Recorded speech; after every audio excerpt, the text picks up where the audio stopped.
Should be live. Hopefully.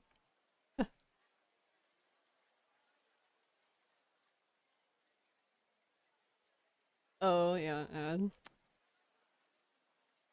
Actually, that's a good point. Let me turn those.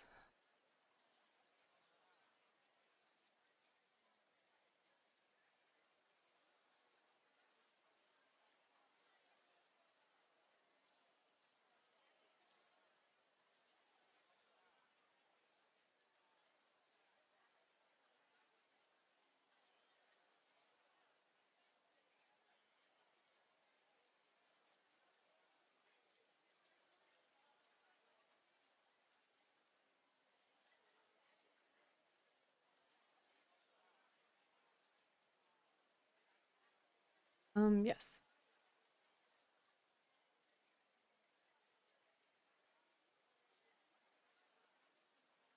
Yeah, I know what you mean.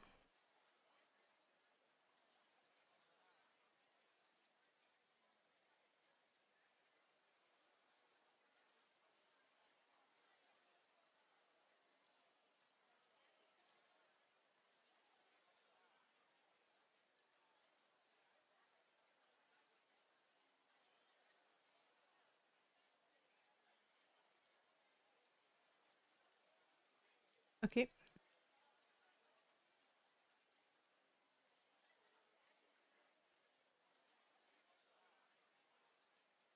Alright, hold on. Apparently OBS decided to go to my other monitor. Where are you, OBS? There we go. Wait. So this game, sound balancing is kind of all over the place. For the most part, it's fine. But like the overworld might sound more quiet because the battles are really loud. You'll hear.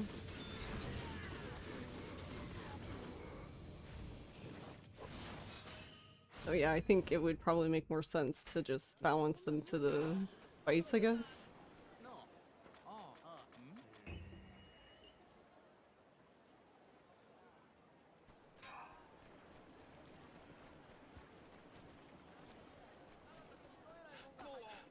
Yeah, I did earlier. Hopefully that's fine.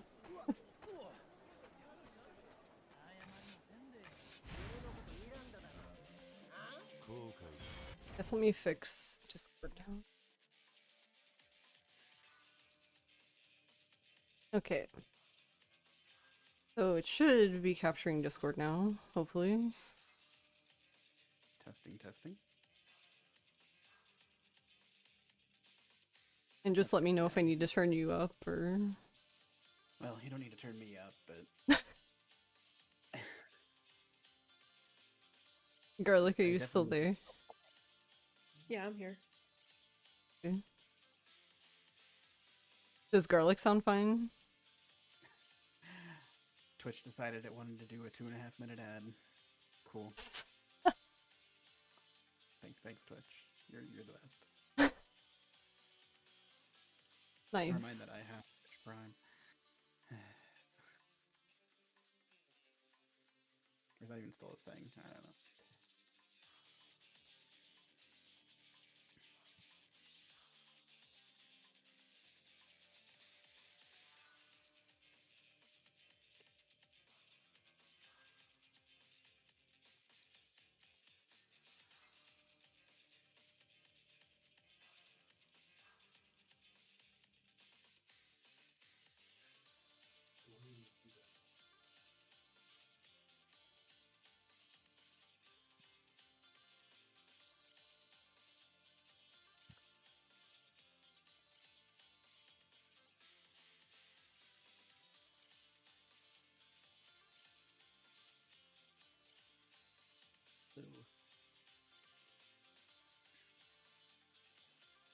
Hello? Hello. Hey. Hello? Okay, give me 1 minute for this ad to finish, and I'm gonna mute Discord and you guys can just talk for a bit. Okie dokie.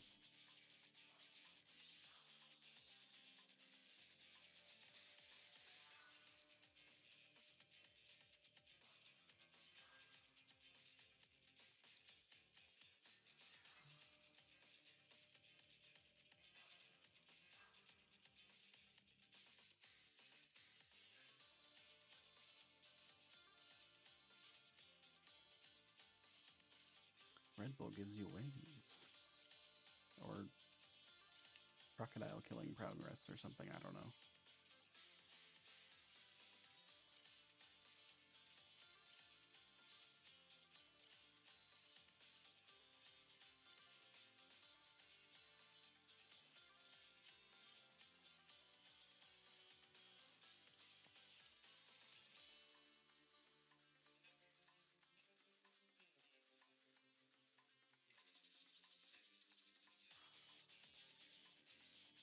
Then yeah, that was the other part, was make sure you're streaming to Discord.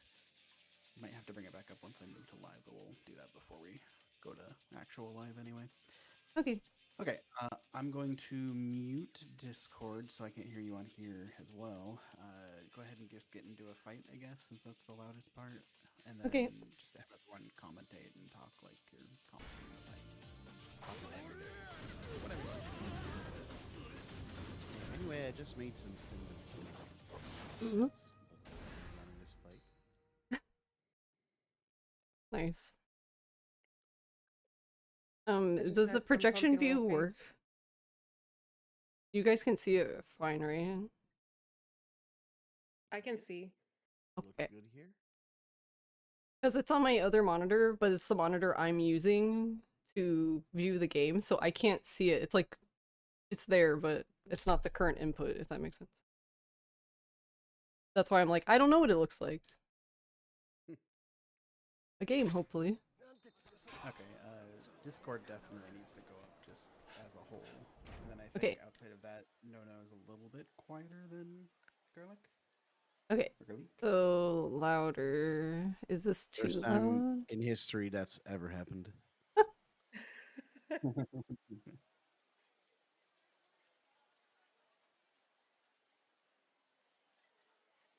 Alright, Garlic, can you talk? What's up? I'm talking. Can you hear me? No. I don't know what we're afraid of. Beautiful. Okay, well now No is louder again, but still the both are a little quiet. Maybe I shouldn't have been singing. That might have been a bad choice for that.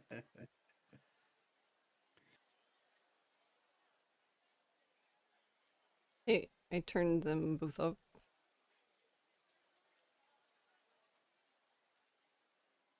Any better now?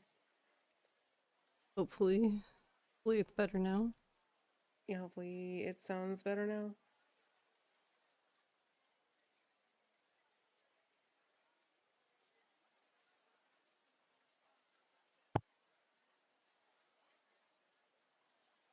I didn't Alright, even sorry, hear, I'm dying over here. Muted too late. Why are you dying? I don't know, I was just coughing. Oh, okay. Me too. What? Come on, game. Something, get into a fight and talk. I don't know. Or we can just listen to these guys, apparently. Oh no, this is a long one as well. There is a fight though, I think, but I mean, I can always exit if I really want to. Oh, actually, the music is louder too, so that might work.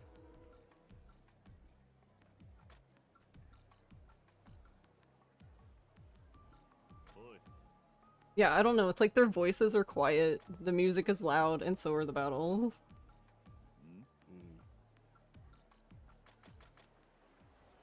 Cause like it almost sounds like Ryuma's whispering to me, but the music's perfectly fine.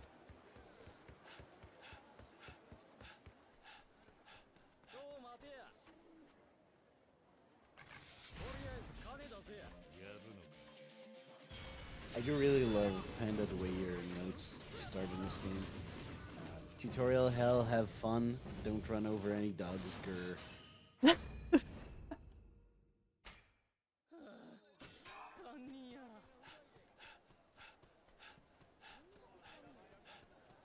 I need more dudes.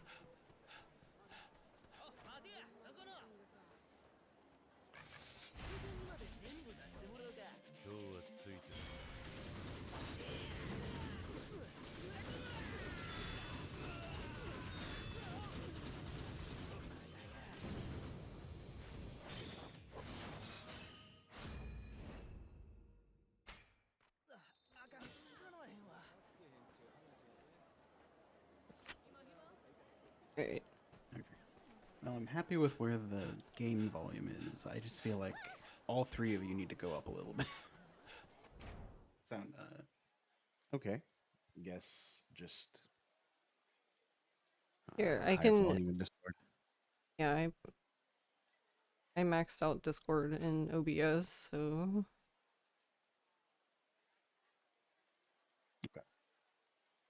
let's try that real quick then.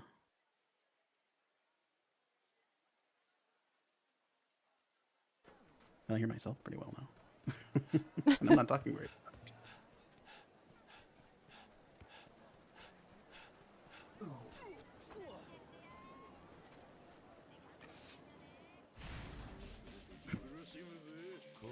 body them to get into a fight.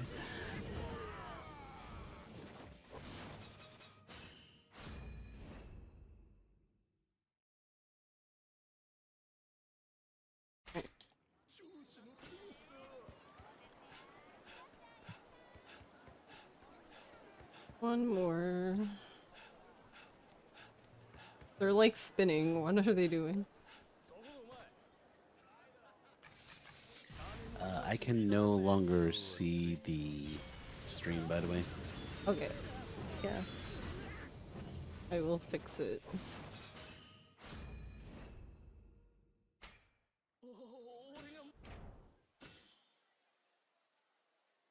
Doo-doo-doo. Where did it go? Can you see it now? Yeah. Yeah. Okay, it's probably because I went into OBS and I changed the volume for Discord and then it got deselected, I guess. Mm. Yeah, that can happen.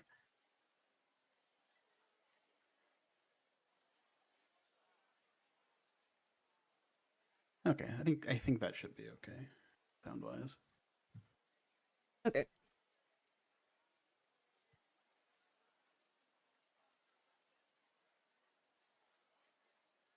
How close are we to the end of Yakuza 3 here and see?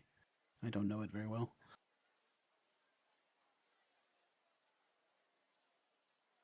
I don't have it pulled up where it is Rebel? No? Or Garlic? In Sorry, some what? corporate office building. He's in the finale. Okay. I was just Okay, wondering cool. where Rebel was. England, presumably. Haha. Already hard. Unhelpful joke.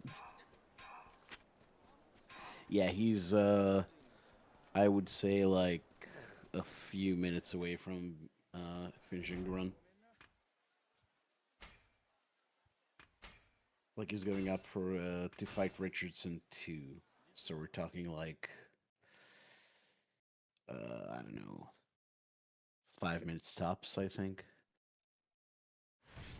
Okay.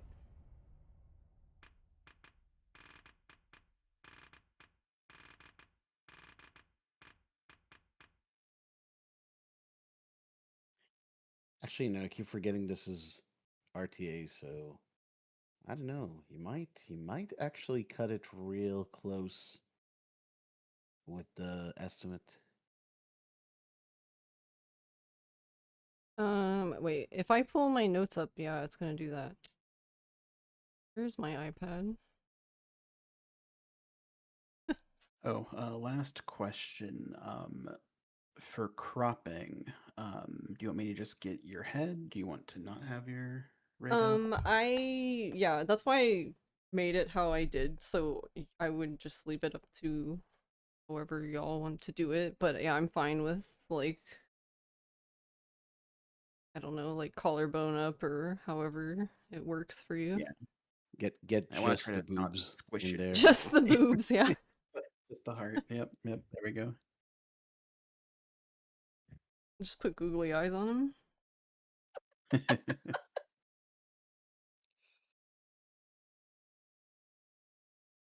Right, this is gonna be Okay. awkward. What were you gonna say? I was just gonna say, you know how sometimes you've got strippers and they cover their nipples with like the Oh yeah. things with the tassels on. Just put the googly eyes on there. Yeah.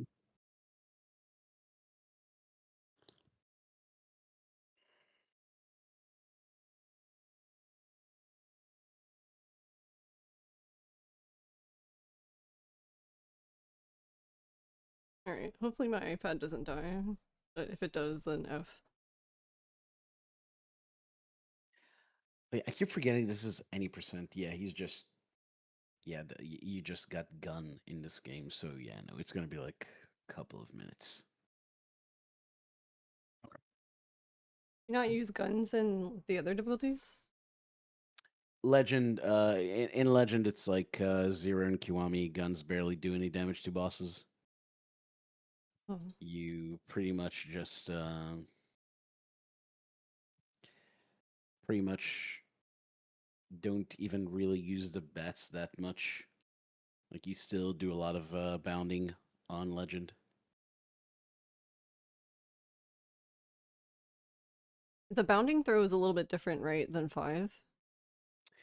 So it's not the bounding throw, it's the thing, it's actual bounding where you just combo enemies against the Oh, wall where and you're you just bonking them against miss the them wall. all. Okay, got you. Yeah. It's actually really, really cool tech. I'm glad that Legend has preserved it because Cool bonking definitely, technology. yeah, that's kind of where I like shotguns in Zero, but I kind of get people who don't because it's kind of me with 3 any percent. I really think bats have made it a less cool run than it used to be. Oh, they use bats still? In 3, yeah. Oh. Yeah, use lots of bats. They're not as broken as they are in 4, but they're still pretty damn good. I'm gonna mute for the transition. 1 second.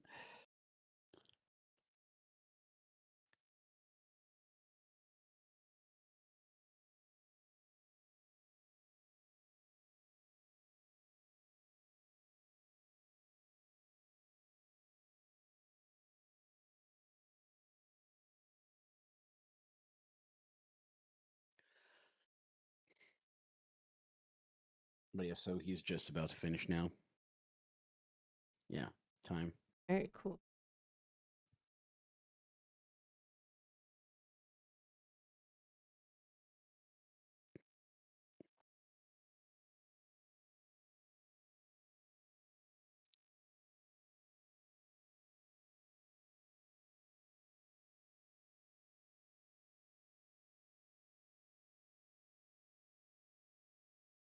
Also, if I cough in your ear at all, I'm sorry. That's fine. I usually try to mute, but I always forget. I feel like whenever I do these, I need like one more monitor. Yeah, I mean, I don't remember if I coughed during the actual run or during the rest yesterday, but you don't always have time to reach over to the hotkey. Man. Alright, hold on. I think I'm gonna resize this because it doesn't need to be that.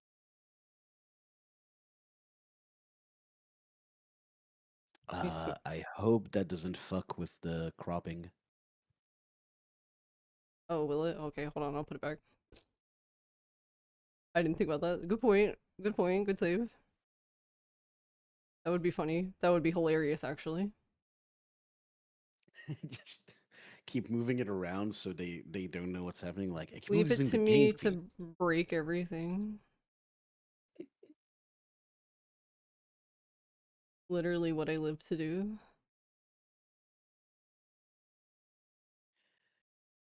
Breaking the world, Kawase.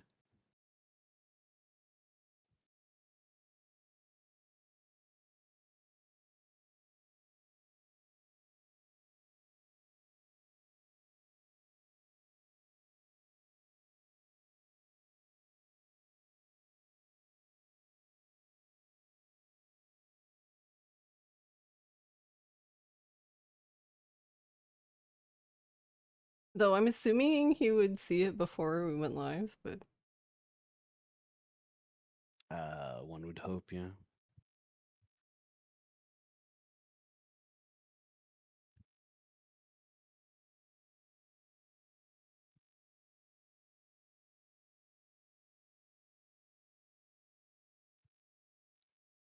Heck. Why won't it let me switch to the next run? Did I hit the wrong timer button? Probably.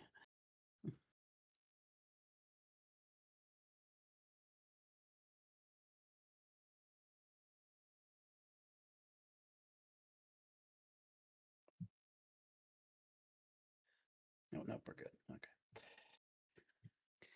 Just noticed the Balthier PFP, by the way. Thanks. Oh yeah.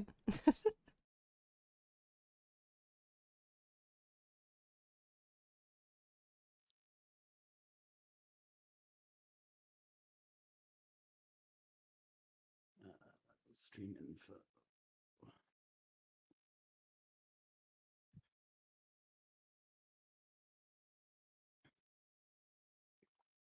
Ishin.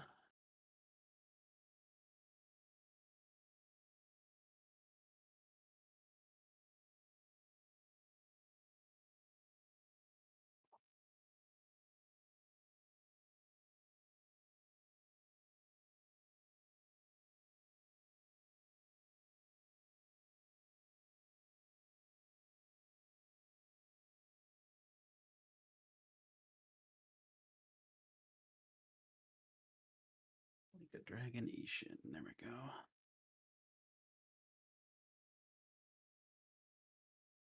Yeah, that one works. Was there That's a different one? it's the remake, but it's like the newest one, so people would probably find that one easier, I would assume.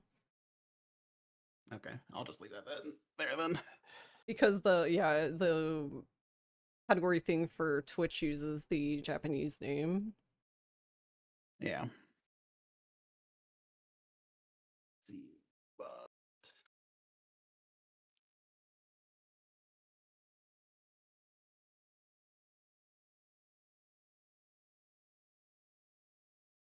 Alright, I'm ready for shenanigans.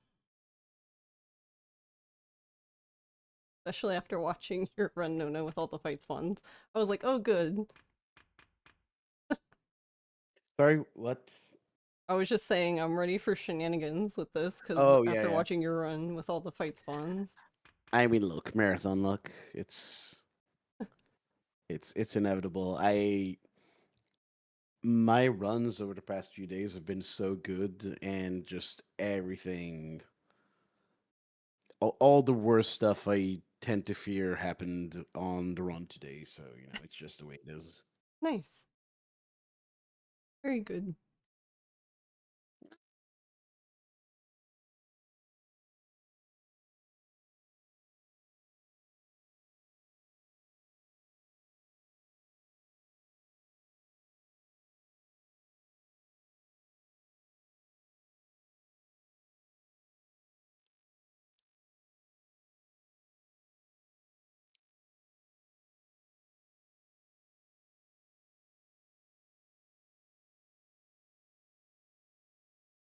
I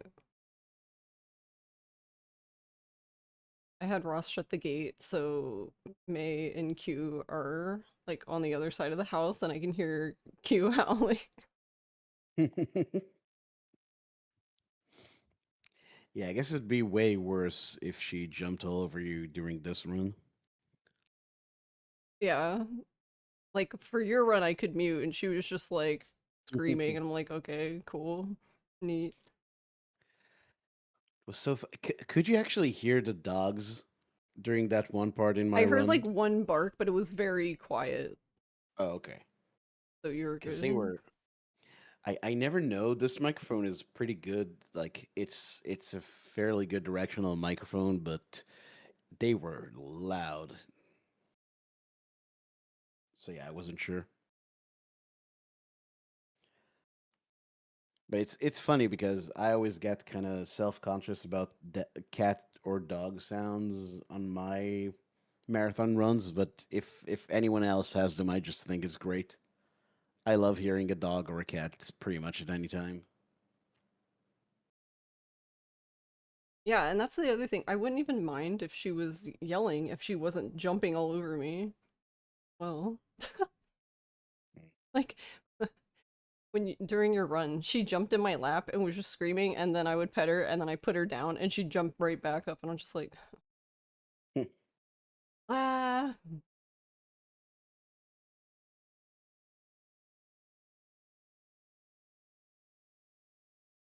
Like I'm trying to watch someone play video game.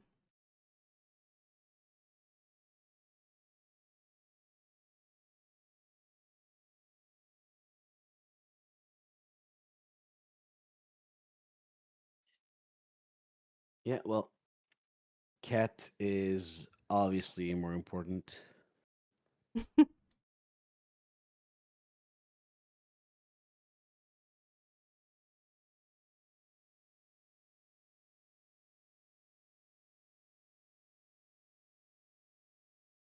Okay. Dropping down. Move out updated. That's updated.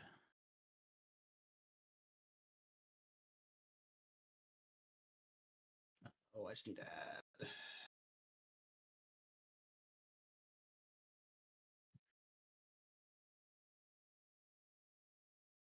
How are you doing, Garlic? I'm pretty good. Okay.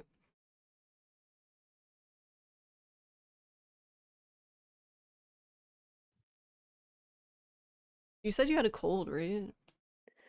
Yeah, I think my voice is pretty mostly back to normal, but I'm just still coughing a bit. I'm glad your voice is back to normal. That's always so frustrating. Yeah. Like, not It only do I sucks. not feel well, I have to listen to myself sound weird. It also sucks. It also sucks if you sing because even after your voice Mm. is mostly okay, you can't sing, especially not hit higher notes for like weeks after a cold. Mm-hmm. Yeah, it feels like you have to do a lot more, like, prep work to get back. Yeah. Um, Pronouns for garlic and no, if desired. So for me, it's he, him. She, they. Yep. Oh, what's right? Ugh. I think mine say she, they, but honestly, whatever it says is fine. I think it looks like it's currently set to she, her. Okay, that's totally okay with me.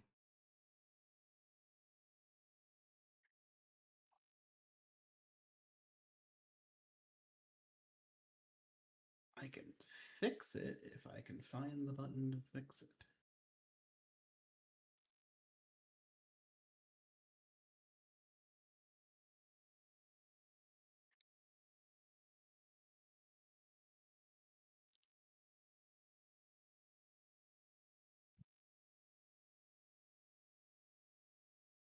There. Change to she, they. Thanks. Thank you. Okay. That's good. That's good. That's good. Um, are you three ready? Yep. Yeah. Yep. Perfect. I believe I am ready on my end. I'm going to move all three of you to the live channel. You will almost definitely have to start your stream on Discord, so do that real quick. Okay. I'm debating if I want to pop up and do a countdown or just yeah, I'll pop up and do a quick countdown as well. So moving everyone up now. Hey.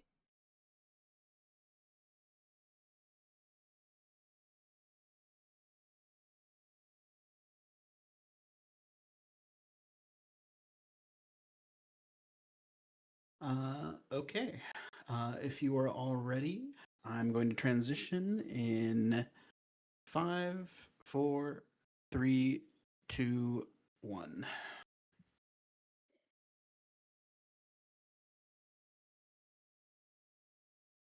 Alrighty. Hello. Hello, everyone. I am Pandemonium, and this is Ryu ga Gotoku Ishin, or Yakuza Ishin, or Like a Dragon Ishin, or whatever you want to call it today is fine. And I am joined by my two commentators, if you would introduce yourselves.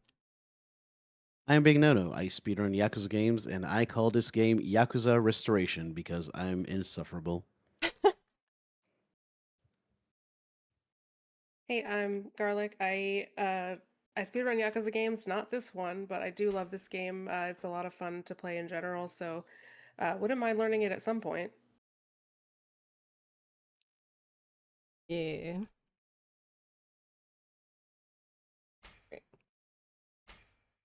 So there's gonna be the cool like 20-year PlayStation load thing. Okay, so time will start when I select the difficulty here, and I will count you down in 3, 2, 1, go. Good luck. Thanks.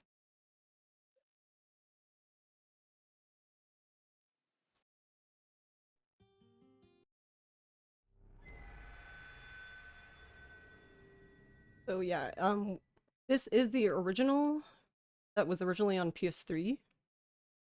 This is the PS4 version on a PS5. This is the superior version if you want my opinion on it. Oh, for sure. Also, don't hit the dogs, so you have to reset if you hit the dog. Yeah, we will reject your run. This is true for any Yakuza game.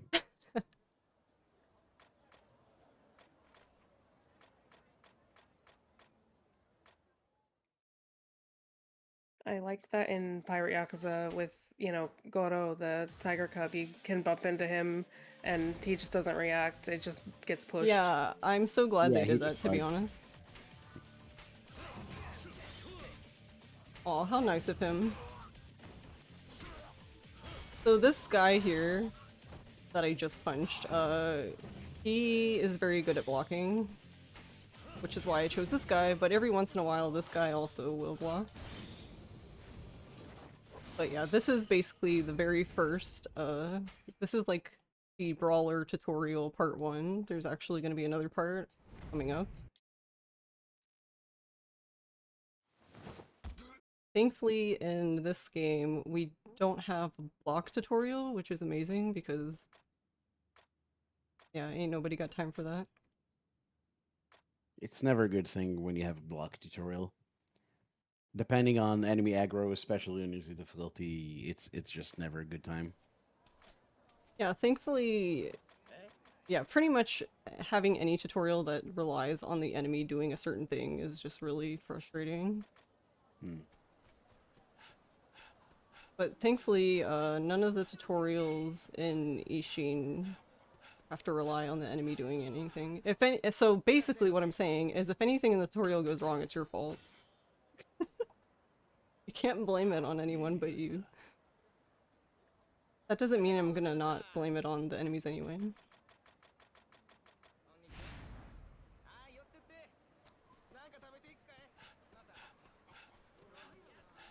So yeah, this is gonna be the part 2, which is basically gonna be the grab and the heat move tutorial. Which, just like Yakuza 0 earlier, we're gonna do the same heat move of basically slamming dude against the wall. Hmm.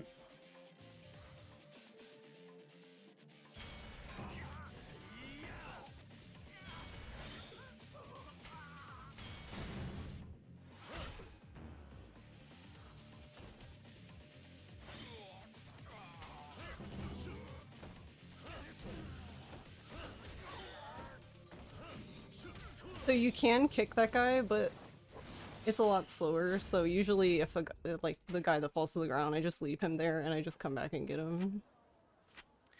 So is the wall heat move actually faster than the floor heat move? Or does I it just don't- work out well because he's I right don't next to the actually wall already? know, but yeah, I think it just works out well because I'm right next to the wall already. Hmm. Also, this is important. I learned that you can like actually not scare the cats if you go over slightly. You know, very Yeah. important things for your speedrun. Yeah.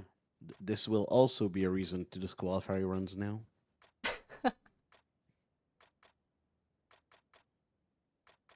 But yeah, if either of you two want to talk about the story, that's fine with me. This story to me, it's not complicated. It just, I don't know, feels hard to talk about to me. Yeah, I think most Yakuza stories, even the best ones, are too convoluted to where you would want to go into all the small details during a marathon run. But basically, this game tells the story. The title Ishin, which literally means restoration, is the title. Is because this game is about the Meiji Restoration. For those who don't know, for a really long time, Japan was under a sort of martial law where the emperor existed but was very weak. And after the Meiji Restoration, the emperor became a more central figure again. And this is kind of the story of the revolutionary movement that brought that change about in Japan. It's a really, really fascinating history. I highly recommend reading more about it past video games. The game does a good job of showing you a lot of the things going on, but it kind of starts out as more of a historical drama and really becomes more focused on a personal story of revenge, which I think is a bit of a shame. I think the focus shift is a bit unfortunate, but it's still great. It still does a great job with the source material.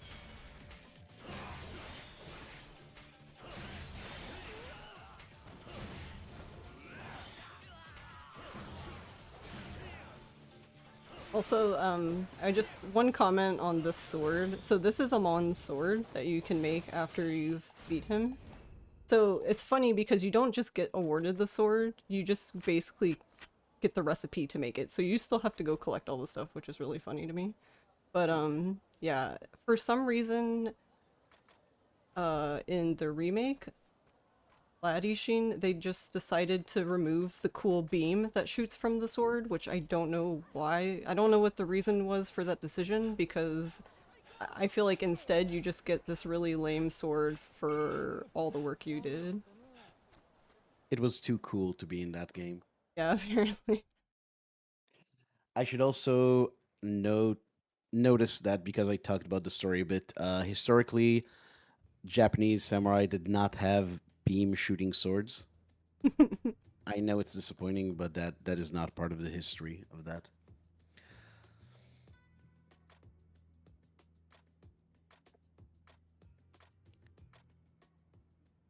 Yeah, and this is Ryoma's Yodai, his sworn brother, basically, Hanpeita, who is giving us a gun. Because guns are all the rage right now, basically, is what he's saying. So yeah, guns in our samurai game. And yeah, this run specifically takes that to heart very much. I think maybe we should say a few words about what New Game Plus is, because the other two Yakuza runs you've seen today were any percent runs, so they start with a completely fresh file. Maybe Panda, you want to talk about what New Game Plus entails? Yeah, so for New Game Plus, you pretty much start with all your abilities, any of your equipment, you get to keep, whatever's in your inventory you get to keep. I think the only thing that resets are like sub-stories and like friendship stuff, and I think also another life, Haruka's thing that we'll see a bit later in chapter 4. But yeah, so that's why we start off very overpowered. It kind of evens out when you get towards like the middle and then to the end of the game. But yeah, we start off very strong. This game also has a special level up thing where once you max the style, you can basically like basically do it again, but oh, sorry, I had to avoid the dog.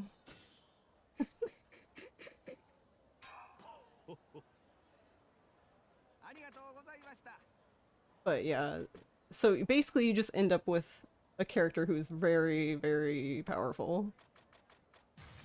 Even like in brawler style. Which is kind of funny to me.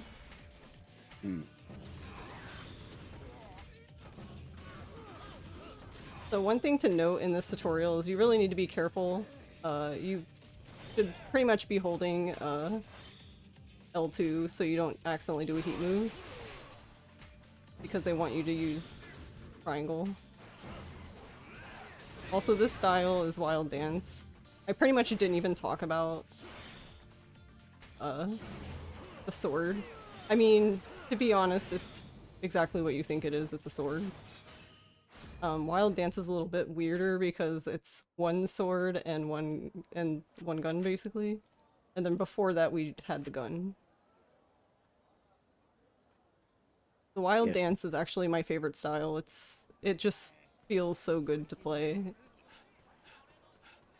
It is very fancy. Kind of cool that we have the styles are, just unarmed, sword, gun, and gun sword.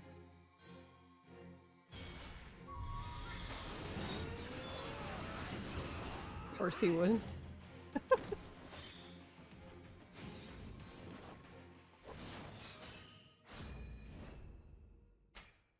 So what you just saw there, that is the the like special move for, so each style has a special move by holding R2, and that is the one for Wild Dance.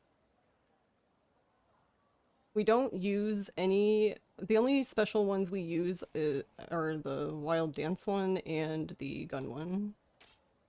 We actually don't even use, well, that's not, we use the sword like twice, and we use Brawler twice.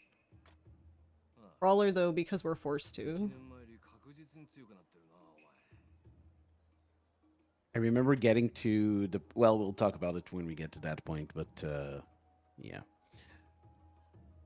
I do really like the Wild Dance special move. It's very cool.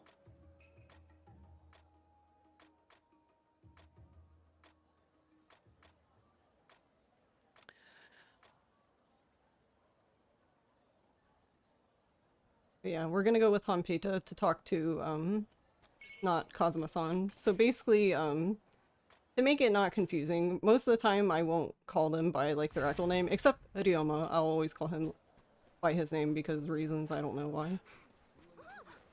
Alright, ma'am, please back up. Yeah, this is kind of an interesting thing they started doing actually with the previous samurai spin-off of Yakuza, which is Kenzan, which was the first Yakuza game or RGG game on the PS3. And they just used character models that look roughly like the characters from Yakuza, just in terms of just instead representing these historical Japanese characters. So a lot of the time you'll hear us refer to them offhand by their parallel in the Yakuza games. Like we'll say Kiryu or Majima when we mean Ryoma or what's his name in this? Okita? Okita, yes.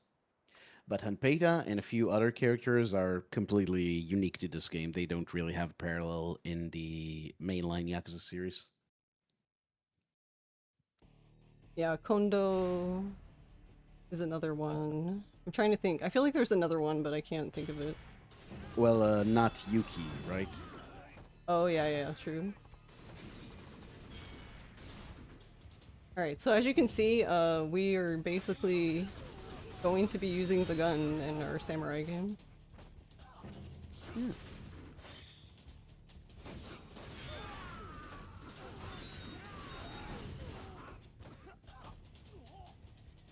Okay, here's the sword. Hat flip. Okay. He's very mad. You know what, I get it, bro. He's trolling. That's so funny to me that you use a sword on that guy of all things, because that's where you would think you'd use the gun instead. But I guess that's Yeah. because of his armor, right? Yeah, for some reason his armor is like insane. Like you can just like sit back and like just shoot him and he'll just like eventually you'll break through, but I got to the point where I was like, wow, I should just hit him with the sword. It's much quicker. You know, that's actually an interesting point that I never really thought about. The armor breaking capabilities between the gun and the sword. I mean, I assume that they're different to some degree. Because, so this game has a very unique, like, upgrade system when it comes to... You basically can craft your own weapons and customize them pretty highly. So basically what I'm running right now with this gun is I have basically rapid fire, as you can see. and there's some other skills on it, and then I also have kind of like a payback ring build, so like the lower my health, the more damage I do.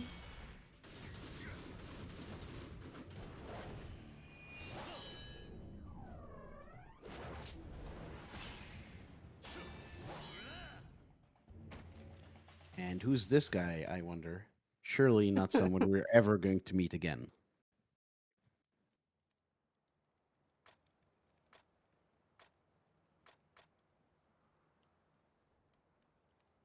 But yeah, if you've played Ishin, you kind of understand the upgrade system a teeny bit because they did change it some. But yeah, basically there's seals and you can put them in your equipment.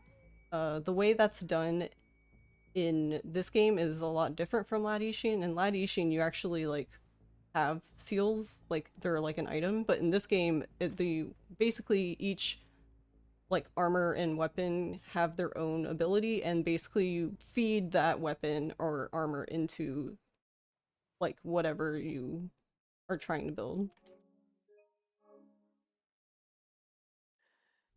So like for example, like with my gun, if I wanted the fast firing, I had to feed the gun that had fast firing into this gun. Hmm. It quite literally ate it. You know, this is a very weird reference to make, but that kind of reminds me of the weapon system in Parasite Eve, of all things. Yeah, I guess you're do that. I think the way they did it in the remake actually reminded me of like Monster Hunter weapons because you can just like augment them with certain characteristics, and each weapon has like slots. So I think the gun that I came up with, it has like rapid fire and armor breaking and then like attack boost. Yeah, I made this gun so long ago that I don't even remember all of the things that are on it, so Hmm. I do know that there's armor breaking and fast firing.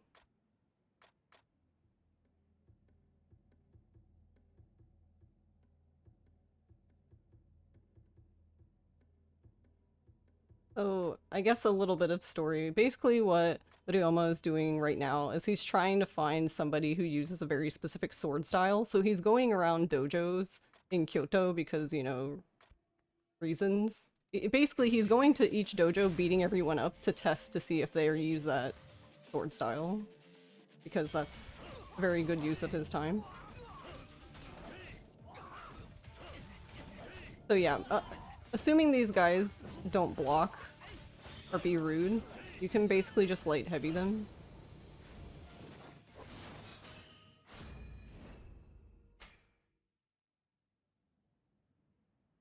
You can technically just do like all light attacks too, but they usually only like let you do one and then they block. The light heavy, if you're playing casually, the light heavy is also a very good way to kind of get infinites on enemies because it'll tend to stagger them, and then you can just keep doing combos and never let them get up off the floor. Yeah.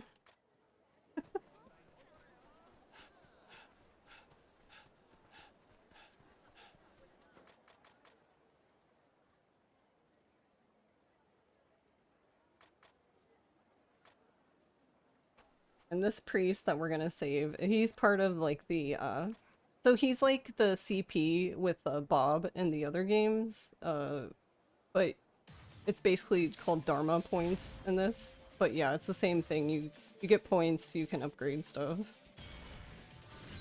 Yeah, Yakuza games for a very long time have had mechanics in them where you perform certain actions towards the completion list, and that gives you access to certain bonuses. And in this game, it's very, very similar to what we've seen with the Yakuza 0, where you use the completion points to get extra stamina. Uh, I I assume because this is New Game Plus, you don't need to get anything from here. Nope, yeah, I've gotten everything from here already, and that's not even for preparing for the run, that was just from me doing the platinum. Hmm. Because it's possible that you might be able to do some optimization if you like made a fresh file, but leveling in this game takes a very long time. Yeah, I'm Because once assuming. you... Oh, go ahead. Sorry, go ahead. I was just gonna say, because once you get to level 99, you basically limit break and you do it again. And the same thing goes with the skills. Like, you fill the sphere grid, you do the training with the weapon master, and then you do it again. So it's, yeah, it's quite a time investment just to do it one time. Yeah, and I think obviously not a lot of people in the West have played this game, but if you've done the plat for 0 or just grinded for max level, it's like similarly a slog. Now with 0 on PC, you can use certain methods to speed it up, but because this is console only, you kind of have to do it legit.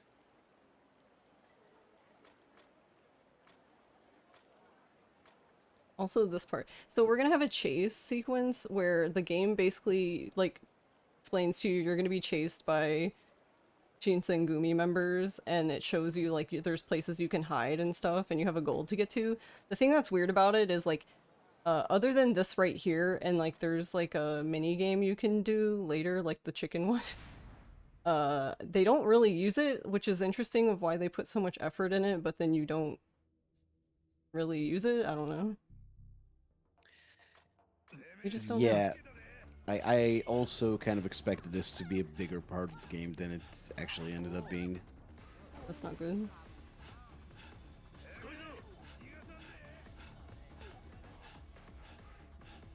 I think we are okay. I think we recovered. We did. Okay, cool. Yeah, if you're gonna run into somebody and, like, get knocked, like, out of whack, it's better to do it early.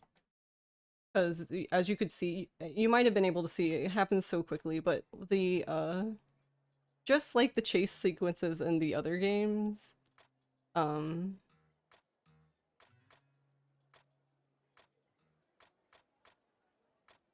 But yeah, just like the chase sequences in the other games, like, the enemy tries to shoulder bash you, basically.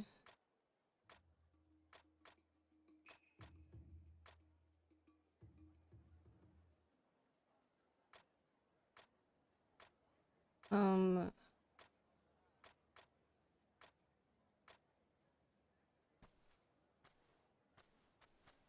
I don't know if we have any, like, mod people around, but I think we should, like, pause for a minute because I thought I turned the ads off, but it looks like it didn't because I saw the ad on the thing.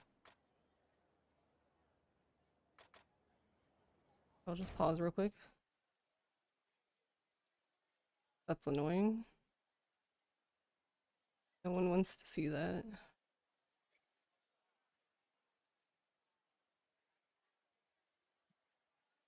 Oh, yeah, sorry about that.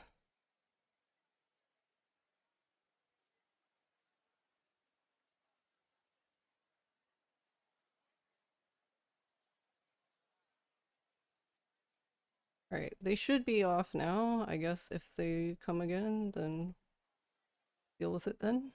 Can you guys see the game again in Yes. Discord? Okay, cool. Hmm. Sorry about that, y'all.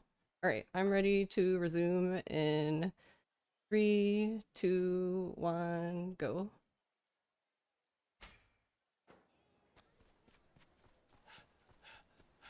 Alright. My bad, y'all.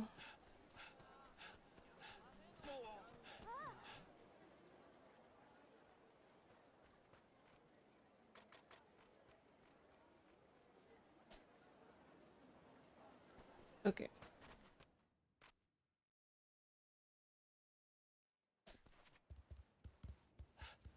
So yeah, I don't know. I don't really know why they did that. It just seems like a lot of effort on like a system, an in-game system for not a lot of use. It's the kind of Oh, go thing. ahead. I was just gonna say it's the kind of thing where in other games you might see this repeat in future games, but I don't think it ever did past this game. Yeah, I don't think it did. Like the chase sequence stuff is still the same because like the enemies try to shoulder bash you, which is what you tried to do to the people you're trying to catch. Um, which is why I was saying, oh, did they see me? All right, come here. I'm gonna use this pot to despawn them. Hopefully, there we go. I said hopefully because sometimes the game is just like, yeah, no, and it's like, oh, okay. Hmm. But this is probably the most memorable moment in this game. I feel like even people who have never played this game know about this somehow. Oh, So by far. This is yeah, like I'm gonna need. I know a lot of people. I do the same. A lot of people watch streams like on the side while they're doing something. I need you to put your full focus on this stream for like the next couple of minutes.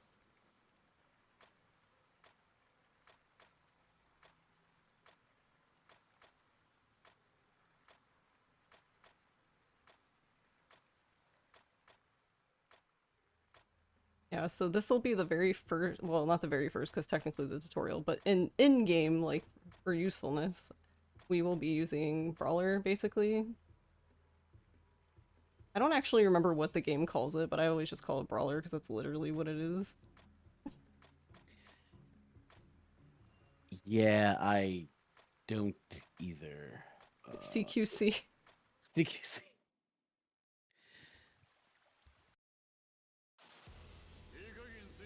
Ryoma tried to remember the basics of dragon style.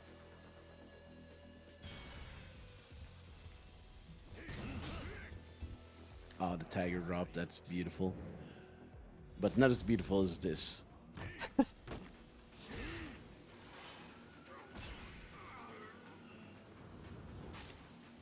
Hell yeah. And didn't they do something in the remake where they made the clouds of steam bigger so you can't see him actually smack his ass? Yeah, and They did, yeah. I don't know what the reason for it is. I don't know if it's like an Unreal Engine thing, just like what Steam looks like in Unreal Engine, or if they like actually were trying to like censor it. that alone delegitimizes the remake entirely, as far as I'm concerned.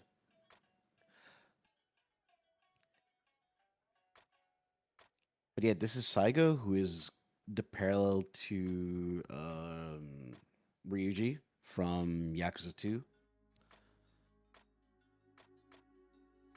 And this is one of the few people who have a clear parallel in the Yakuza games, but I still refer to him by his name in this. I have no idea why.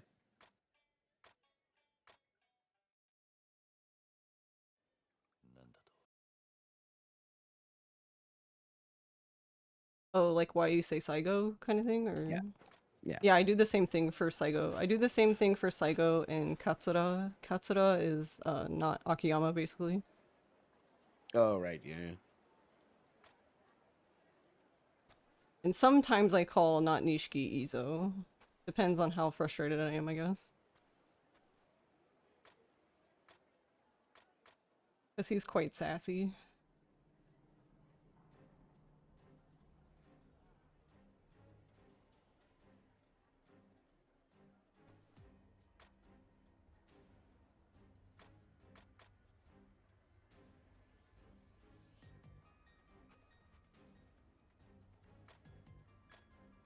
But yeah, speaking of Mr. Sassy,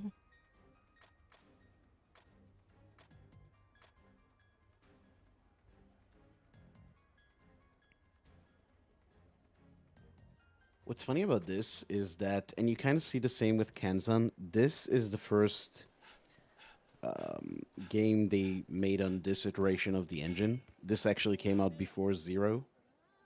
Um, so some of the character models, you know, they're kind of meant to look like again, those parallels from mainline Yakuza, but they look a bit weird compared to the ones in Zero and K1, and Nishiki is not Nishiki is one of them. Like, he looks significantly different than he is in those other games.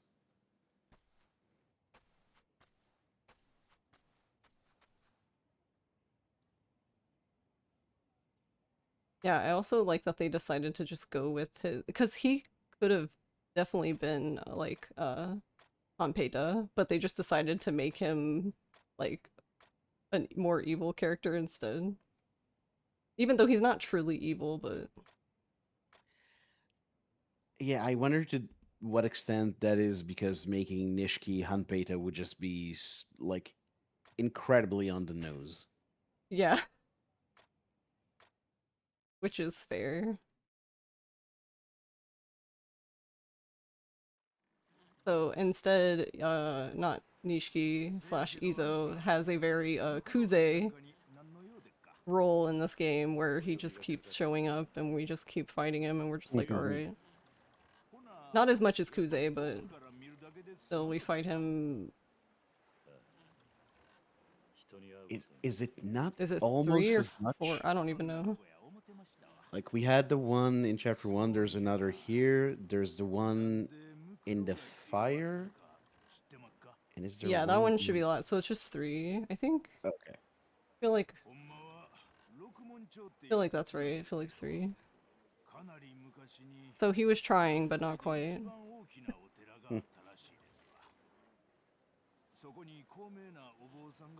So yeah, for whatever reason, this is like one of the walk and talks in Yakuza 5 that you can't skip for. Like you can't even skip the dialogue, you just watch it. So yeah, this is our first break. That's very useful because it's like 30 minutes in. To be fair to this game, there are 2 other breaks that are a lot better placed. So yeah, this kind of has a similar vibe of like, I feel like it's an easier run to get into, an easier, longer run to get into because you have the breaks. Which you don't have if you play the remake because they removed them. You can skip those scenes now.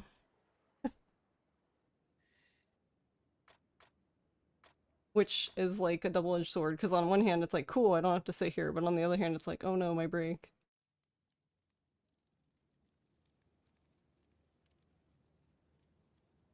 Well, that's the thing. You have to sit there.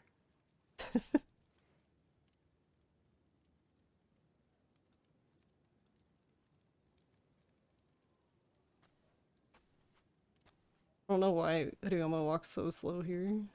He's sneaking up on them. Also, I don't know if they ever really go into it. I don't know why there's chickens everywhere in Mukurogai, but okay.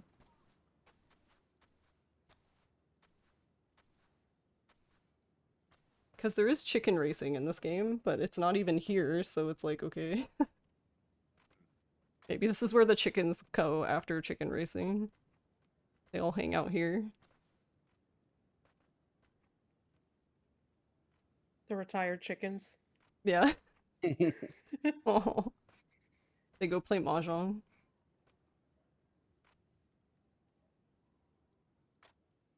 I like how he takes his hat off like we didn't know it was him.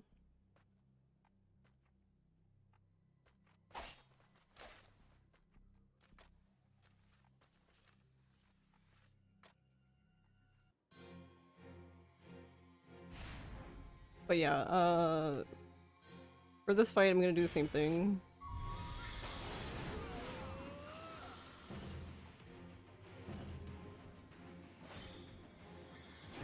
But yeah, there's a lot of pretty much like every boss in this game has an HP gate that is forced. There will be one later where we can actually skip that part. And he's like the only one, and I don't know why.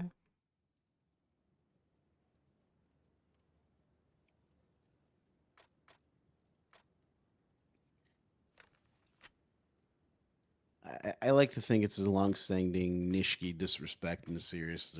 He doesn't even get an HP gate in this one.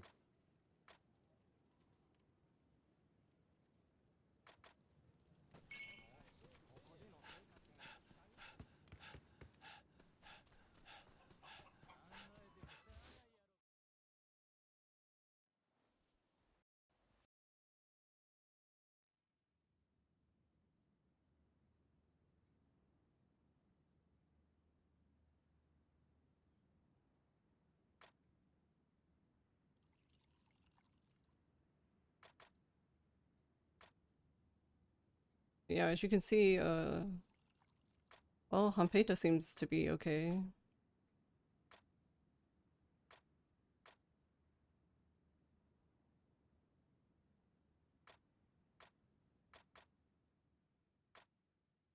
Basically, he's trying to get, like, Ryoma to help him. But I don't remember why they have their disagreement. I think it was, I don't know, I feel like it was more because, like, Ryoma was more, like, focused on finding who killed, Toyo, and he's like, yeah, whatever, let's move on, I guess. Let's make Tosa better. Except, they don't. Yeah, Spoiler. he commits the unforgivable sin of caring more about the principled cause than any kind of personal vendetta.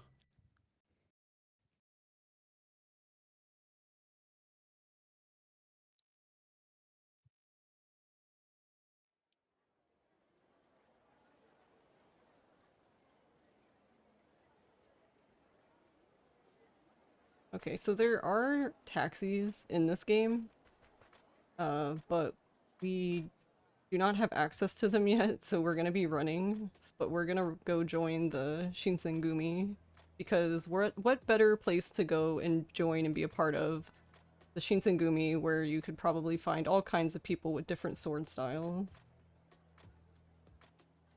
Unbeknownst to Ryoma, he's literally just going into, like, the lion's den, but even that's not completely correct, because this game's like, ooh, who did it? Well, I mean, proof's in the pudding, right? He does get his guy eventually. Spoiler alert. True. Also, that guy in the corner, I'll just talk about him right now. You can use him to, like, despawn a fight. You can only talk to him once, though, so use him wisely. Once you talk to him, he just disappears for the rest of the game. I don't know. I don't even remember what he talks about. Interesting, because this is something you can do in Zero as well. Talk to an NPC to despawn a fight spawn, but it doesn't really. It's not really useful that often in Zero. You see it a lot more in Kiwami.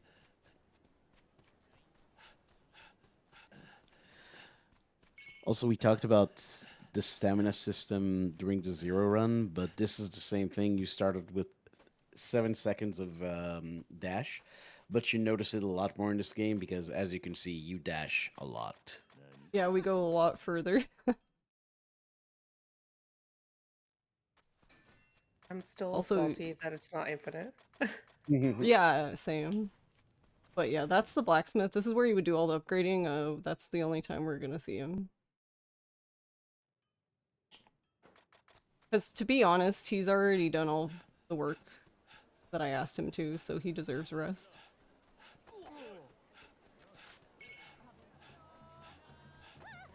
Also, the fight spawns in this game can be kind of yikes, so... hopefully we don't have any.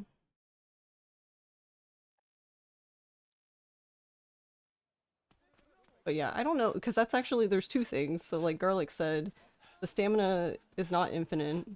Like, there's no infinite upgrade. And also, there's no beads, so there's no way to disable fight spawn. Because if you remember, we were saying this is New Game Plus, so you'd be like, okay, if it's New Game Plus, why is there even enemies? Good question, I don't know. RGG, for whatever reason in this game, was like, no, there's no beads of good fortune, you have to fight everybody. Good luck.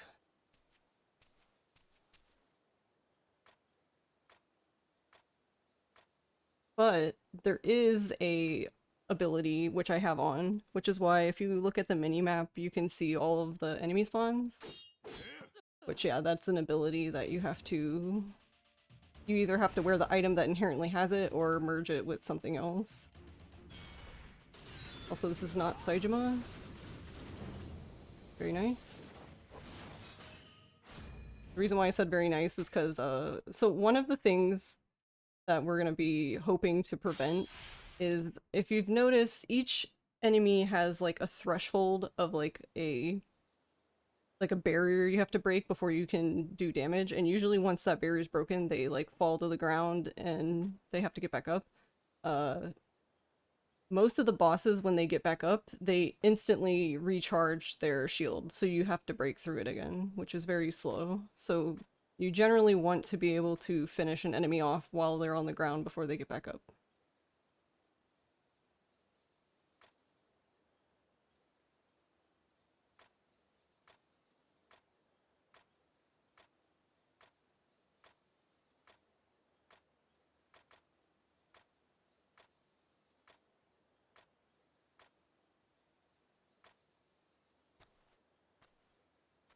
So yeah, he's like this, not Saijima's this like second lieutenant, basically, in the, or captain rather, the Shinsengumi. Like on the back of their uniforms, they have a number in kanji saying like their position. And we will be 3.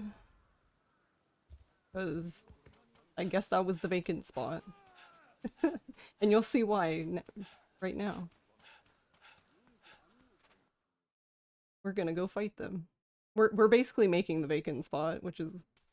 I never really thought about it like that until today, but yeah, that's kind of... We're like, sorry bro, we need to join. You gotta go.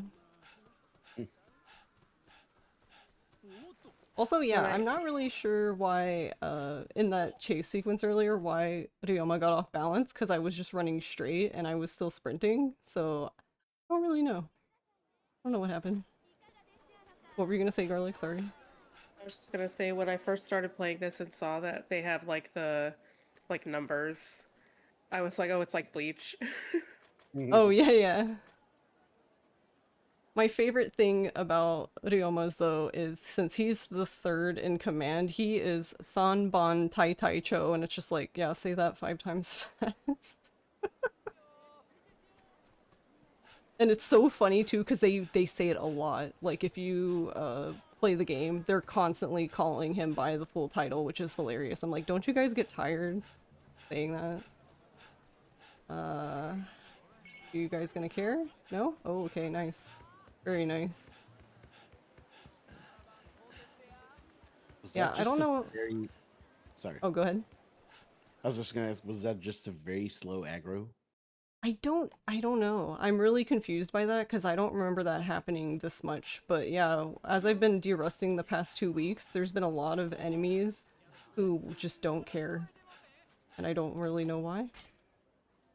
And I'm like, am I just misremembering this? Or did something happen to them?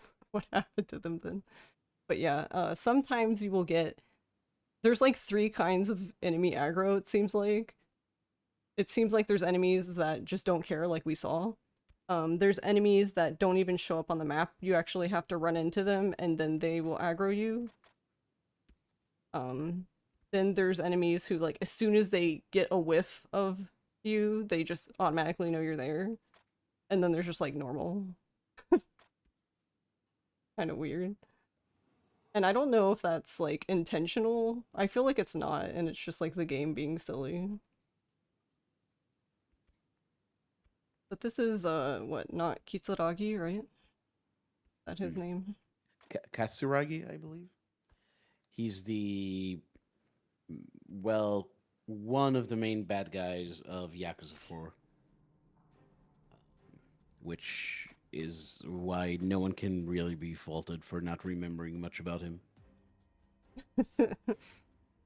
So yeah, what's happening here basically is not Mine Hijikata basically so this guy was trying to desert the basically leave the Shinsengumi. That is a big no-no. Haha. Huh. Yeah, they any deserters they will chase to the ends of the earth and basically kill them. And it's kind of a plot point too, because I feel like Ryoma doesn't really understand the gravity of the situation at this point. He just is like, okay, whatever. But later on, we will see... Basically, there is a person who's trying to leave as well, and they get kind of made into a example, I guess, of like, this is what's gonna happen to you if you try to leave, so don't try to leave.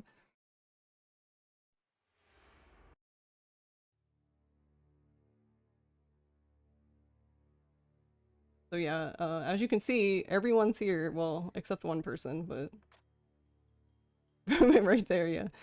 The leader, Kondo, is like never here apparently.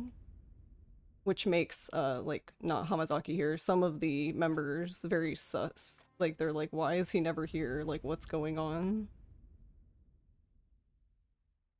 And I believe the reason for that is basically they had, I guess, figured out that something weird was going on within the Shinsengumi, so they're kind of trying to protect Kondo, basically, is what it comes down to.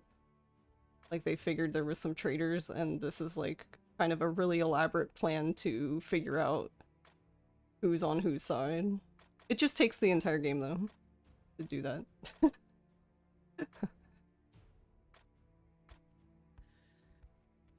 There's also a lot of models here repurposed from Yakuza 5. We've got Ogita, we've got the guy from Kiru's chapter, who I currently can't remember his name. We've got Baba even.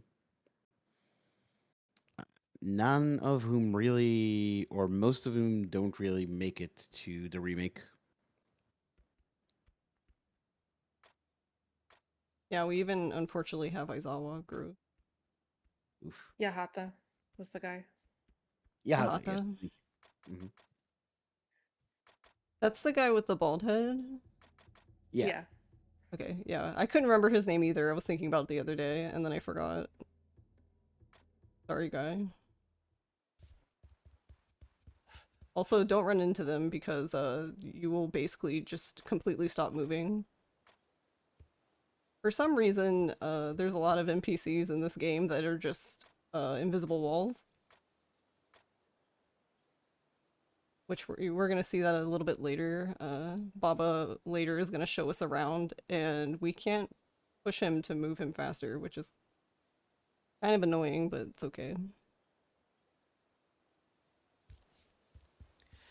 Yeah, I think that's also something you see a lot of in Zero and K1, where the pedestrians who walk around the streets, those you can push away, but if there's people who stand around and talk to each other, you can't, they like you said, they're a solid wall. You just have to go around them.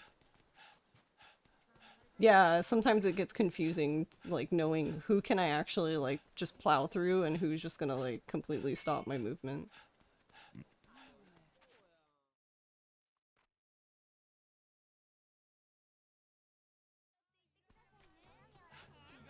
Alright, we have to make our way back down. This part's kind of... Okay, wait. I was running by them and I was like, wait, I should use them. I don't know if it's gonna be enough. Actually, I think this is the good fight spawn. It is. What is going on? Alright, we take those. We got 2 good fight spawns. Yeah, what? So those are the, like, harassment spawns where you have to interact with them in order to even get into the fight, which is great for us because we just, unfortunately, well, it's great for us, but I also do feel bad sometimes for my imaginary NPC characters that aren't real, that I didn't help them.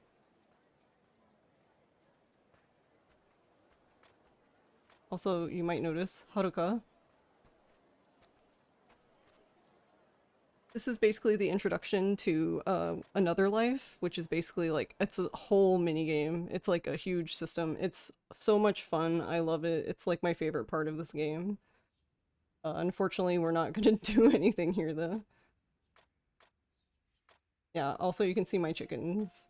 Because this is another thing that stays, so all the upgrades to the house and the farm that's kind of behind us remain. So like my dog is there, or I'm sorry, there's like 3 dogs. We have like 3 dogs and 3 cats, I think, and 3 chickens. Yeah, you see the cat bed. They're So yeah, just all the living the upgrades dream. stay. Yeah, right? Yeah, see, that's the upgraded farm plot. It usually starts off small and you just have the, like 2 rows, I think. And then eventually you can expand it to be pretty big. And then just plant, what is it, ginseng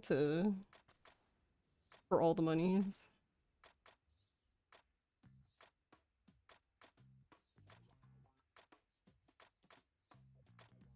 But yeah, this part's just fun. There's like a cooking mini game, there's farming, you can interact with the animals, you can pet the cat and the dog.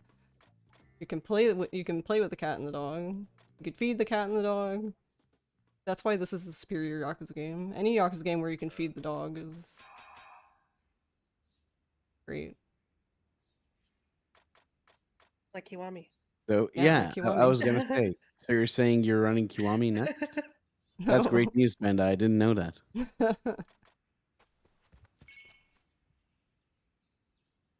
So basically I refuse to run Kiwami because it would be the last game that I have to run every game Hayashi is in, and I just don't want to. Well, that's not true. You can run one of either Kiwami or OG1 and still be okay. True, but I'd have to pick one, right? Yeah, just the one. You know which one I recommend. So yeah, this is just Haruka's just explaining all the parts to us. How did I run into her? Or did he trip over? What did he? I don't know what he did. Also, like, so this is basically like Haruka's trust system. Basically, the goal is her parents died and they were going to take this land from her and she was going to be homeless, and Ryoma just happens to walk by when that happens and he's like, I'll pay for it, basically. So that's what you're doing the whole time. You're basically making money to pay off her debt. And look at that face. How could you say no to her?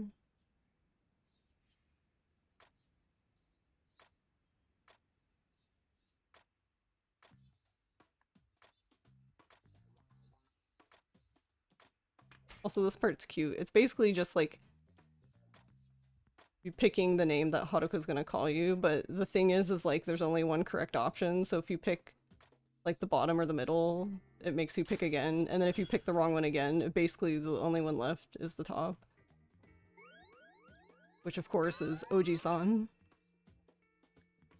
Yeah, this is another in a long line of fake multiple choices in Yakuza games. Like sometimes these games love to tell you there's multiple choices, but really you can only pick one. Um, but yeah, Haruka is great. I legitimately think Haruka is one of the best kid characters in fiction. Just really, really, um, she feels like a real kid, but isn't annoying, which is what you get with a lot of kid characters. They ride that line very well, I think. Yeah, I think she's very well written. Because, like, she even still has those moments, right, where you remember that, oh, right, she's a kid. But I feel like they just balance her out so well. 'Cause she's just so endearing.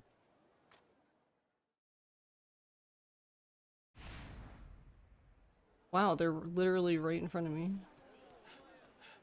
Okay. So yeah, I think Nono talked about this a little bit when in his Zero run earlier, that like generally the game is not allowed to spawn enemies in a certain radius. Ishin doesn't care about that, by the way.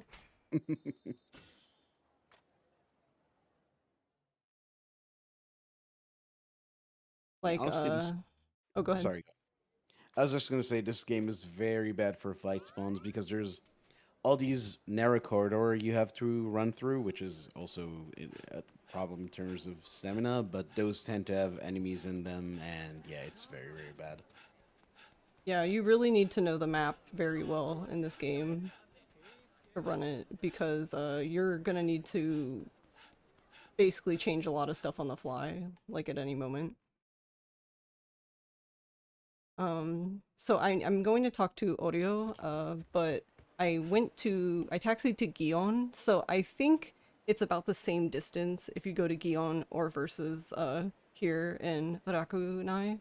But the thing is, this teleporting here is way more dangerous because there's usually a fight spawn on the bridge if you go from that way. But if you go from Gion, you're usually fine. So it's just safer. And there's never any fight spawns in Gion for some reason.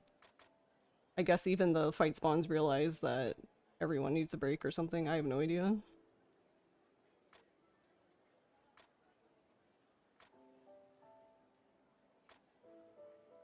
But yeah, Oreo is basically upset that you joined the Shinsengumi because I believe they killed her parents, or I think.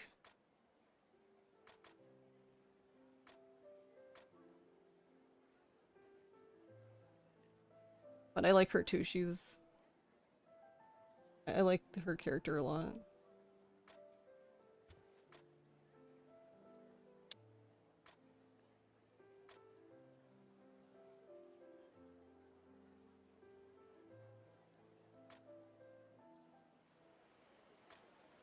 Right, and then the same thing, you have two choices. Usually I just go back this way to teleport because it's usually fine. I don't know why it's better going this way than, you know, going the opposite way, but though I say that.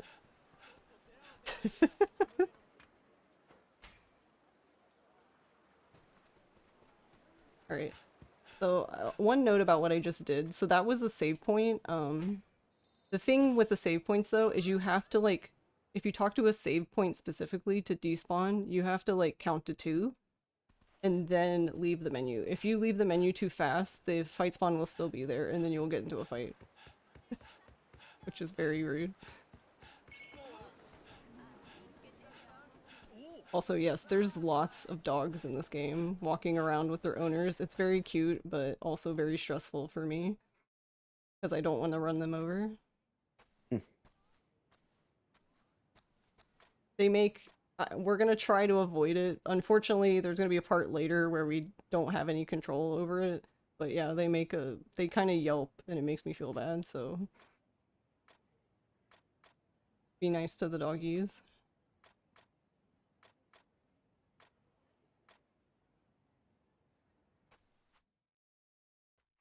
Also, yeah, that's, the inn owner is, not Mire from 5. I always kind of forget about her for some reason. And I don't even think she's like a forgettable character. I don't know, I feel like her face just blends in very well in this game. Like, she just belongs here for some reason. Alright, this is kind of weird. Alright, okay, they didn't care. Never mind.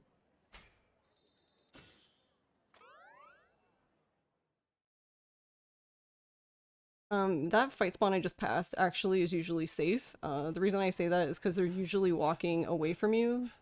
So any fight spawn that's walking away from you is a lot better. What? Okay. That was a fight spawn too, but for some reason they just didn't care. I have no idea what's happening. That's very interesting. Because, yeah, Zero and K1 have this as well, where you need to be in their line of sight, and then there's a cooldown until they actually aggro and can get you into the fight spawn. So I was getting their attention, but there actually ended up being no one here, which is really surprising because there's like always someone here. But go ahead. No, that's all I really wanted to say.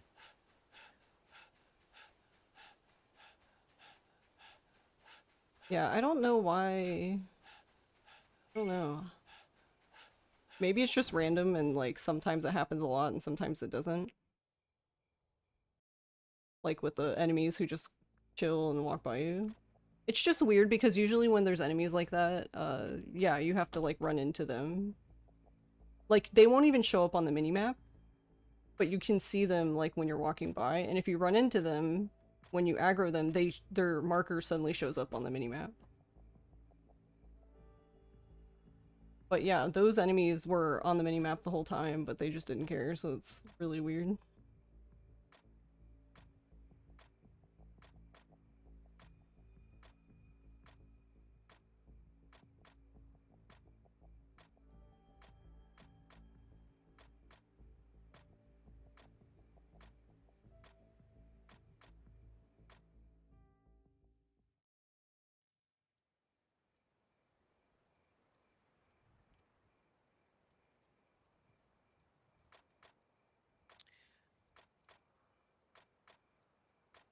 Also, here we have not Date. I forget what his name is in this game.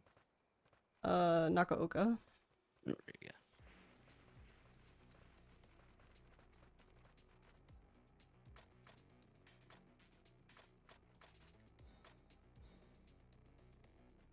I don't know why I remember his name specifically, but Well, you have played this game a few times.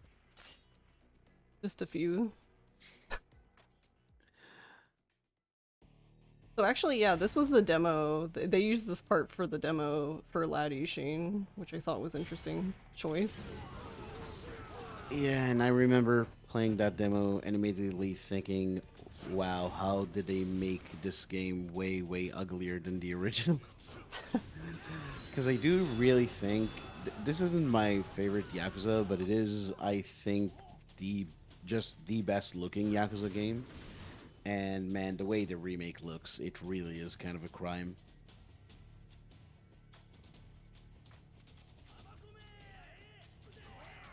So I mentioned earlier that I have a payback ring thing going on, so I usually just run straight towards them so I lose a bit of health.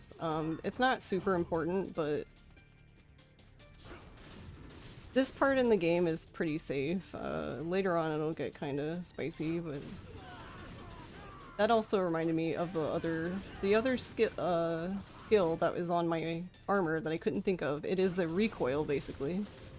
It does help with the enemies. The funniest part is, like, for Sengoku later, he actually sends himself away, which is funny because he just shoots. Him shooting me basically all recoils to him and then he runs away on his own.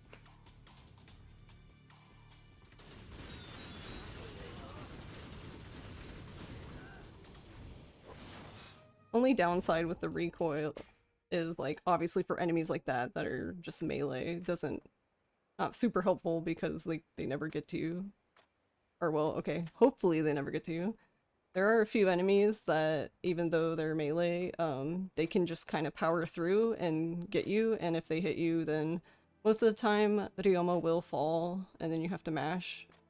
You can do cat flip. We do have cat flip, which is basically the move that if you hit X when you fall, then you will basically, like, spring back up.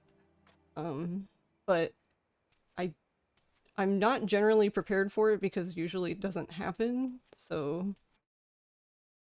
usually I just get caught off guard and just fall on the ground and complain.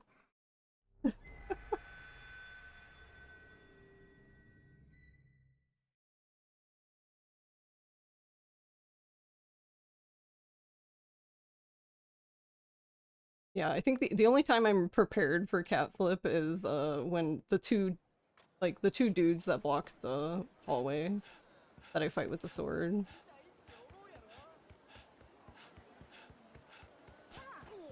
Oh wait, hold on. Yes, I did. I'm glad I didn't hit them. I need to go this way. Actually, do I? I'm very good at reading my notes, guys. I promise.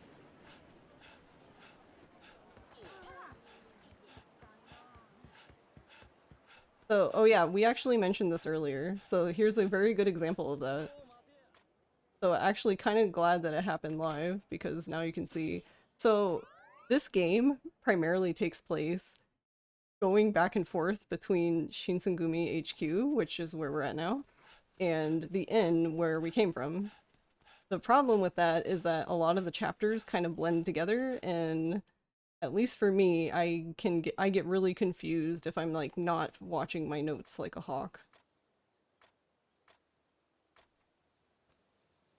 And the reason why that's so important is because there are a few chapters where, like, the marker will be up like that, and you're like, oh, I have to go to Shinsengumi, but you can't taxi. You actually are expected to run because there's something else that's going to happen, like, on the way, which is why notes are very helpful for this specific run.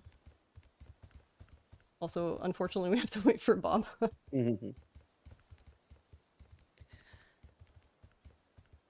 yeah, we kind of mentioned this during the Zero Run in the context of the Grand, where you spend a few times in the Grand going between various points, and it's kind of difficult to remember which one you're at. Yakuza games love to do this, love to send you in like small variations between a few points in the map. And yeah, it's really important to either have really good memory or just have very good notes to remember to go to the right place and not lose a lot of time.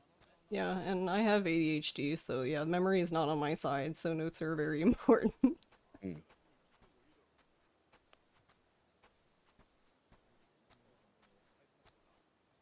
Yeah, Why I does it have feel like like he's walking slower despite me? Sorry, Garlic, go ahead. he is. I was just gonna say I have like this habit of whenever the games show you the like objective marker, I just my brain wants to follow where it is, and sometimes like we were saying that's not the case. Like we need to go somewhere else first. So it's Mm. like I always have to put like really big bold notes like don't forget to go to this place. Yeah, it happens in Zero as well because several times you ignore the objective marker to go and buy weapons at the Dragon and Tiger. So if you just went directly to where the objective is, you'd be in a lot of trouble at that point. Mm-hmm. Trying to think if this game does that. Like, has an objective that you don't actually have to go towards. I can't think of. Well, I guess it's also a lot more rare in New Game Plus runs because you usually don't have to go Fair. do side stuff in New Game Plus. Like Kiwami New Game Plus, pretty much. I can't think of an instance where it doesn't just follow the objective Like, marker. right, like this right here, the battle dungeon. Thankfully, our RGG was like, you're doing New Game Plus, you don't have to do the battle dungeon, which is very nice of them, because they don't always do that. Skipping optional stuff in New Game Plus. God, I wish that were me. Yeah. Because you still have to do a lot of this stuff in, for example, Pirate Yakuza New Game Plus.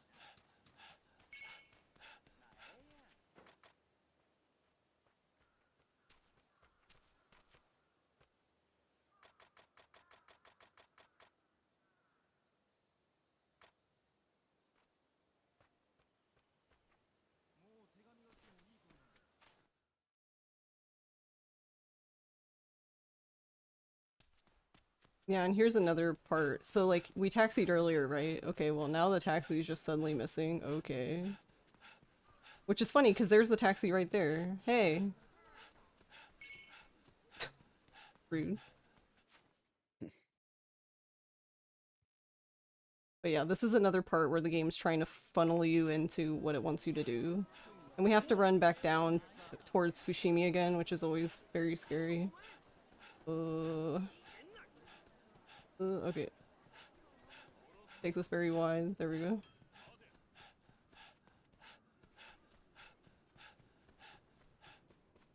Honestly, I've been very surprised with the fight spawns coming from the blacksmith, because usually that's the worst part, but they've been pretty nice.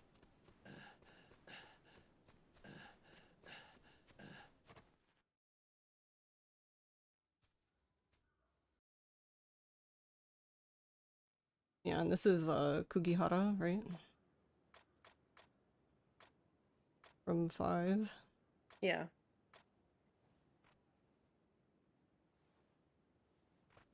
In Saijima's part, which seems to be hit or miss with people.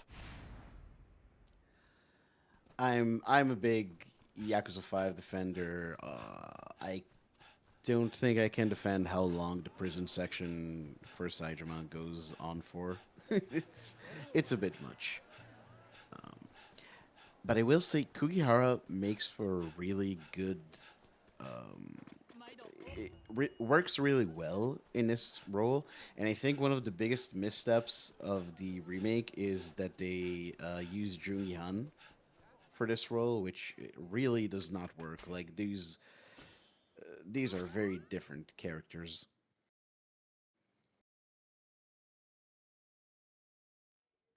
I don't know if you guys saw that, but that fight spawn aggroed on me, and they turned around and ran the other way.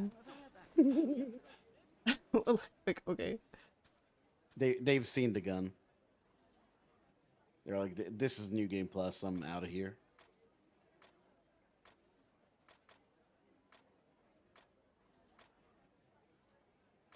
Also, this is the part I mentioned earlier of Shinsengumi making an example of people. You're gonna recognize who's gonna be made the example.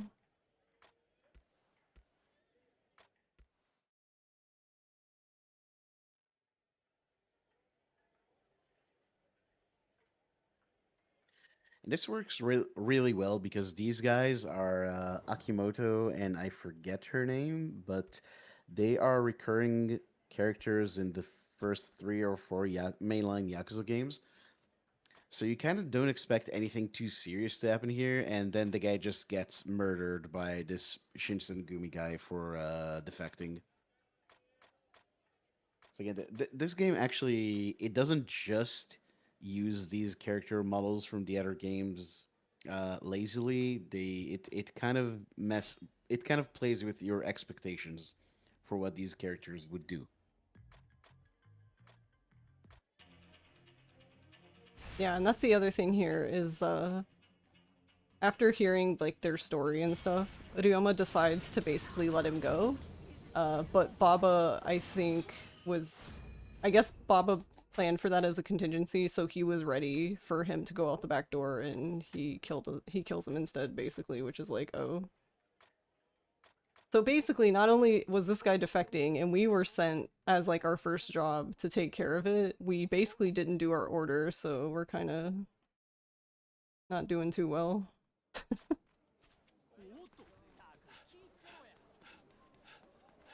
Yeah, we're gonna go backwards because we need to teleport again. We need to go back to Shinsengumi. Yay! We love that place. Also, yeah, I'm gonna keep pausing because like the taxi list in this game is absolutely insane. And then it only gets worse later when they add a taxi. Because like you would think, right, if they add a taxi spot, it just everything shifts down, right? No, they just completely change the order. That makes sense. I never even realized that. That is actually crazy. Because usually, sometimes you do get destinations added to taxi lists in these games, but it's usually, another option at the top or another option at the bottom, not just Yeah. reshuffle the whole thing.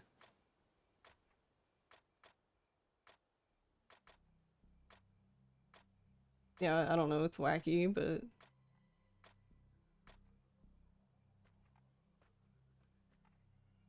so basically I guess this is our chance number 2, I guess. But yeah, there's stuff going down at the gambling hall, so we have been told to go there and take care of it, or to help take care of it. The funny thing about this is that, I mean, you're gonna see when we get there, but we basically have, I think they sent 4 Shinsengumi captains to take care of this thing, and it's one dude.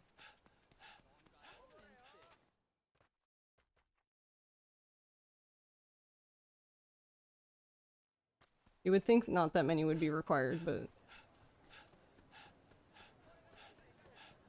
Because this is the Shinsengumi after all, these are supposed to be, like, elite samurai, basically. That's not good. Can I talk to you? Nice. I don't think I've ever had to talk to him before. So I didn't even know if I could.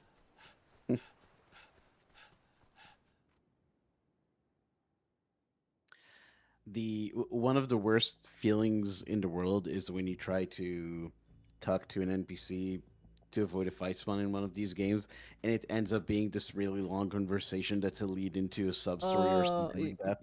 Yeah. Yeah, like that one was nice, but yeah, that does happen. It's like out of all the NPCs you picked, the world's longest sub-story.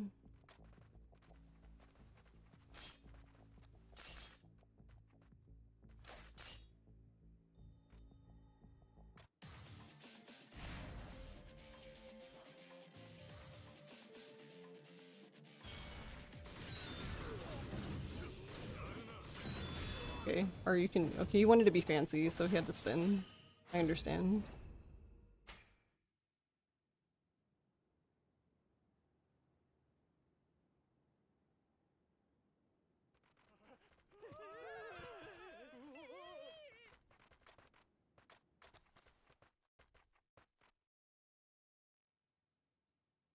Oh yeah, we get another glimpse of Kashiwagi.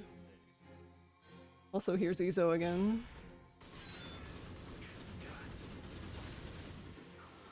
Oh no, I guess it is 4 times. I forgot about this fight. So yeah, this is the third one. Oh.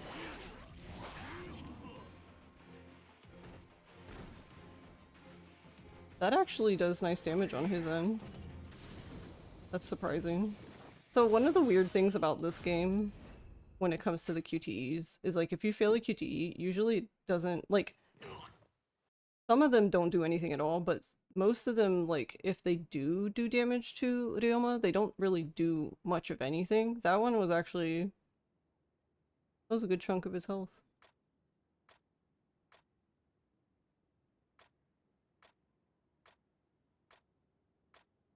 But yeah, that was just being silly and completely missing the X button.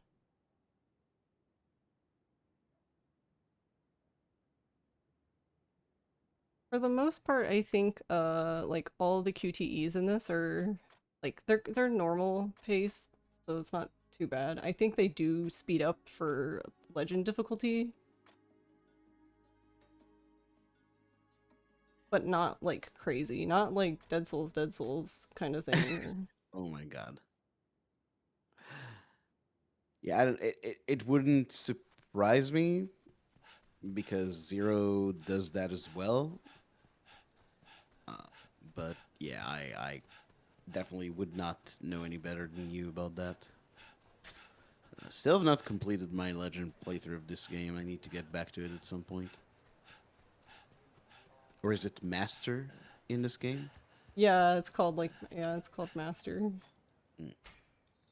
It's interesting. The first game to have a kind of a legend difficulty, which for those who don't know is the highest difficulty, which traditionally also meant you wouldn't get any checkpoints. You'd only be able to make hard saves. So if you died during a set piece, you would have to do the entire set piece again. So that started as X hard on Yakuza 2, and then they got localized as Legend, and I guess for this game is Master, but that didn't make the cut in the remake. They just call it Ishin difficulty.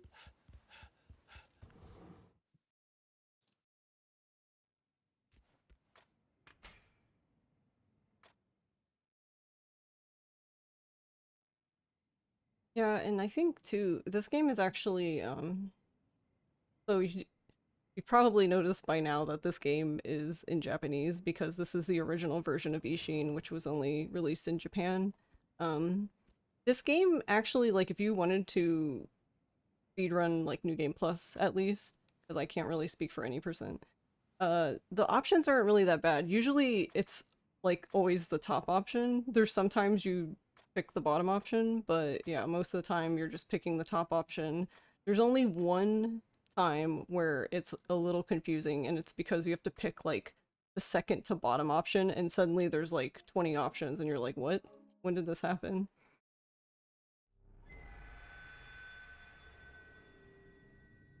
So yeah, this is, I think, one of the easier games as far as that goes. But I think in general it's not too bad because like Nono and I both run OG2, but um I'm, I'm sure To my Nono has great shame, played, yes. yeah, I'm sure Nono has played it in English, but yeah, once you play a game like that enough in English, going to Japanese is fine because you already know where everything is, what everything is, what to do. Yeah, I mean, it's one of those things where it's not like when I played these games in English, or when you speedrun a game, even in if it's in English, it's not like you read through the text a lot of the time. You usually know which option you need to pick, or you remember. For example, in a lot of stores, I tend to remember just how much money I'm supposed to be spending, and just kind of do it based on that. Yeah, I don't think that's something that people need to be intimidated by. The one thing that I always find kind of difficult is remembering the taxis in OG1 and OG2. But then I kind of remember things like, oh, this is the one that has a letter in it that kind of looks like a T or something like that. It's It's my own stupid, ignorant way of remembering which Japanese words I need to be looking for. Hey, whatever works. Yeah, true, true. Yeah, usually for taxis in all these runs, including English language, which is so far all I run because I haven't started OG1 yet, but I literally just put the like how many inputs to do, like up to, or you know, top or bottom options, stuff like that, because if I put just the name of the destination, it takes me too long to read it. Mm-hmm. Yeah, that's also a good way of doing it. And I've actually known people who put in their splits the number of inputs they need for the different taxis during the chapter, so they just like mentally go through that where you need to go. I don't do that because I like having dumb jokes as my split names, and I defend that choice very heavily. But yeah, that is a good alternative if it works for you.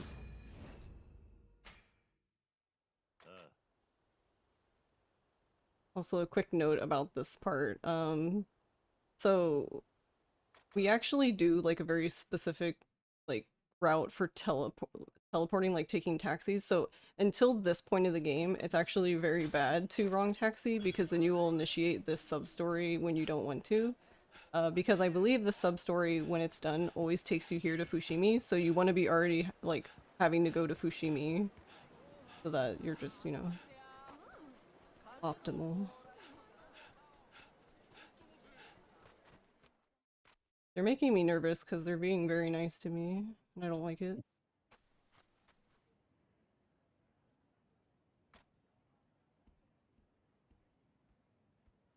Also, this is the first time this happens. Starting from this point, for some reason, not Date is just like always in your room. I don't know. Apparently, that's just the meeting spot now. And he's like, yeah, I'll just, you know, make myself comfy.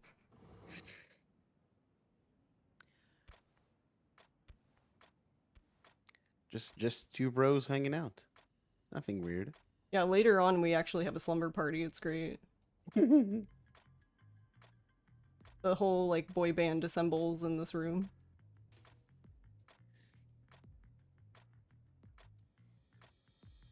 Which is actually kind of cute, because they all kind of sit in a circle on the floor.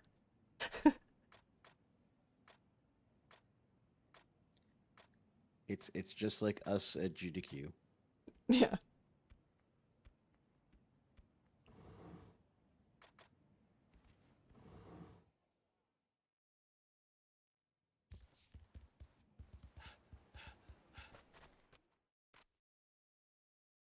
Alright, so here's one of the areas I was mentioning. See, this is the part where we need to actually go, we need to run up. Don't want to taxi anywhere. We actually need to be in the center of the map. But because see how, like, you can see the markers up there, so you're like, oh, I need to go up there, probably to headquarters, and then you'll teleport there and be like, huh? Okay, hold on.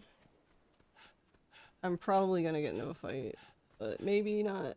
Nice, okay. Ooh, nice. That was very very close. Yeah, you could see, right when I noticed there were enemies there, I stopped, I basically made Ryoma jog instead of sprint. That is to basically get his stamina back, because I need to basically run the full time. If you run out of stamina there, or, like, stop even, like, for a second, you're not gonna... There's no chance for you to skip that fight. And that fight's not always there, either. And it's... Okay, actually, this is a good point to what Nono said earlier. Nono said that, like, it's so unfortunate when you try to talk to an NPC to skip, like, a fight, and it's, like, the longest NPC dialogue in the world. Well, here you go, that guy over there in the corner. You're like, oh, I can just talk to him. Nope. It's so... his dialogue thing is so long.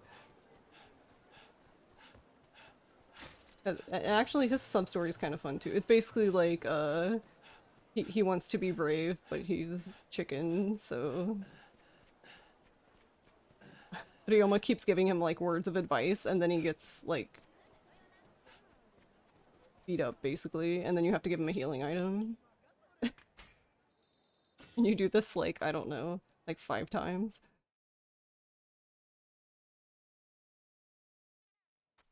Yeah, this game also has the friendship system like in I believe it's in Zero, right? Where you can basically become friends with NPCs. Yeah, it's really interesting playing all these spin-off games and seeing because RGG used a lot of the spin-offs as kind of a lab to test out ideas from the main series. And if you're big into these games, which I can't imagine being, but like if you're really obsessed with Yakuza, it is often very interesting to see where these ideas came from. So I do recommend trying to play this game, even though you have the remake localized already. I highly recommend even trying to play the Black Panther games, which I'm not even that big of a fan of, but you'd be surprised how many things you've seen in mainline Yakuza games started out as ideas in those games. This is Morinaga from 5, who just came from, I don't even know where he came from.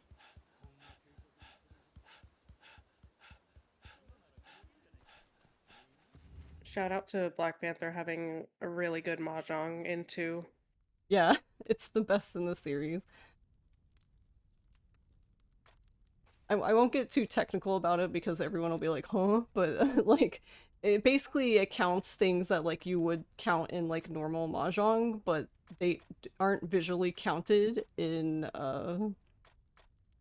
like the mainline games. You kind of have to like, it shows up, but it's not like the same. So it's nice. It's nice for the mahjong nerds.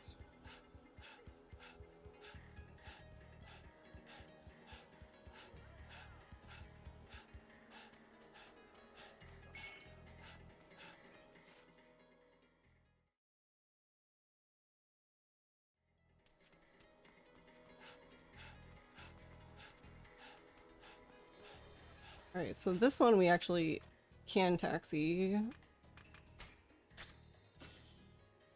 And this is where the taxi list starts getting convoluted. So we got a new taxi just now.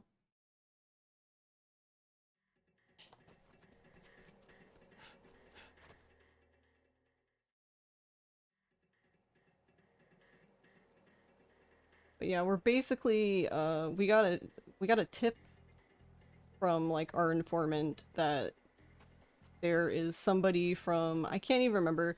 I can't remember whose domain because it's basically Choshu and like Satsuma, and like Katsura is one domain and Saigo is the other, but it's basically Katsura's domain that is supposedly here, and they're trying to capture him basically.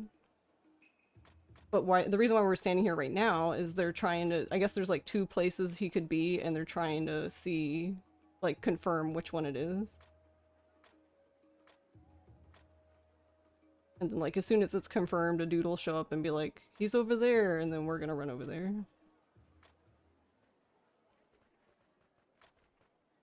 There he is.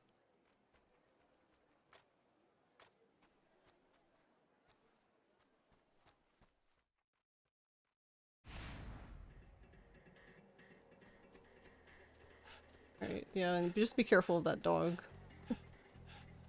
The dog is very cute. You can adopt the dog and take him home, basically. But we unfortunately cannot do that in the speedrun. I just realized when you said that, because I completely forgot about that mechanic in this game, and that's something you now have in Pirate Yakuza. Yeah, yeah, you're right. Yeah. I didn't think about it like that either.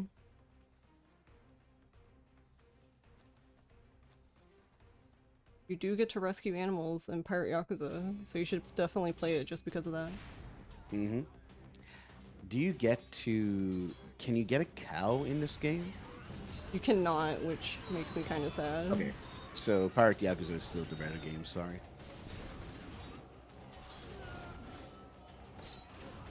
We just have 3 dogs, 3 chickens, and 3 cats. Okay, that's pretty good, but a cow is like a very big dog, so that's 3 dogs right there. So the math is not in your favor here. Also, I did time this earlier, so it is actually faster to not fail, and the reason for that is because you see how he dodges? He runs up quicker, whereas if you get hit by it, he like limps up the steps.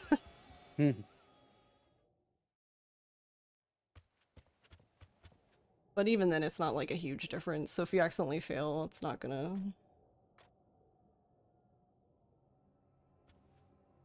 make or break your run.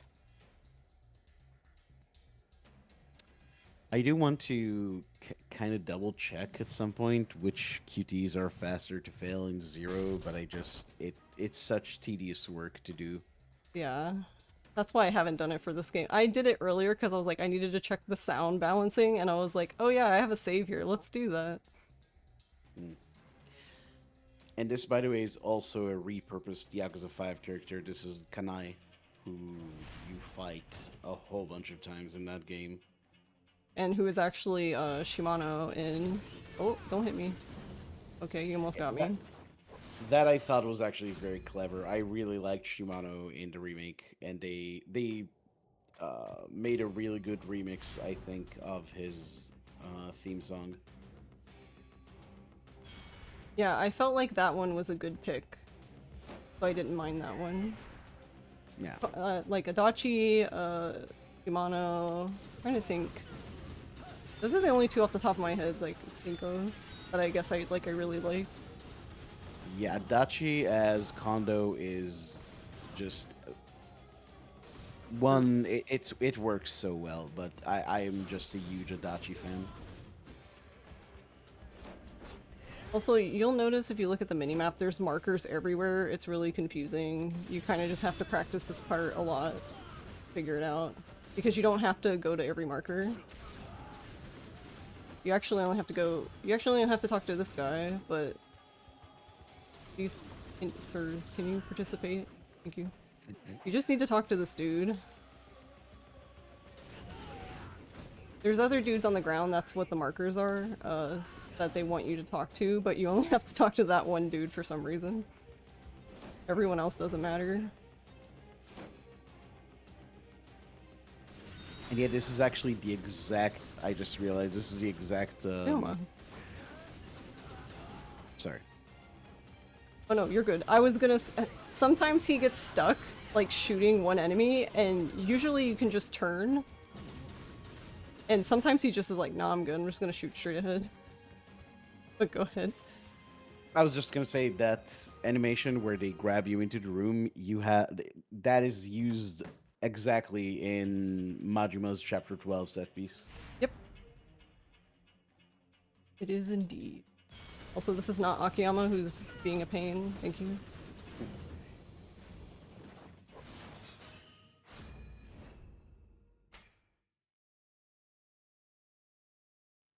So yeah, this is who we came to find.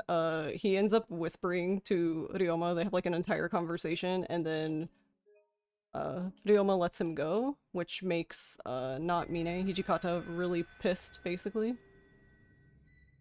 It's funny because I love that they picked Mine for Hijikata because he plays this part so well because you can tell that he's like really, really mad, but he's so cool, like, okay, kind of thing.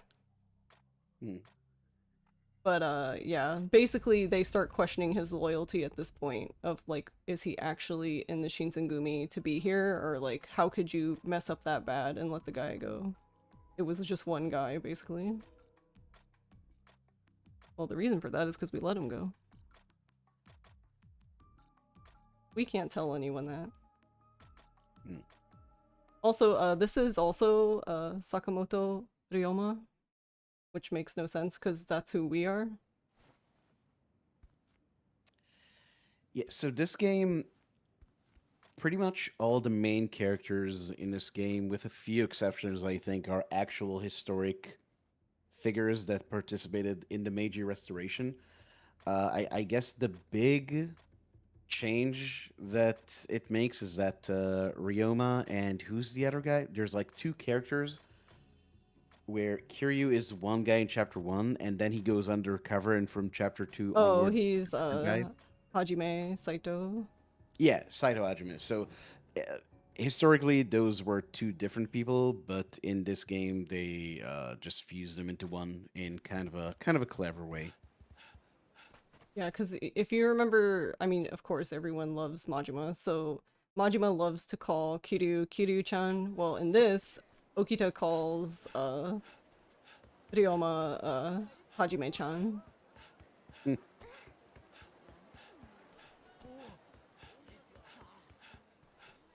And there was actually a part where he was standing like right where I ran by, and he gets mad that you don't stop to talk to him.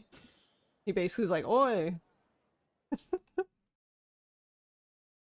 Which is really funny because if you talk to him, he doesn't really say much, but then he gets mad if you don't talk to him. And as long as if it's okay for me to interject with something else, Yeah, go ahead. um, I forgot to mention this at the time, but when the game introduces Okita, he comes in and the line he says is word for word the same thing he says when he's first introduced in the first Yakuza. You know, the whole ama, yeah, the thing with telling Mm-hmm. Kiryu he's being too soft, except he tells that to Saijima's character about Kiryu. So it's kind of a nice self-referential thing.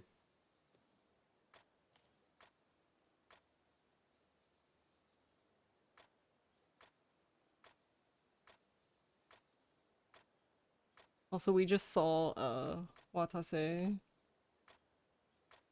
who's also from 5. Everyone's from 5.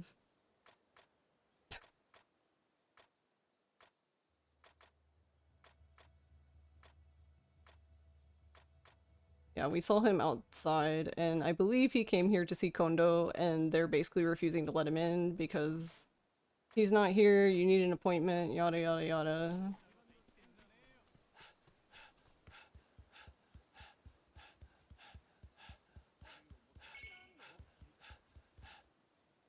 And that's what we're actually doing right now. We're basically going to like 3 different spots around here. This is actually Kondo's room that I guess we're just gonna go in and hope no one noticed that we just snuck in his room, because that's not weird.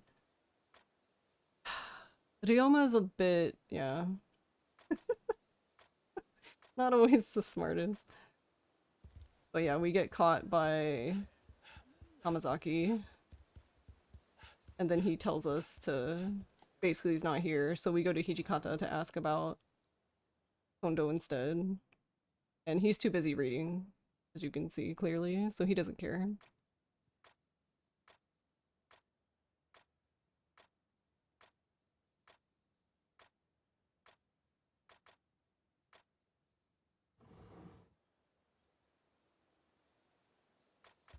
And then our last destination is to go talk to Okita, who is in a riveting game of strip mahjong. Yes, you heard that right.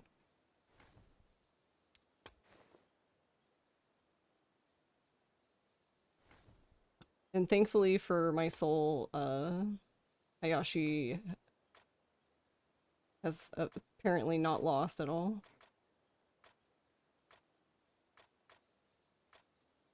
But negatively for your soul, Okita is doing very well. Also, Yeah, so that's it's kind of also a true. yeah.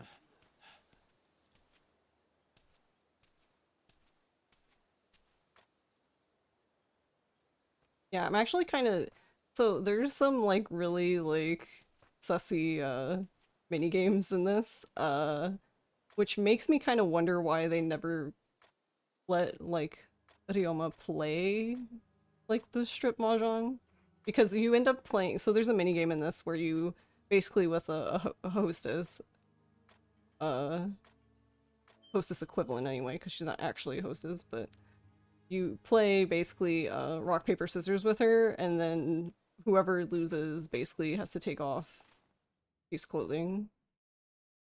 So yeah, obviously you can figure out how that goes, but yeah, so like everything's off screen and you don't see anything, so I'm really surprised they just didn't do something like that.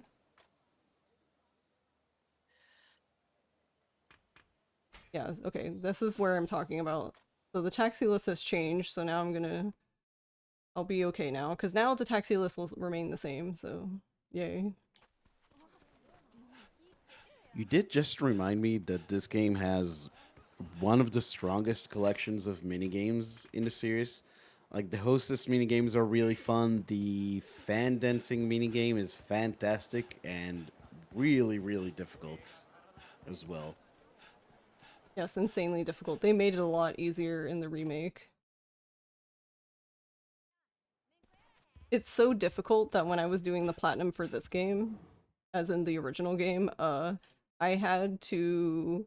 I basically ended up doing the hardest difficulty of the fan dancing on the one song that's like really hard. Ross had one side of the controller and I had the other half. So we could just focus on our halves and not like each side. So technically, that was your first 2P1C playthrough. True. That's true.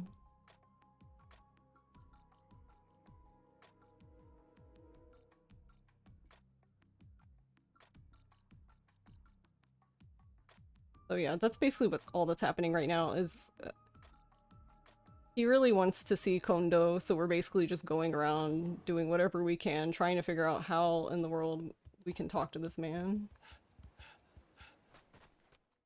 But since we're literally talking to everybody, we're also gonna go talk to Saigo.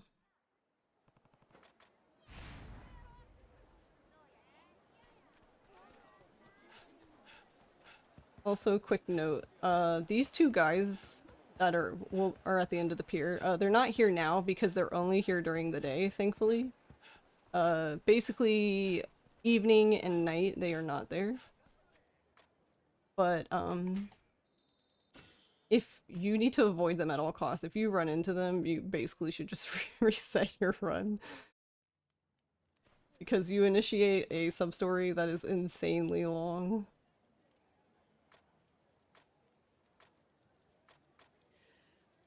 Yeah, there's something like that in Kiwami where if you go too close to one side of the street at one point, you get into the pocket circuit sub-story, and that's a minute and a half of unskippable cutscene. So it's like Oh, yeah. GG at that point. Yeah.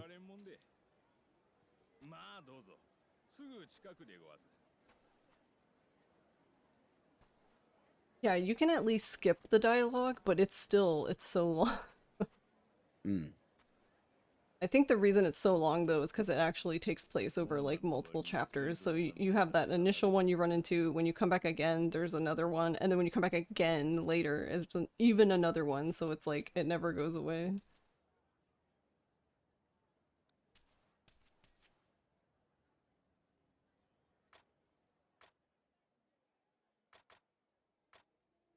So yeah, we came here to see Saigo, but we've been bamboozled.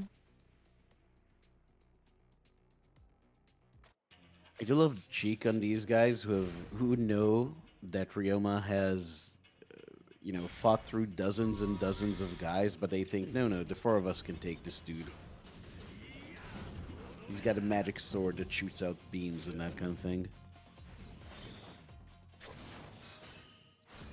So yeah, that was actually the first time I think we've seen the gun special move when you hold down R2. Basically the way it works is why you saw me spinning. The reason why I spin is because I want to make sure the camera sees each enemy, because sometimes if you look forward and you assume that the camera locked onto someone behind you, it doesn't always, so it's just better to just make sure you look at every enemy. But yeah, I don't remember how many targets it is. It's like a high number, like 20 or something, but yeah, you have a max of, you can just hold it down until all the targets have been basically accounted for, and then he will initiate it. But you can also just do a little bit, which is what I did. I basically made sure there was at least 2 targets on each dude, and then let go of the button, and he just does it right away. If you hold it down, he will basically do the max targets, and then once the max target is met, he will do the move. So you have options.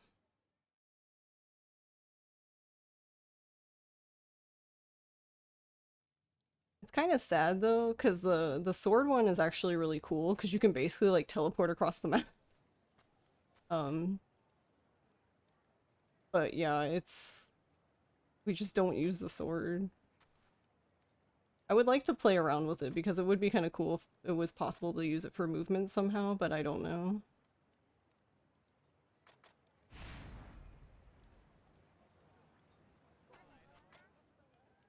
Alright, now we're finally going to Gion to meet the man. The man we've been looking for 7 chapters now. And of course he is in basically the red light district of Kyoto.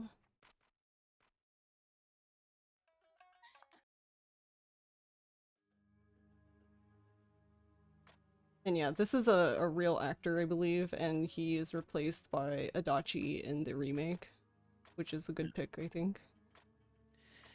Yeah, does feel a bit bad because this guy really does a great job, but Adachi is perfect in the role. Yeah. Yeah, this guy's a great actor.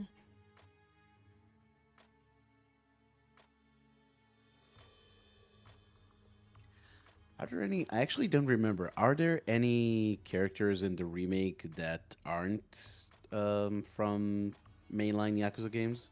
Like guys like this who are unique characters? No, I think they all get replaced in the remake. I don't think any of them are left. Yeah, because Yeah, actually, now that I think about it, because even like Kanda, he's it's only like a sub story, but even he's in the game. It's like they added so many people. Yeah, you get a Bacchus parallel, and Hanpeta is famously Shibusawa in that game.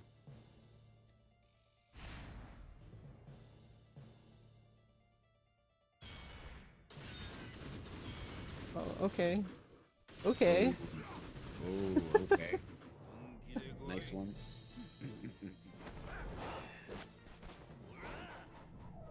That does happen. It's unfortunate, but it's very rare.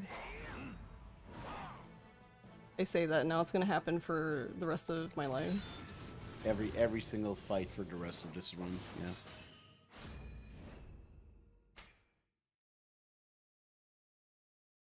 Yeah, so I mentioned a little bit earlier, yeah, for the most part in this run, we are safe from dying. There's gonna be 2 specific spots where we are very much in danger of dying.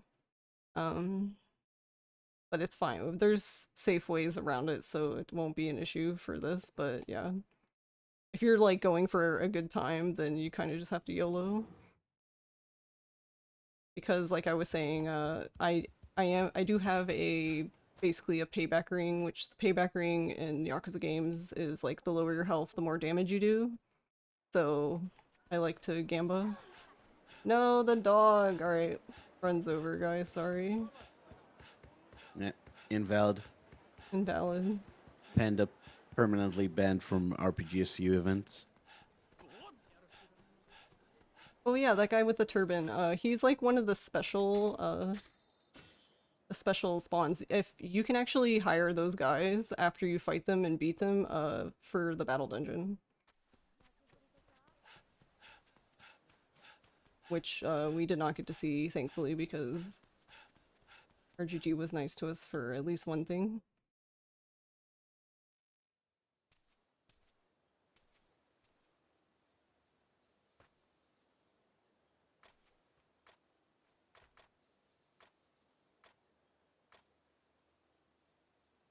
Also, I mean, it's Majima, right? Everyone loves Majima, but I really love Okita in this game. He's so good. Yeah, and I think the best example of that is coming up in a set piece later, Yeah. which I think I don't know. It's hard. This game has some really good set pieces, but it's one of the best ones. I think you know the one I mean. Are we talking specifically about the cannon scene? Yes. Yeah, I love that.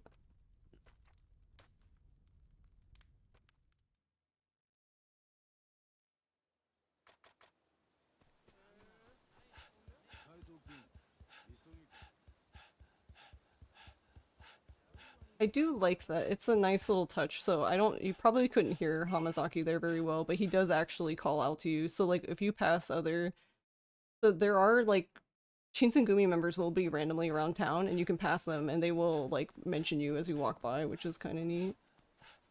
Like it makes it seem more alive than just, oh, they're just standing there.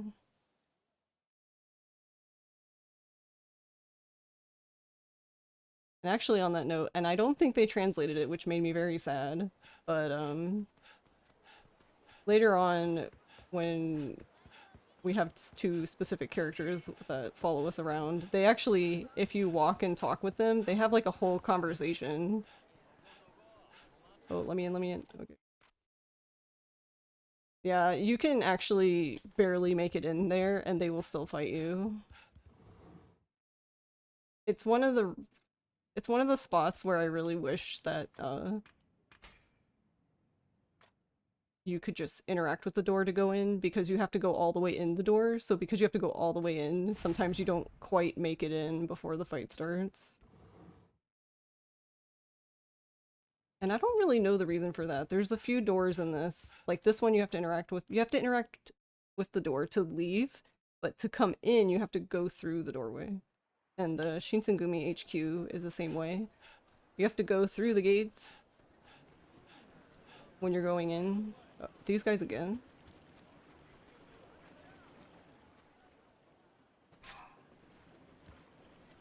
Rude. But yeah, you have to go through the gates when you go, but then like when you exit, you can just hit circle to exit. It's kind of weird.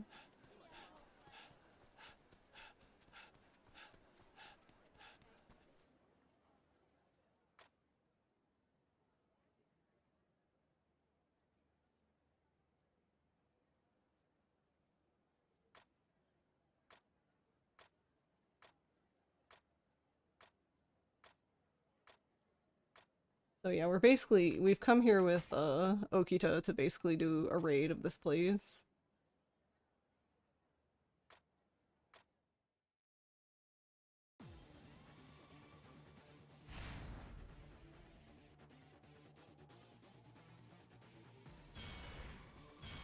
Also, I don't know why this is, but this is one of the only fights I can think of in the game where you can actually use all of your styles, but for some reason it defaults to Brawler, like at the start, and I don't know why that is.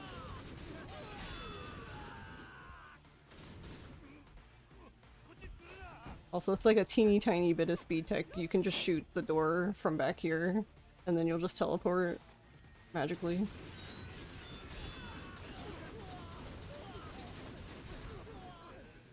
Also, another thing I don't think we mentioned, but all of these shots, I'm actually mashing square.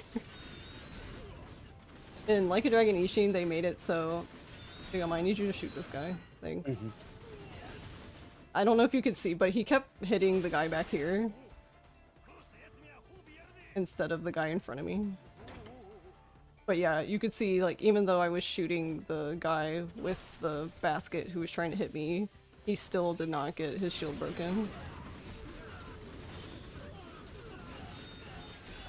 Yeah, so I have to mash for all of these.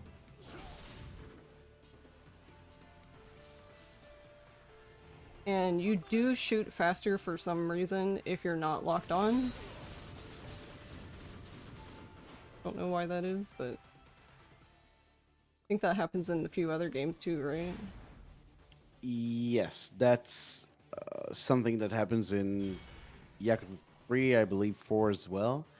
In K1, and I mentioned 0, but we never use regular guns in 0.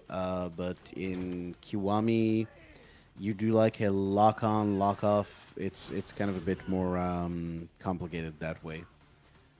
But yeah, these games are kind of weird with firing great and locking on for reasons that I can't quite... that I don't quite understand. This part's kind of frustrating, and there isn't really anything you can do about it, because there's usually one enemy who sits behind one of these boxes, and you have to go all the way down there just to fight them, and it's like, thanks. Also, here's another difference. These are, like, these are just like normal, highly armored enemies in this game.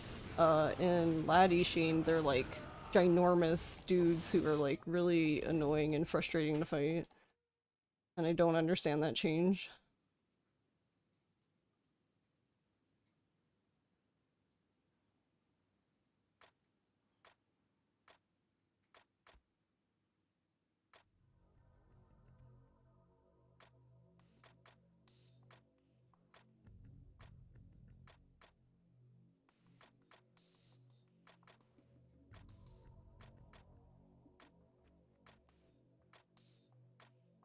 But also, yeah, this is what, Sengoku?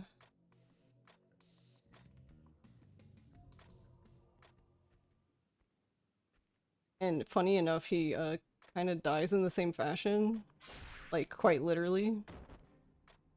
The only thing he just doesn't get launched out a window, but you know.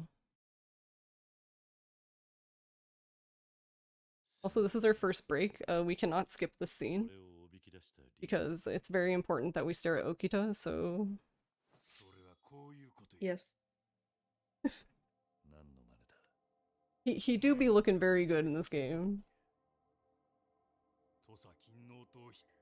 Then in the remake, they made him like ghostly complexion. I don't know what they were Yeah. doing. I feel like the lighting in the game is just weird, like in the remake.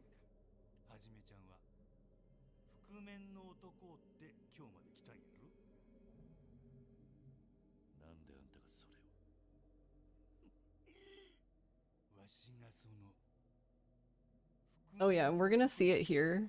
But when we talked about earlier, yeah, this is the sword style, by the way, that all of like the founding members of the Shinsengumi use, and this is the sword style who fought the same sword style the guy used who fought Ryoma in the very beginning of the game, which is who we've been looking for the whole time. So basically, we've confirmed now that whoever did this is in the Shinsengumi. It's one of the members. So we're basically kind of narrowing down each member at this point. And it's not actually Okita, but Okita, you know, it's in true Majima fashion, he's gonna use this opportunity to fight Kiryu at any cost, so he basically makes up like something of like, yeah, it was totally me, I did it, and then after you beat him, he's like, yeah, I didn't do it, lol.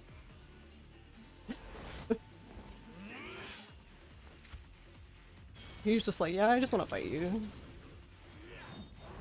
Also, this fight is cool, but it's kind of trivial, I guess, on New Game Plus. I was gonna say, I love how you get this whole like epic dynamic intro with the swords and then you pull out your gun.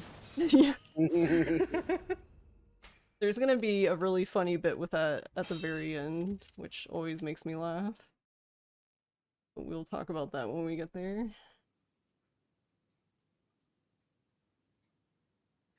Yeah, I also love how this thing where Okita comes out and tells you that he was lying about being the man in black is such a thing that Majima would do to get Kiryu to fight him. Yeah, exactly.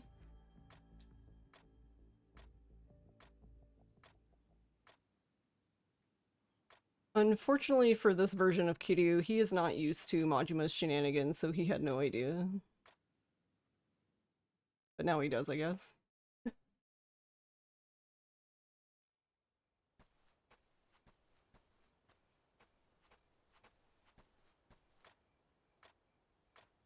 Also, this is Oreo running up to us, delivering the letter that our brother Hanpeta has died. So, yeah, as you can imagine, Ryoma is not happy with that news.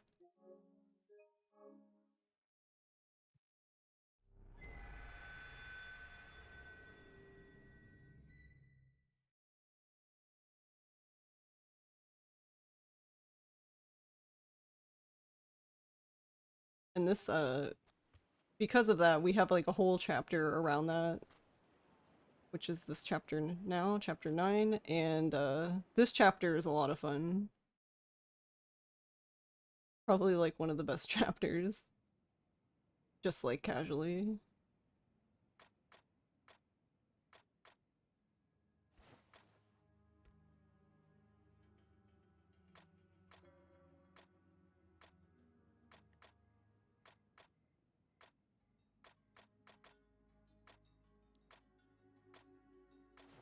But yeah, we're currently in the denial stage of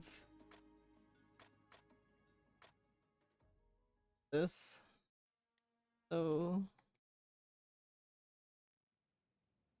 also, if you've played Yakuza games, you might be familiar with the drunk state. We are now drunk because Ryoma has been heavily drinking.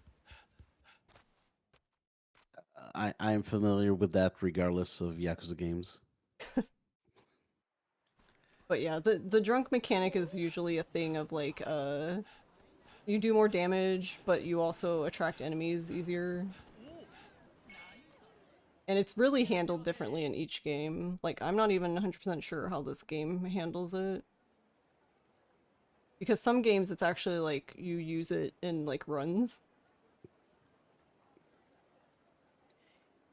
Yeah, a lot or some Yakuza games have an ability called Boozer's Lore, which gives you extra damage when you're drunk.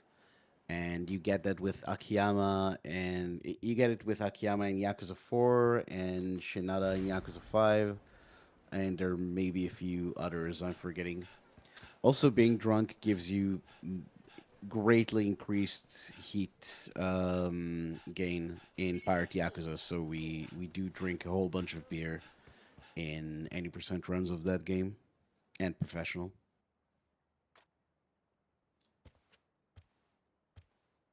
Yeah, and you might recognize this pretty lady. It's Hana. That's my wife.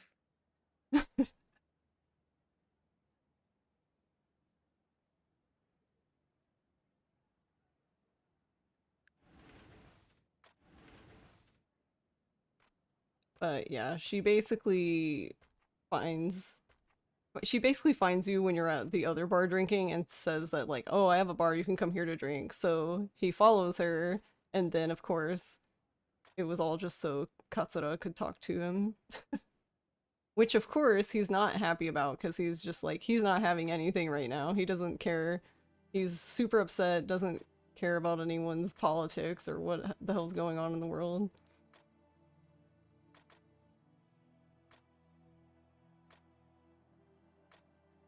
Which, fair enough, to be honest.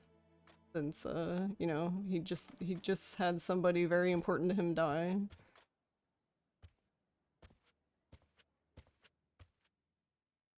But then we get this scene, which unfortunately we have to skip, but it's basically the same scene in Kiwami and OG1 with the dog. Yeah, except with Saigo taking the role of Kiryu, I suppose. Oh, whoops, I failed his. Okay, that's fine. So if you fail Saigo's, it's fine, because you can just do Akiyama's. Okay, he's just not participating, so we're just gonna get rid of him.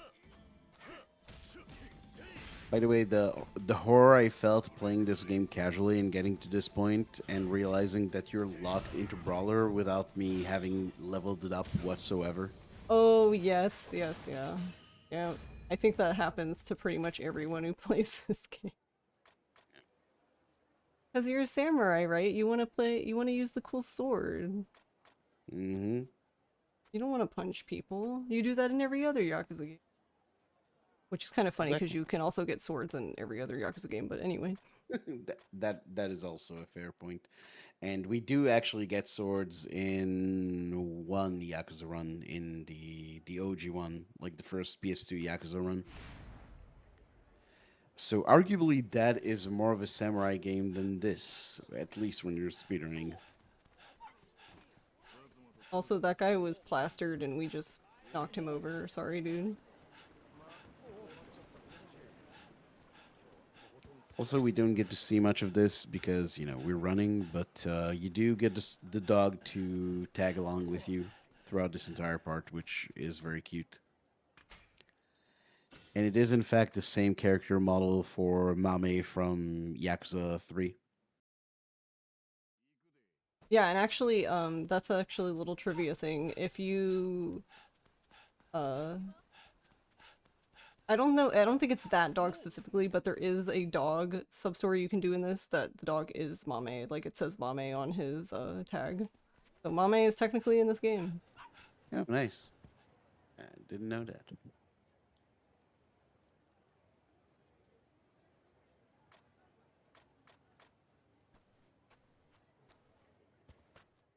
Yeah, the dog even comes to the bar with us and has his own pillow. Honestly, that's one of my favorite things. One of Yeah. my favorite pubs around here actually had its own dog that would just sit at the doorway and greet people in. Just incredible move. Every pub should have a pub dog.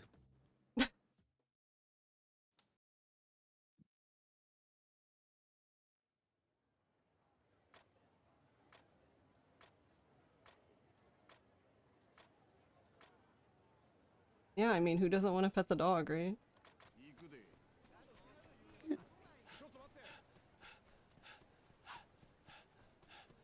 Also, you heard the dog bark there, so if you look at the mini-map, so they can still run into the dog and the dog will yelp, but I actually noticed recently that most of the time when the dog's making noise, the dog's actually barking because we got too far away from him, so he's mad, which is fair. Like right now, he's in the back, so when he barks, it's basically because we're leaving him behind.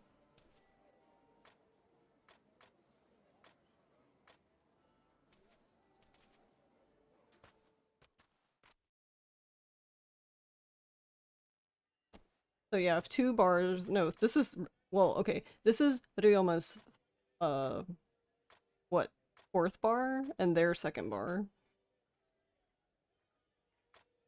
Eh. You can do better than this. By the way, I love the implication because the dog is zonked out in the corner. I love the implication that he's had a few as well. Yeah. He's had a long day. Mm.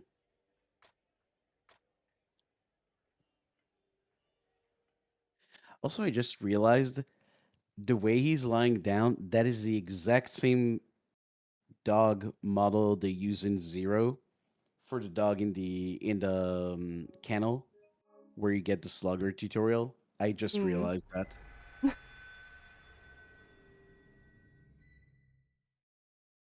They really love their asset reuse.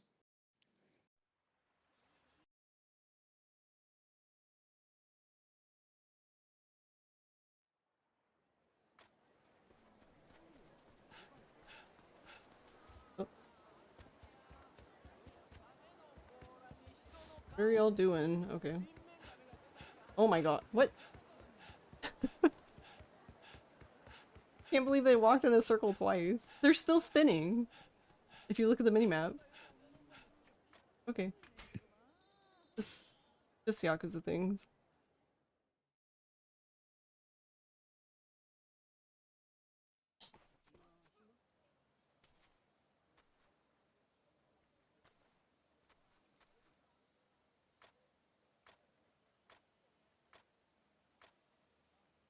Alright, so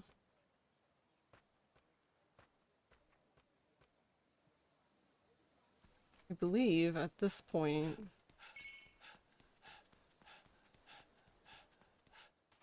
when unfortunately,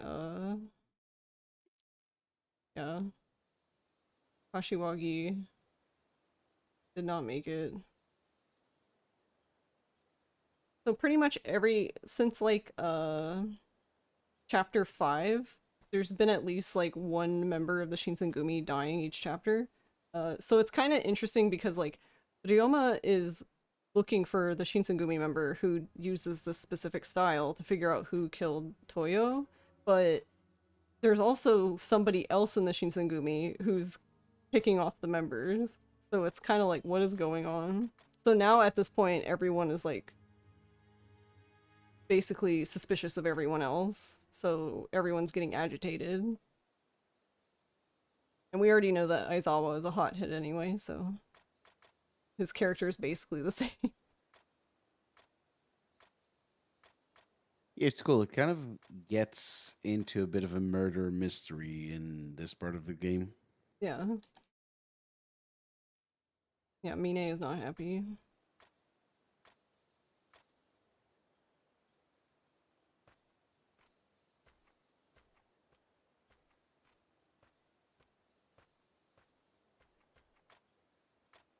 I don't understand why we we look at Bama's face there for so long.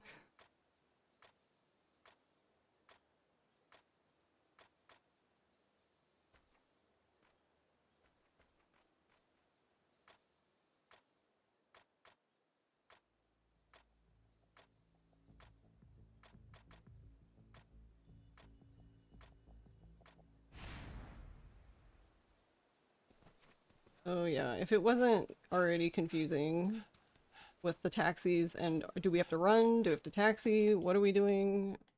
We get this chapter. So we are running. There's a guy so you can see the taxi and there's a man waiting. And if you talk to him, he basically says like, where did the taxi attendants go? Like, what's going on? But yeah, we're basically we have some rogue Shinsengumi members who are very upset about what's going on and are basically wreaking havoc around town for no reason because they want somebody to pay. They need someone to blame.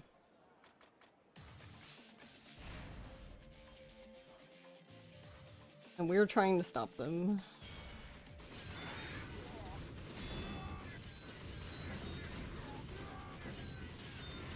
Oh yeah, you can see it here with so these guys have a bit more health, so you actually get to see it. There is a mechanic in this game that's actually really cool. You actually pick up swords and stuff a lot, and you can actually break them down for materials. Like, you can either use them if you want, or you can break them down.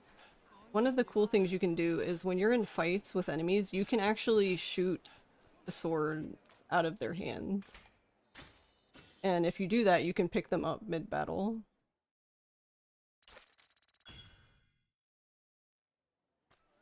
Which is really cool, like, in the beginning of the game when you don't have, like, a lot of resources, you can just pick up their swords and, like, recycle them, basically. Or sell them if you don't want to break them down for parts.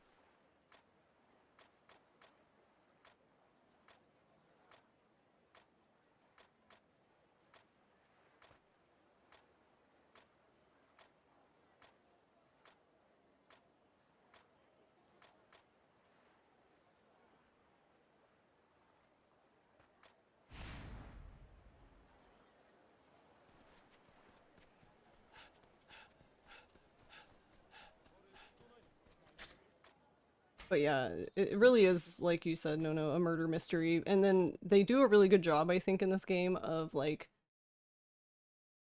they kind of make it seem like it's one person, and then you get sus of them, and then, like, that person dies too, so then it's like, wait, who did this then? Mm. And I think that's same with what they did with Nishiki, and kind of the opposite of what they did with the remake and putting Shibusawa in as Hunpeta. They really try to play with your expectations in regards to where the characters are, and that's the opposite of what making Shibusawa your sworn brother who kind of goes against you in the end undoes.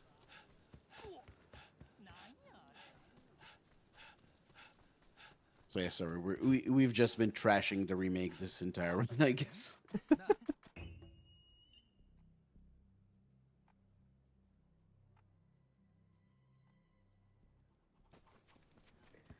I will say one of my favorite things about the remake was the amount of like kind of a bit like accessibility options they added, not Mm-hmm. just for the ability to like mash by holding down the button, but also a lot of more options were added for like captions, like with colors and stuff like that, which they kept doing in other games later, which I really like. Yeah, the series has definitely been good about adding more of that stuff into newer games.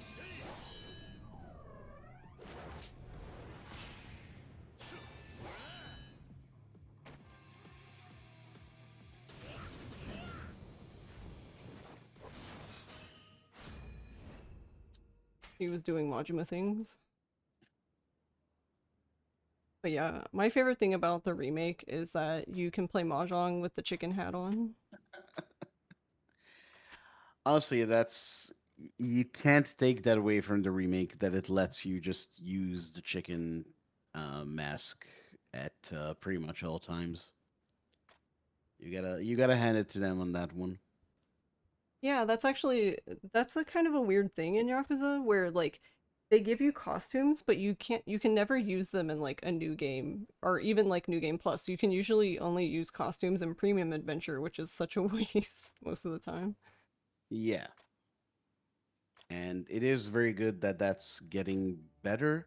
Like Pirate Yakuza lets you use your existing costumes once you get to a certain point in the game, which I wish it could have been from the start on New Game Plus, but at least it's something, you know?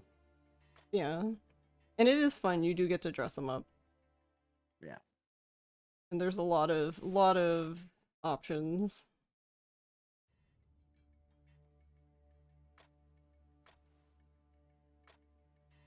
So yeah, Kondo basically explains to us what is going on in the Shinsengumi, really, I guess.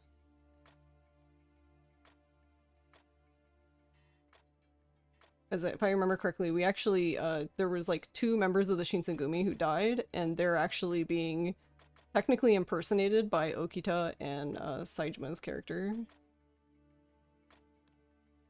So Oh, they're yeah. not actually the people they're supposed to be. Yeah, I forget about this plot point. Oh, yeah, and then there's this really weird flashback with Saijima and Majima, where in the remake, the 3 guys you see are played by like it's a real deep cut. It's like the warden guy from 4 Oh yeah, yeah, you're right, yeah. and like Shindo. It's so bizarre.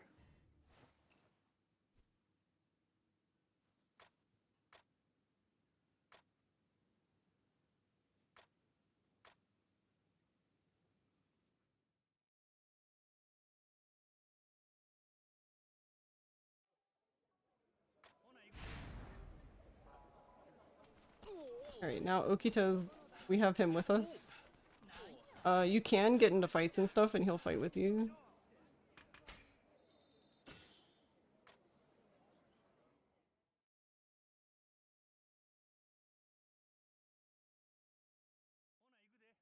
And we could have done a similar thing earlier with Katsura and Saigo when they were following us. They can fight with us as well. And this is actually one of the games where you can actually sit back and watch the any partners that are with you actually fight the enemies and beat them on their own. Hmm. Which is fun, just, you know, casually just to see, but god, it takes forever.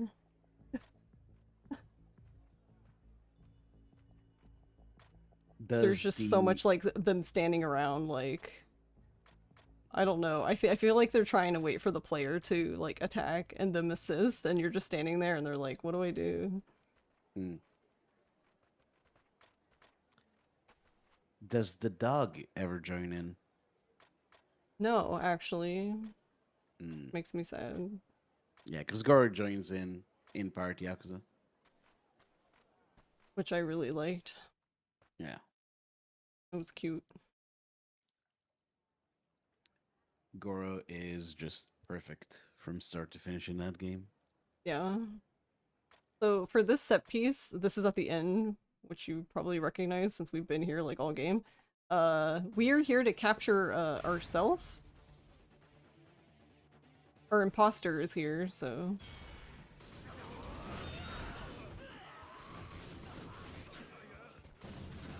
Okito, please.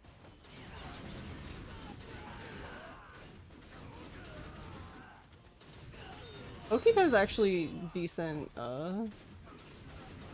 AI partner. One of the better ones. It's not like amazing, but he does actually participate and can kill dudes.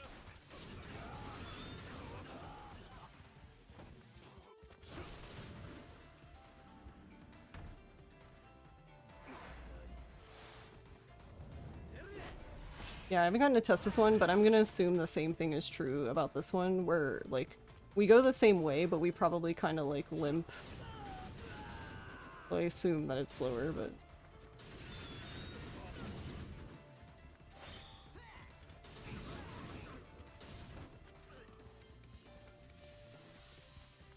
Oh yeah, that place I just walked by, so Bob is actually in this game, and god, is he terrifying. I don't know why, he just looks so scary in this game. Yes, Sengoku Bob is not to be trifled with.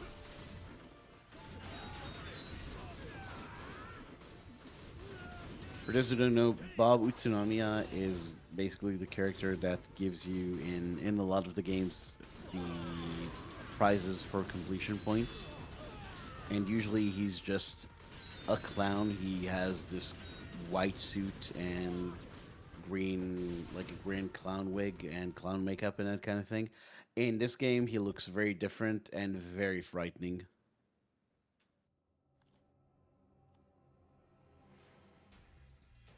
And Yeah, this he is looks also so intimidating, but go ahead. yeah. No, I was just gonna say this is the fake Ryoma Sakamoto, and the game makes a really big deal of who could that guy be. It's pretty obvious who he's going to be. It's pretty obvious it's gonna be Henpei though. Yeah, it basically is confirmed here in this cutscene that we are not going to watch. Because, like, his back ends up being exposed, and he has a very specific scar on his back, and we see it, and that's when Ryoma's like, what?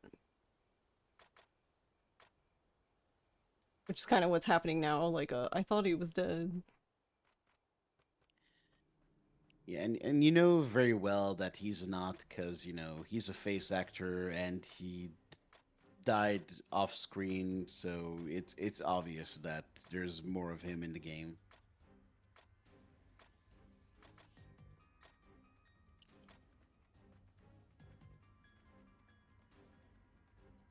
It's actually a good point. I feel like, yeah, if the face actors die, it's always on screen, right?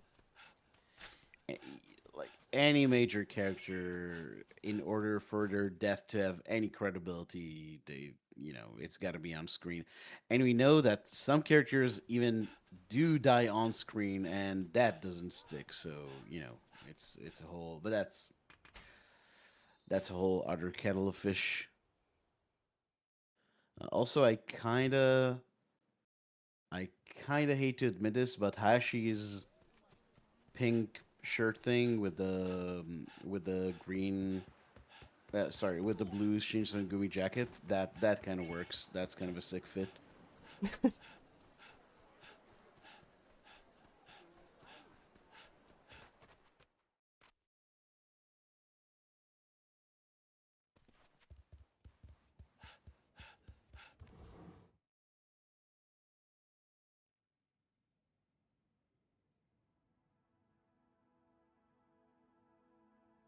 Yeah, so this is basically, so there's a bunch of scenes that we missed, but Oreo was basically spying on you. She was passing off information to one of the informants in the Shinsengumi.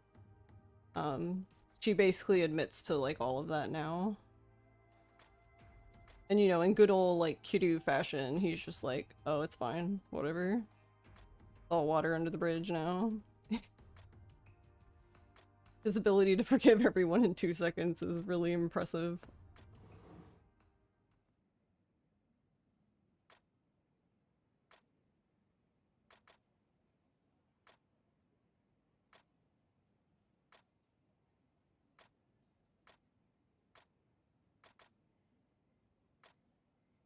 Also, Mire She's very cool in this game because she owns this inn, and then later on she's gonna have another inn built that's even bigger than this one, and then she lets us have an entire set piece in it where it gets trashed. I'm like, ma'am, how much money do you have?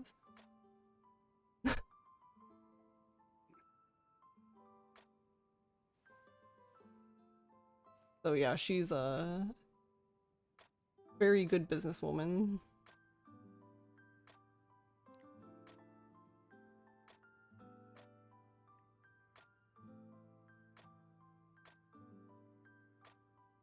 It's nice when we get a strong female character in this series because it doesn't feel like we have very many. And then when we do get them, they get sent to America. LOL. Yeah, I was gonna say when, because we just saw Yakuza 3 when Rebel ran it, and they get rid of Sayama, who probably is just the best woman character, especially in the like in the Kiryu saga, and just gets jettisoned right away, like the very start of the next game. By the way, Oreo is not doesn't is not based on any, I guess, character from mainline Yakuza, but the owner of the hotel of the it's not a hotel exactly. What would you call this? I always just call it an inn. Inn, yes. The owner of the inn is based on Park, also from Yakuza 5. Again, big Yakuza 5 representation in this game. I guess that makes sense, right? Because this came out after 5. Yeah, it's like they had to do the least work to update the assets, I assume, is a big part of it. Oh yeah, and I'm assuming this game was probably quite the undertaking because like the only game they had that they could reuse anything from would have been Kenzan, and I I think there were I can see some stuff that was probably in it that like obviously they had to update it because Kenzan is like what the first PS3 game. But Yeah, a lot of people, oh go ahead. I was just gonna say a lot of people sneer about the reuse of assets in these games, but what you have to understand is these games are not huge money makers. They are a bit more these days, but back in the day, this was a super niche series, so they could only really justify the budgets they would take if they could really reuse things for a lot of games. And yeah, this being a game, based in Sengoku era Japan, and it gave them so little they could work with for the other games. So yeah, I guess the reuse of character models is a big part of that because that's at least something that they can take to future games, and they have. Yeah, and I don't I personally don't really mind the asset reuse. I think it's really smart, especially because like it allows them to really focus, I think, on the story rather than making assets for like every single game. Like obviously they have to make some stuff each game, but Yeah, of course. I think it's a million times better that you reuse the physical assets or just do very minor touch ups on them and actually have new stories and new ideas rather than, these AAA games that have huge budgets and they will give you completely new assets every time, but then the game is basically the same game each year that it comes out. oh yeah, so here we are again at the Shinsengumi HQ, and yeah, that was the informant. So Kugihara's character, who has also now been killed. Which I feel like everyone was like leaning towards him being sus, but now he's dead, so now it's like, okay, I have no idea.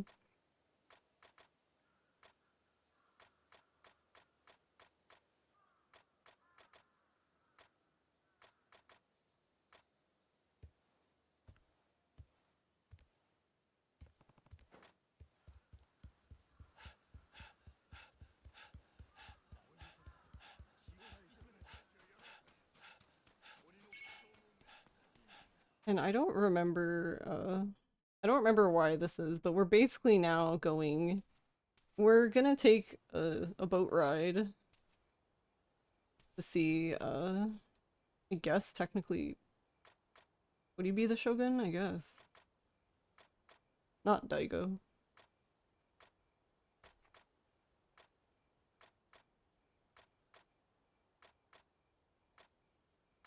But yeah, I don't even remember why we go there.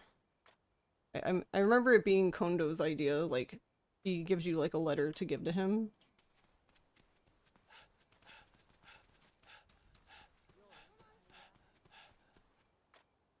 Which is what they talked about on top of that, like, I don't know, huge tower thing. I don't know. I feel like I guess it's kind of like a bell tower or something.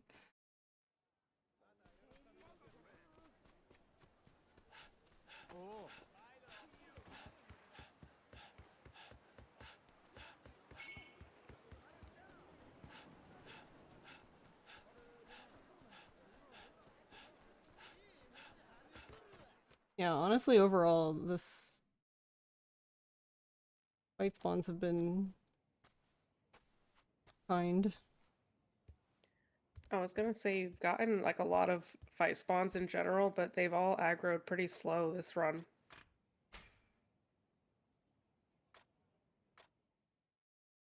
Or just not at all, which is Yeah. really weird.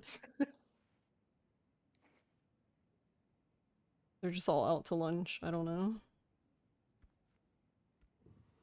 Yeah, he's so dramatic. Paint me like one of your French girls. Yeah.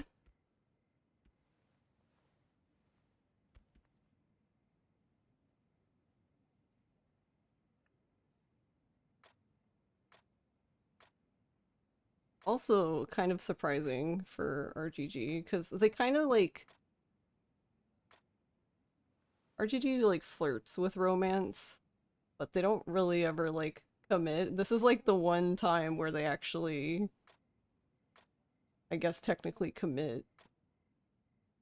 Because technically, they get married at the end. Well, married as much as they can marry. I think they don't actually get married because then like there would be a record and that would be bad for Ryoma, but they're basically married.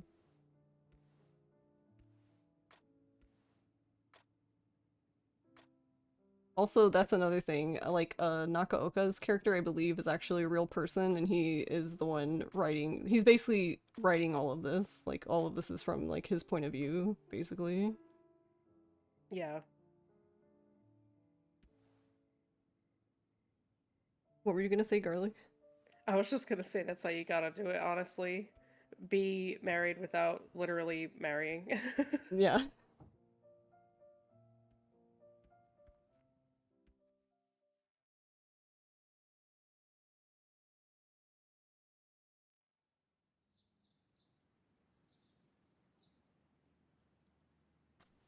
So, yeah, we're on our way to our boat ride, and of course, we can't leave our dog. Our cute dog. He has to come too.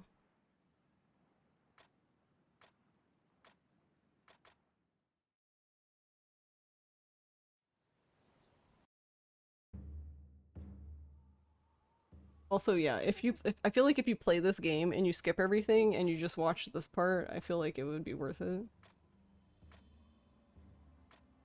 This set piece is just so good because Okita's with us. I almost thought you were talking about the fact that they needed help to read this letter. Oh, well, that's actually really funny too. Because I think like if I remember correctly, Ryoma can read some of it, but like not like the harder stuff, and then I think Okita can't read any of it at all. Yeah. But yeah, it's really interesting because it really makes you think of they're like, oh yeah, I guess not everyone did have, you know, the same education then. Like it was more for like nobility. One thing I really love about this game story in general, like, obviously this is a Yakuza game in the talking about the Meiji Restoration. Obviously, it's not going to be one to one in historical terms, but this is one of those historical stories or stories based on history where there's more truth to it than you'd think. And I think this part here, where they just like on a whim on a boat ride, just like scribbled an extra right into their future Bill of Rights. I think that is actually one of the historically true parts, which you wouldn't expect. History is weirder than you would think a lot of the time. Okay, that was interesting. That guy like died midair. Like he just flew back and then the game was like, oh wait, he died.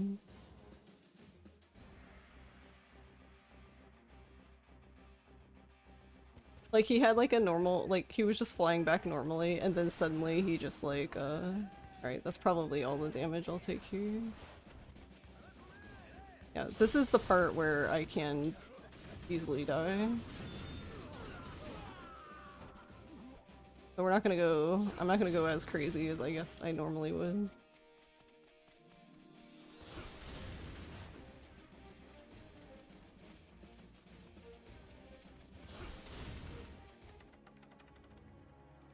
Yeah, fortunately, like, for this part, like, normally it would just shoot them as I'm running up to them. Yeah, the two guys with the cannons, they mean business. Honestly, even the gun guys are very deadly. So basically what I'm gonna do is I'm gonna wait for them to fire here.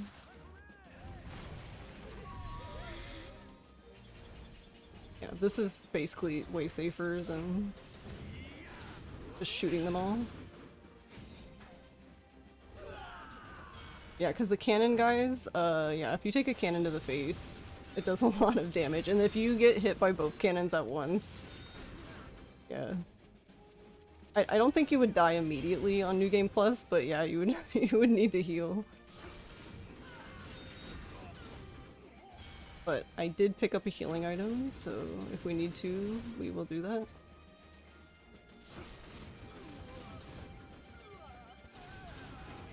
Ryomo, what's wrong with this guy? Okay. I don't know why he just refused to shoot that one guy.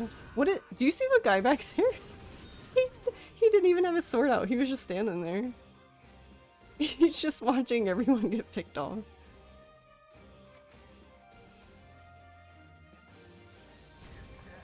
Alright, this part's kind of hard. I'm out of practice with this. The best you can do is 2 cannon. Oh, almost. We missed one. Oh no, we missed 2. And I actually don't even know if Okita can hit people with the cannon. I think he can, but he just, I don't know, his aim is not ideal.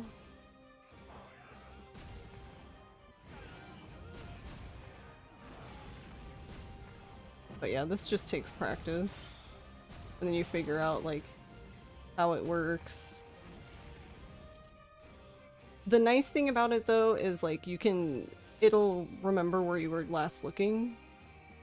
So if that ended up being a good spot, you can basically fire the same spot again.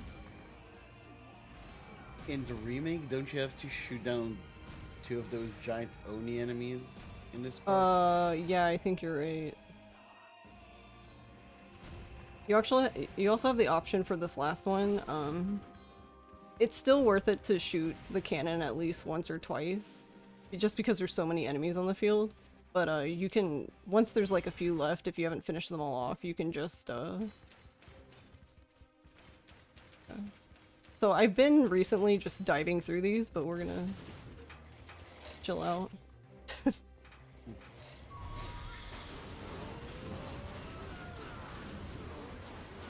But yeah, this is the part I was referring to with the doors turning around in Zero. Also, I'm waiting for all the ninjas to enter the area first before I start spinning.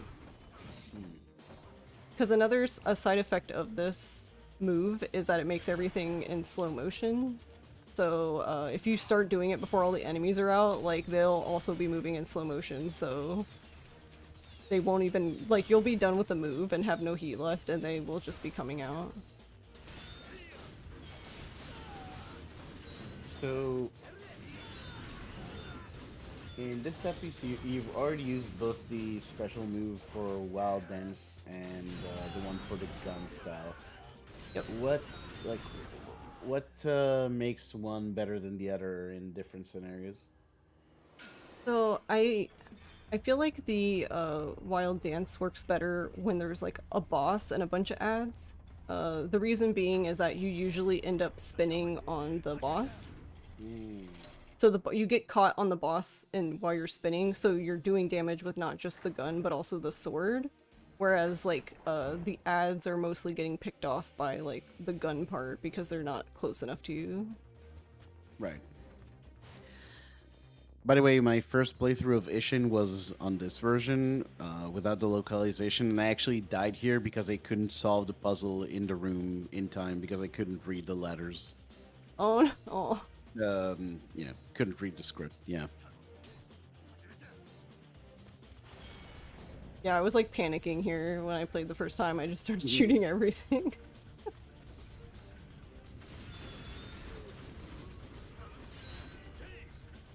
These guys can be kind of annoying. Most of the time they're okay. But yeah, another option to deal with them if you're just like tired of their shenanigans is you can just do the gun. Wait for 4 of them to drop, do the gun special move. And you don't have to hold it the whole time. So we will pick this up. I don't need it here, but I might use it for Hampeta later. Because yeah, that's the second part. When we fight him later, he is very... That's probably the most dangerous part of the run. Alright, Daigo is good, at least. Yeah, this guy is could actually... Oh, go Sorry, ahead. go ahead. Go ahead. I was just going to say this guy is based on Daigo Dojima from many, many mainline Yakuza games. Kind of a... If you know what Daigo Dojima is like, making him the contemporary emperor for this game really works very well.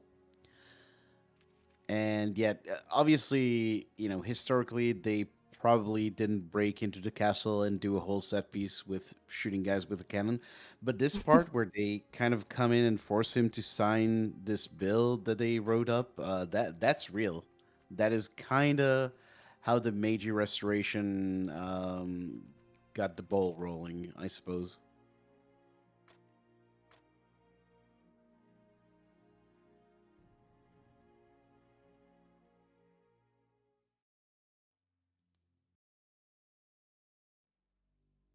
Yeah, and he basically realizes the position he's in, and like he agrees to it basically, while his retainer dude just like, oh my god, you don't have to listen to them, don't listen to them. Like he's like freaking out the whole time. Also, yeah, everything's on fire now.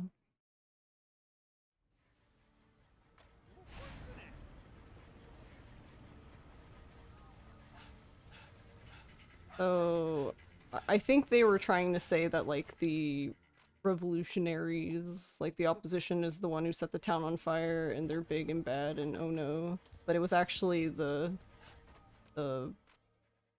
basically defecting members of the Shinsengumi who end up lighting the town on fire.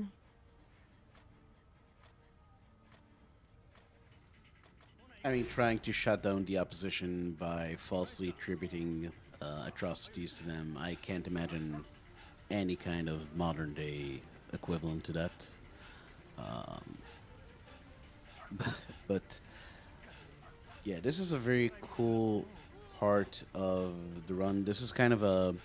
We've mentioned during the Zero run that pretty much every Yakuza game has its set piece that takes place in the city where the game mostly takes place in. So we had the Kamurocho set piece in Zero, and this is kind of that for this game, where the set piece itself actually takes place where the overworld is for the majority of the game.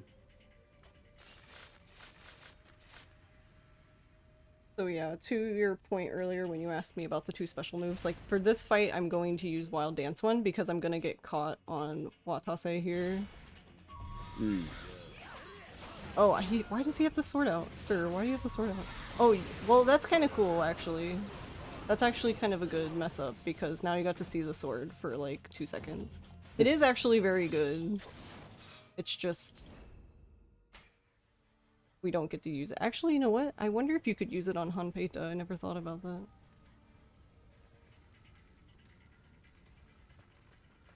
I'll have to mess with that later.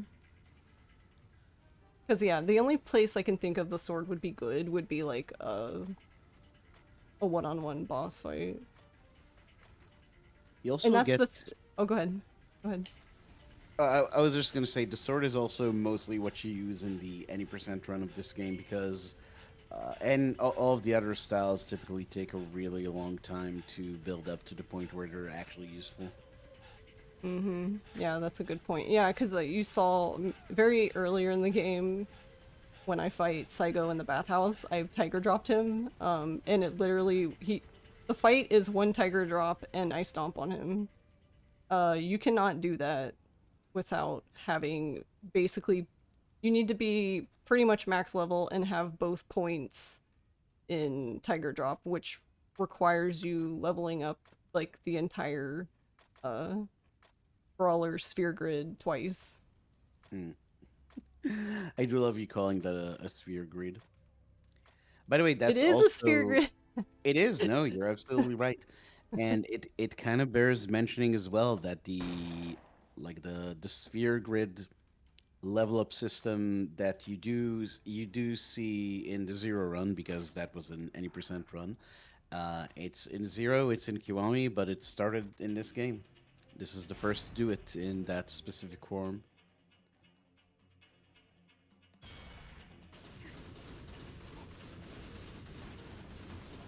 Don't knock me. Okay. I was a little concerned there. Yeah, Aizawa, he is probably like one of the tankiest bosses, which I guess makes sense, look at the man, but he is very hard to knock down.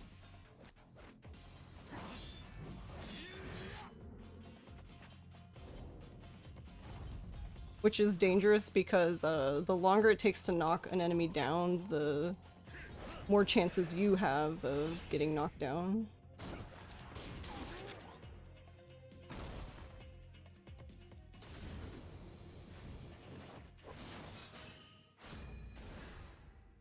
Oh, we leveled up. Nice. Thanks for wasting my time, game. Oh wait, are you not max level?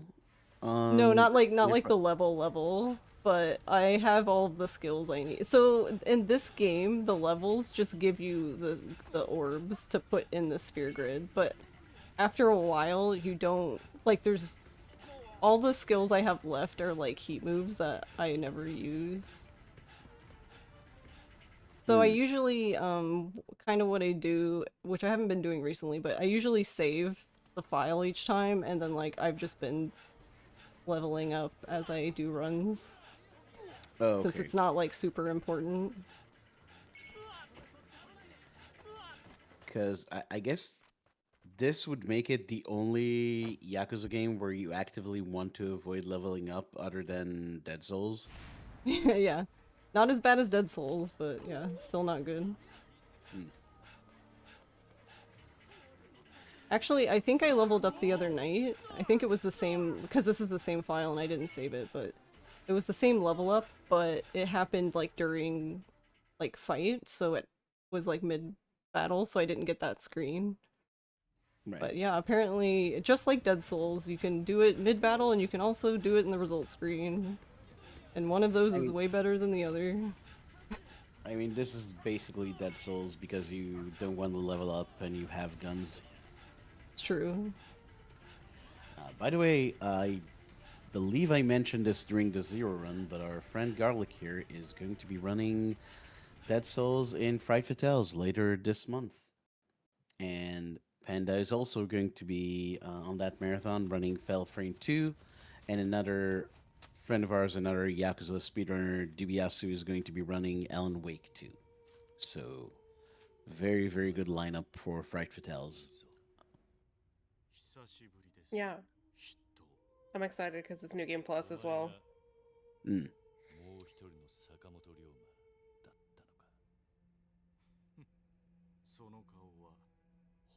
Yeah, it'll be fun. あなたはここに竹地先生が待っていると思っていたんじゃありませんか。 Also, I don't remember what the story is here anymore at this specific point. I don't actually remember what... I feel like Izo is basically like there, and I think he wanted to be noticed, but no one noticed him. They noticed, I guess, Ryoma, I think is what was going on, and he's jealous. I don't know.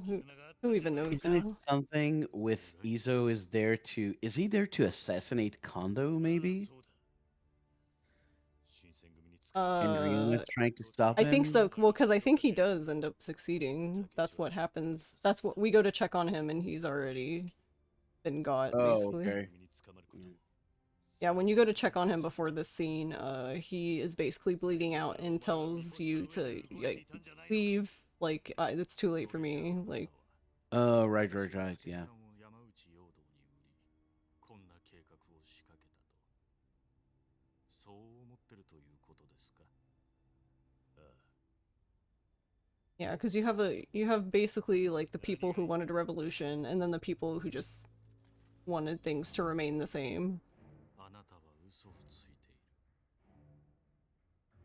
心の底では竹地さんがもう一人の坂本龍馬だと確信しながら、それでもなお竹地さんがあなたを裏切ったという事実を認めたくない。そうなんでしょう。 Also, yeah, we can't skip this scene. This is the other scene we can't skip, and this is the longest break you get, basically. 私は斎藤はじめじゃない。本物の坂本龍馬と戦える日をずっと待っていた。私はこうしてあなたと戦えればそれでよかった。もう一人の坂本龍馬に命令され、近藤勇を殺し、こんな状況を作り出したのはそのためです。勝負をすれば、すべてを認めるということか。ええ、悪い条件ではないはずです。いいだろう。これで終わりだいぞ。俺は人斬り依蔵としてのお前の人生に終止符を打ってやる。来い、依蔵。行くぞ。 Actually, this part kind of makes me laugh. So when I gave you and Garlic my notes, I actually don't, in my like notes, I don't, it literally is like chapter 11 notes, chapter 12 is blank, and then chapter 13. So this is chapter 12, it's all blank. Oh man, okay. It's fine. He just came right at him. But it's kind of a natural process you go through when you run a game. At first you need very detailed notes for everything, but with time you just kind of filter it out to the things that don't really stick in your mind no matter how much time goes by. So yeah, I have notes that say that. In fact, with especially Yakuza games, I tend to get to the point where I don't use notes at all anymore. And this D-Rust grind I just did is when I got to that point with 0. Like I used to always use notes, but the past week or so doing D-Rust, I've not used my notes at all.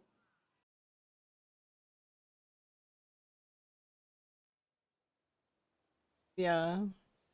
I think with most of the runs I do, I get to that point. This is not one of them. Hmm.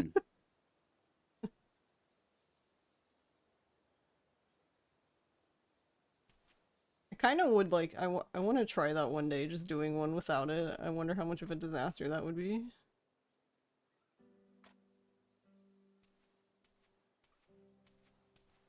Well, do you need it mostly just to not get confused with the taxis and such?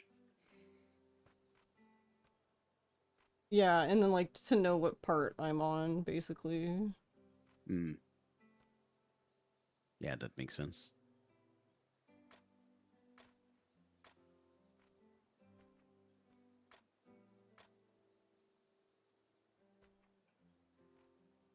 Also, he's trying to leave the Shinsengumi, and they're basically like, no, you're our bro. Please stay.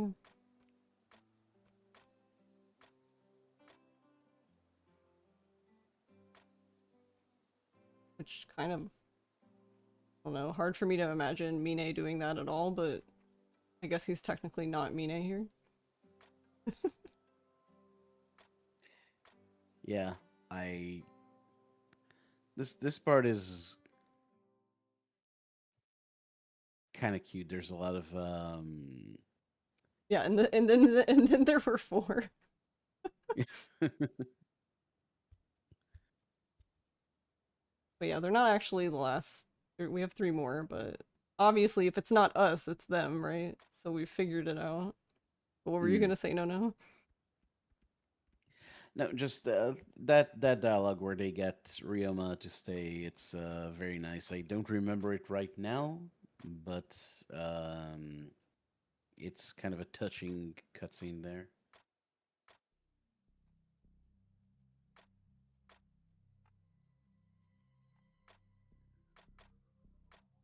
Yeah, I think this is like what the last straw for them. Because I think didn't they want like Hamazaki to be appointed the leader since Kondo's gone? Yeah, pretty much. I guess they stuck around as far as they thought would be enough to, you know, to outlast Kondo. And when that didn't happen, that's when they split. Yeah, because they basically at the end of that scene, when you're like, "LOL, no," they basically leave. Oh yeah, here's the party in the room, our slumber party. Yeah. It's just like the idea of these 4 men, or no, 5, because I forgot Baba was there, just all in this tiny room together on the floor. Mm. Like a con party.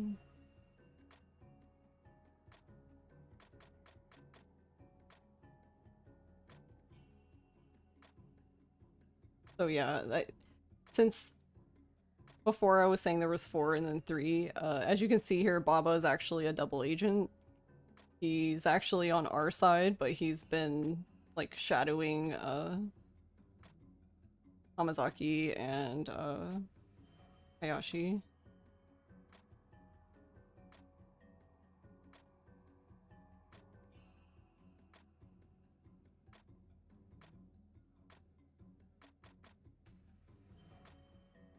But I think Ryoma doesn't find that out until like just now, basically, because like I think at the beginning of the scene, Baba actually walks into the room and he's like, "What the hell's he doing here?" basically.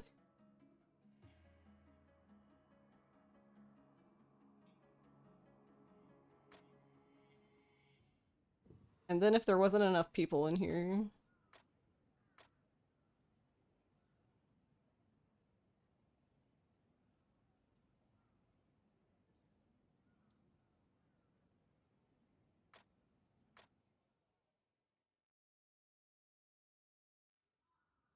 so yeah, that's the new inn, by the way, which is now where we're standing in. And this is basically gonna be the, we're gonna have Saigo and Katsura come here and basically, I guess, have some sort of like alliance meeting to basically lure people out. Yeah, and there's Hanpei to clearly dressed as us. And that's actually a real photo, by the way. Like the head is not, but that photo is actually Sakamoto Ryoma. Like if you it's probably the default photo if you like look him up on Wikipedia.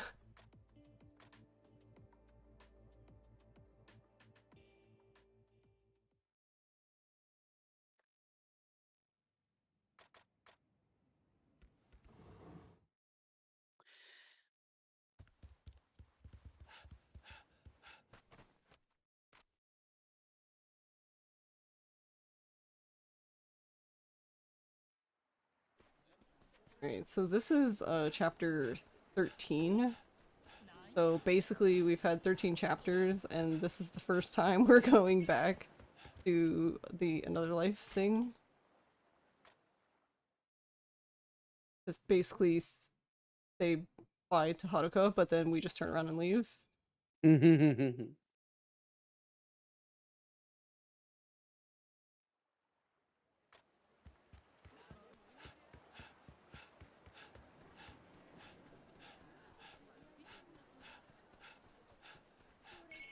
Oh, it's Foxmass, dude. I think that's the first one we've seen.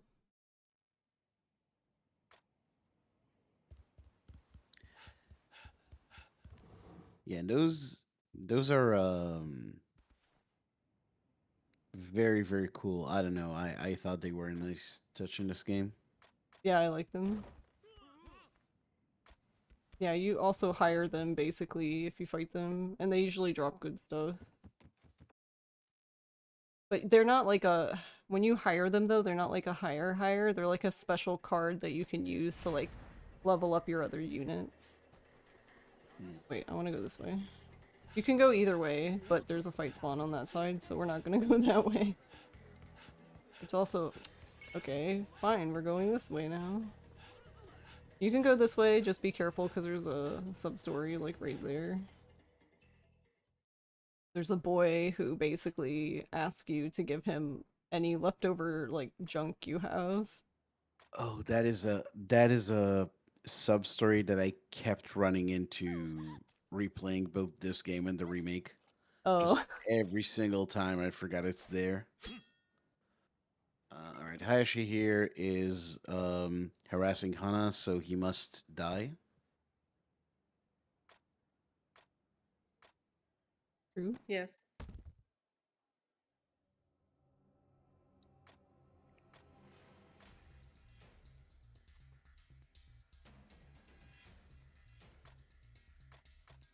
Also, this is like slightly strange because since you can see both of his guns, he basically becomes, you know, the generic gun guy enemy in Yakuza.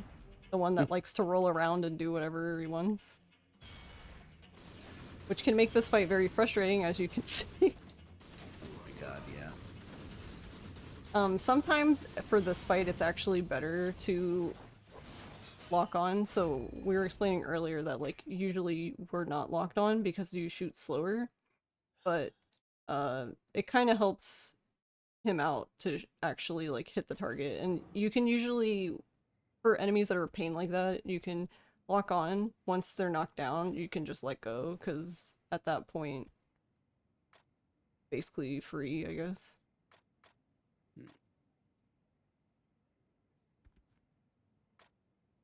I don't know. I thought y'all liked fighting Arase. Oh, and this is the option I was talking about. So it's actually like the second to last option, and it's like, what? When did all these options get here? And it's basically all the options are basically morning, evening, night, and then the one that actually progresses the story. It's just so you can. This is basically the point of no return. So the game is allowing you to change the time of day, do sub stories, that kind of thing. Because like any other Yakuza game, there are sub-stories that are tied to specific times of day. Like, for example, the one I mentioned earlier that if you run into it, it's very bad. Thankfully, that one only happens during the day.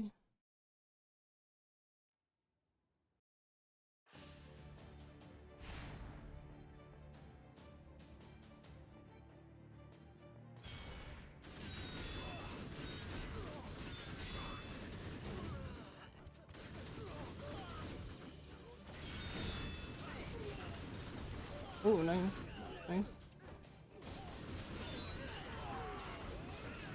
Alright. I'm gonna lock on a bit here. He seems to be on the struggle bus today with the aiming. He's just having a time.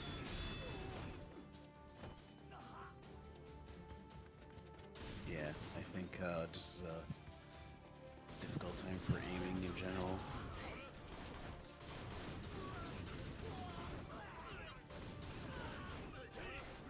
Can you stop that?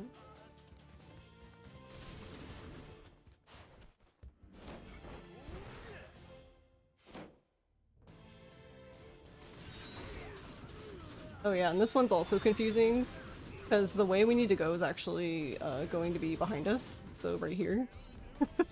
Oh. But you like naturally just want to go forward.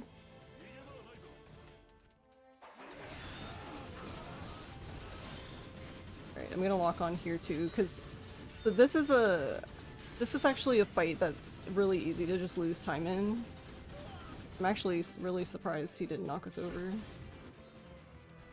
Basically what happens is he tries to, like, when he knocks an enemy over, he tries to, like, reprioritize and, like,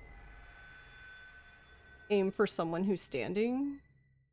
But that's not really what you want to do here, because if you knock one of these guys over, you really want to take them out, because if they stand back up, they regenerate their shield and you have to break it again, which is what you saw with the last guy.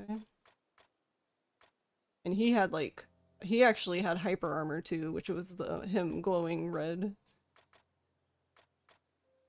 So he not only did he have his normal barrier, but he also had hyper armor.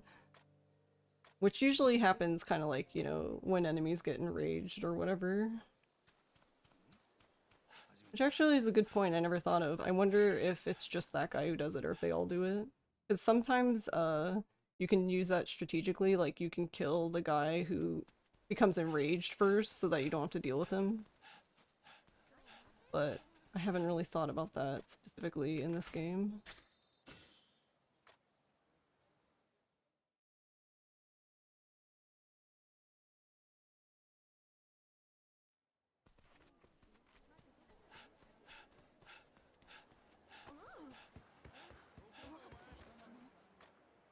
We have to have one more silly fight spawn.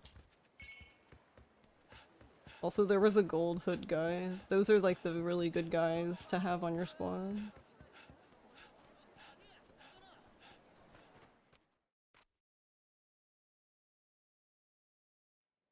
So yeah, basically,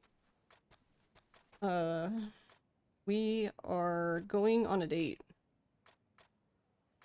Ooh. So we're basically going on to Tosa to basically have her shown down with Ampeta. But before we go, oh, you could see Bob back there for like 2 seconds, being all scary.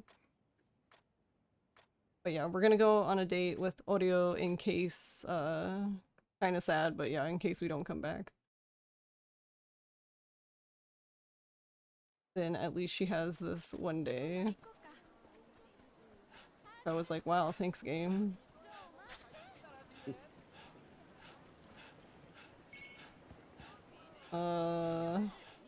Well, this fight spawn's fine because they're facing away from me. They're just kind of awkward because they're also like where I need to turn.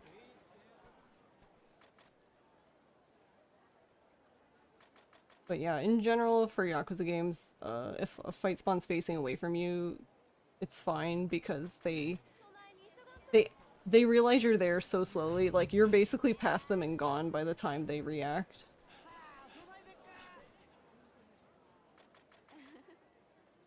Yeah, that definitely works for a lot of the Yakuza games up to a point.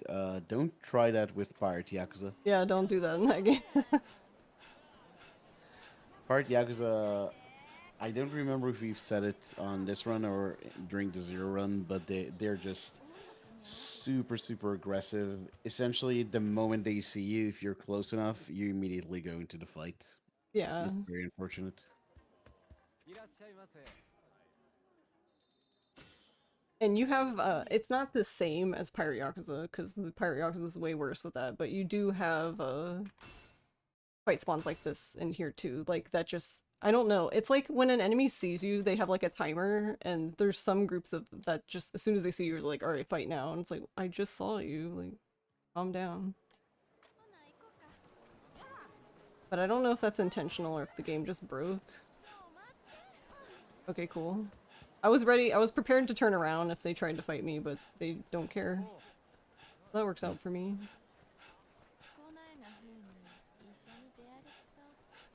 But yeah, for basically the way this date is working is, This part's actually really cute because you go out for food first, and you can basically take her. There's like lots of places you can take her.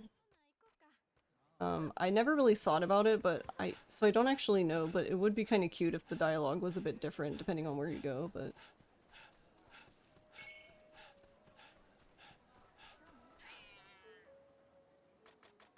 also unfortunately we can't. There's no way for us to not scare that cat. Yeah, and this is the fan dancing minigame that we're gonna see for like, well, we're not even gonna see it really. Yeah, this is way past the point where you can skip almost all the mini games in Yakuza runs. And yeah, the fan dance though, just a very fun mini game, and also the songs in it are great. This game has both karaoke and the fan mini game, just two very very good music based rhythm mini games. Yeah, shout outs to the karaoke in this game. They gave Hana-chan's character a song that's really good called Yeah. Ashura Komachi. It's a really good song. Audio. Also, sorry. Oh, I was just complaining because she ran into me. It's really hard to avoid her running into you there because she, for some reason, always spawns in front of you when you come here for I don't know why. What were you gonna say? Oh, just that this game has a song, has a karaoke song in it called Iji Sakura, and if that sounds familiar to you, that's probably because you know Iji Sakura 2000 from Kiwami, which is to me that's my favorite karaoke song in the entire series. But it is like like essentially a metal version of a more traditional song from this game. Yeah, there's a lot of cool remixes in this. Like even like Machine Gun Kiss has a remix in this game that's really cool. Oh yeah. And does this game also have a version of Bakamitai, or am I wrong about that? It I know doesn't, the but remake did does. they? Yeah, that's what I was gonna say. Didn't they do that in Oh, the okay. remake? Yeah, yeah. Ishin remake brain, the worst kind of brain you can have.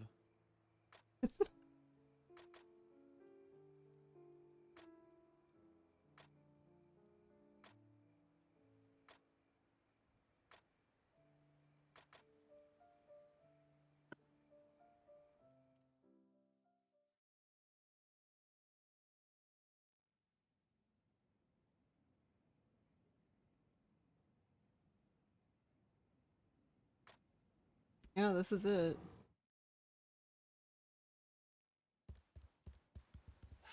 This is the last time we have to worry about fight spawn.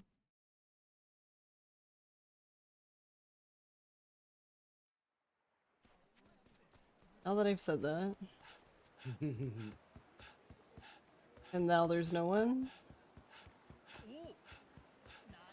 No, there is one, but okay, they turned around. I was like, cool, they're facing me. That's great.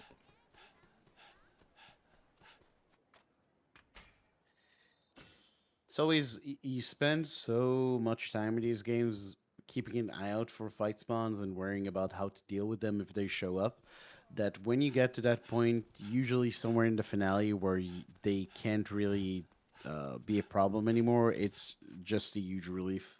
Yeah. Okay, so we're about to leave for Tosa to basically go fight a bunch of guys. Basically, we're gonna wage war against people who have way more manpower than we do. We're literally just 4 dudes. But before that, let's fight each other. I really don't have any idea. Is he gonna hit me? Okay, cool.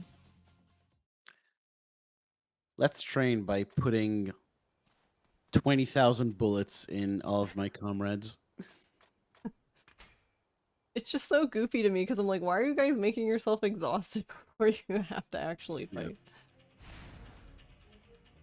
Also, funny enough, Hijikata is the easiest fight because he doesn't have that much health.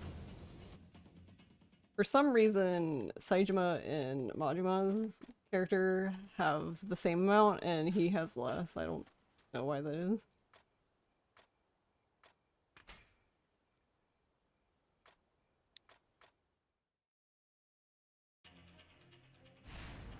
Which, yeah, and I wonder what the choice, why they made that choice, because, like, Mine isn't really a pushover. That's, like, one of my favorite finales. You mean in 3? Mm-hmm. Yeah. Yeah, I like fighting Mine. Mine is a really I kind of hate to say it because I think Mine is one of the worst villains in the series, but it is like a really good fight.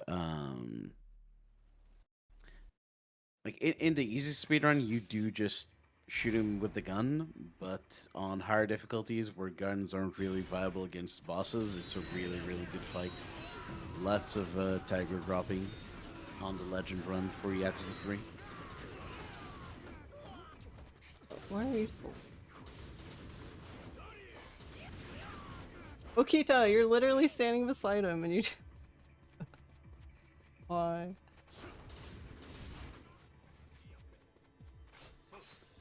Actually, I'm gonna use this. AK, I changed my mind.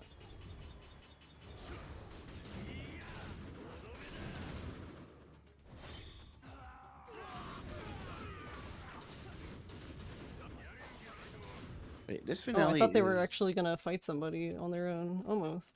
Go ahead. imagine Yakuza AI allies having agency. No, I was just gonna say this is I want to say this is one of the longer finales in Yakuza. At least one of the longer finale set pieces. Yeah, it seems long. Yeah, but it's a good one. It's a good finale.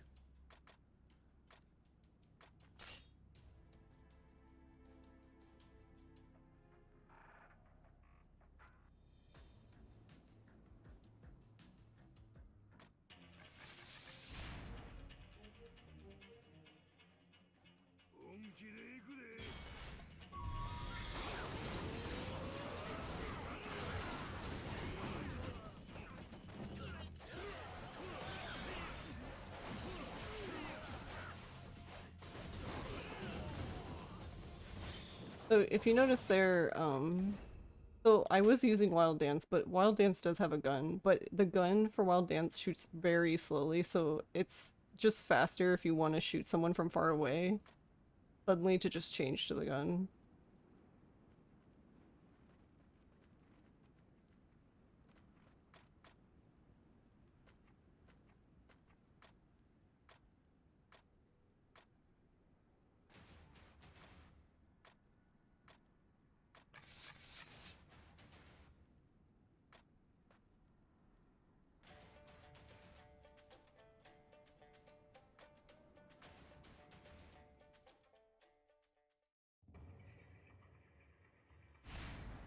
Alright, so basically the way this is going to go is we're gonna be like slowly dwindling down. So like Saejima stayed behind to fend them off while we continued.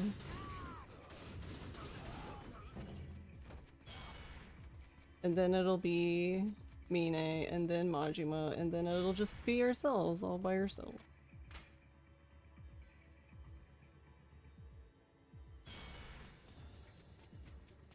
The classic you go on ahead. Yeah. I'll be fine, right? Is this also something this game started?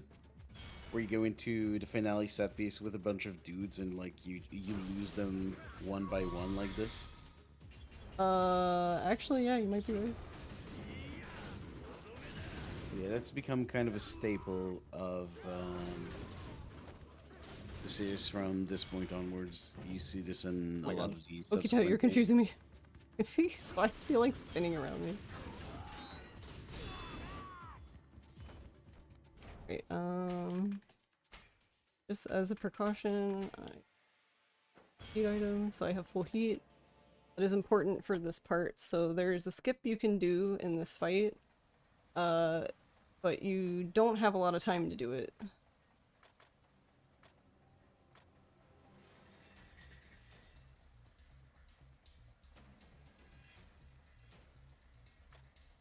Basically, Hamazaki here has a second phase, but if you kill him fast enough, you basically skip it.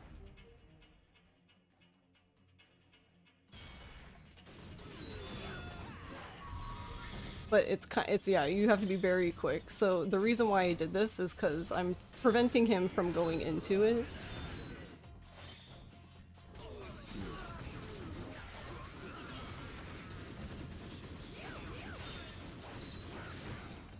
But unfortunately, that was a very... So this happens sometimes, and there isn't really anything you can do. So that was a full...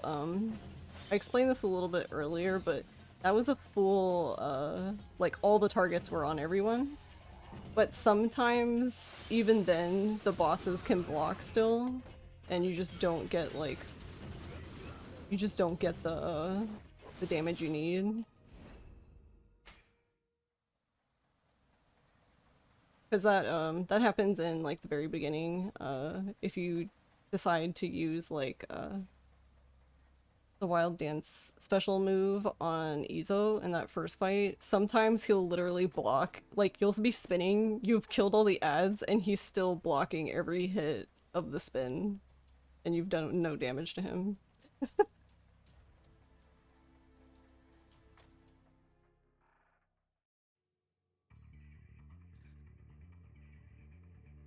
Blocking enemies in Yakuza being a problem. Imagine that. Alright, to be safe here, I'm also going to do this. There's 3 gun guys. No, there's 3 or 4, I don't know. There's gun guys in the back, and they hurt a lot. So I'm just gonna get rid of them. Usually I would use them to get my health down. So I kind of just stand there, but yeah, we don't want to we don't want to take that risk today. I can't forget, by the way, what's the resource you use to activate the special moves? Because it's not just heat, right?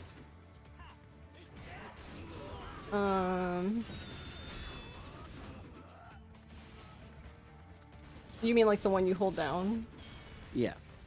No, it's just heat. You have to Oh, really? have it like unlocked, I think, because I don't think you start with them.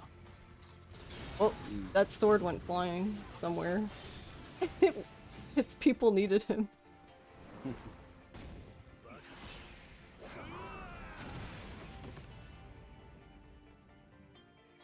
I feel like this QTE, it can be like every button, but I feel like it's always like square or circle, but it can be any of them. Also, you might recognize this guy.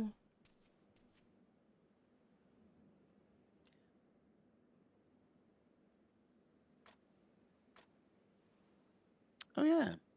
That's the guy who owns the bar from Yakuza 8, right? Yeah.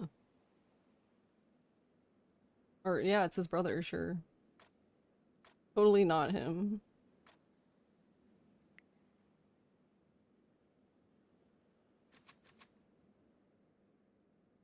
So yeah, as far as I can tell, Richardson here has like the exact same like moveset like in 3. I don't think it's any different. Yeah, although unfortunately he speaks proper Japanese in this, so there's no "let's go." No one is getting taken to the rough.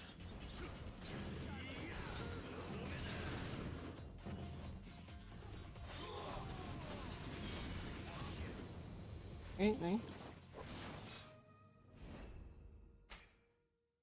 I was so glad that one day I decided to do that, because this, if doing this fight normally is a pain, because there's 2 guys with cannons behind you, and what happens with the cannon is if both the cannons hit you, and it doesn't even have to be both, it could be one, they're very good at making you fly, which then you're on the ground, then everyone's smacking you while they're standing. It kind of reminds me of being unlocked in Dead Souls, to be honest.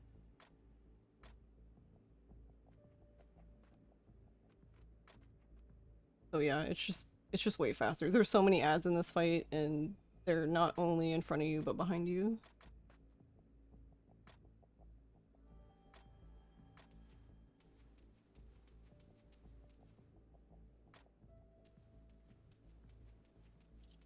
And yeah, we didn't get to see it, but the phase skip for Hamazaki was also found by me, because you can only do it in New Game Plus, and no one had done New Game Plus until I was just like, let's route this. Which is very rare for me, because I don't generally route anything. That's gross. Yeah, who do that? What kind of sick person would enjoy routing categories? Sometimes I am interested, but most of the time I just want to be like, all right, what are you guys doing? I'll learn the thing. Also, the set piece is really cool. Go ahead, sorry.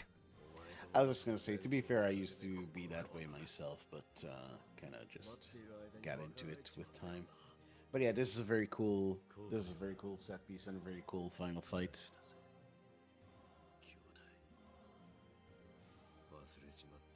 Yeah, so what's gonna happen is we're actually, it's really neat how they did this. We're actually gonna transition through each fight style, basically.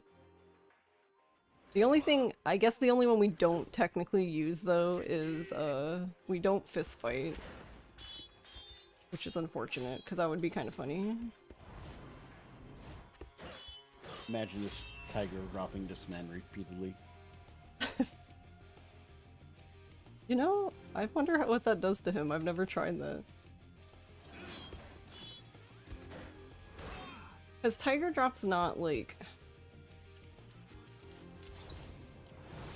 Tiger Drop's thing is like, for like a single boss, it's pretty nice, but... A lot of the bosses in this actually have ads. Which I guess because they want you to use, like, the gun and Wild Dance, and also the special move for the sword that lets you teleport. That's really cool.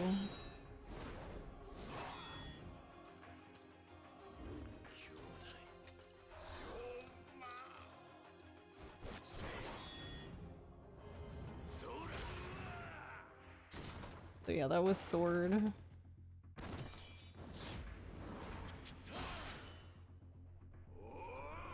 Also, this doesn't matter for anything. You don't lose health.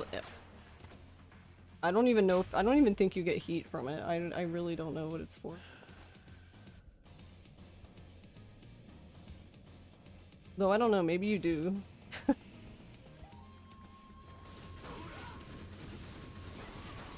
I'm in favor of devs doing stuff like this, like every now and then just completely make me press a button for no good reason. Yeah, also that part basically highlighted why this part's so dangerous, because he pretty much deleted my health.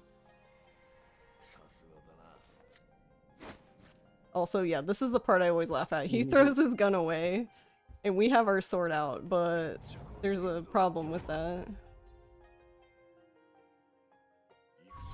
Psych, I'm actually still gonna use gun. Oh yeah, and time is gonna be when there's gonna be a okay prompt here. In 3, 2, 1, time. Woo! GG. That was actually a GG. pretty good time for all the shenanigans. Yeah. Significantly underestimate.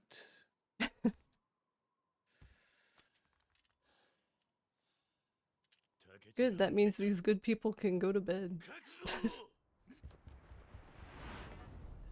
Yeah, it's 4 a.m. here, so not a moment too soon. Yeah.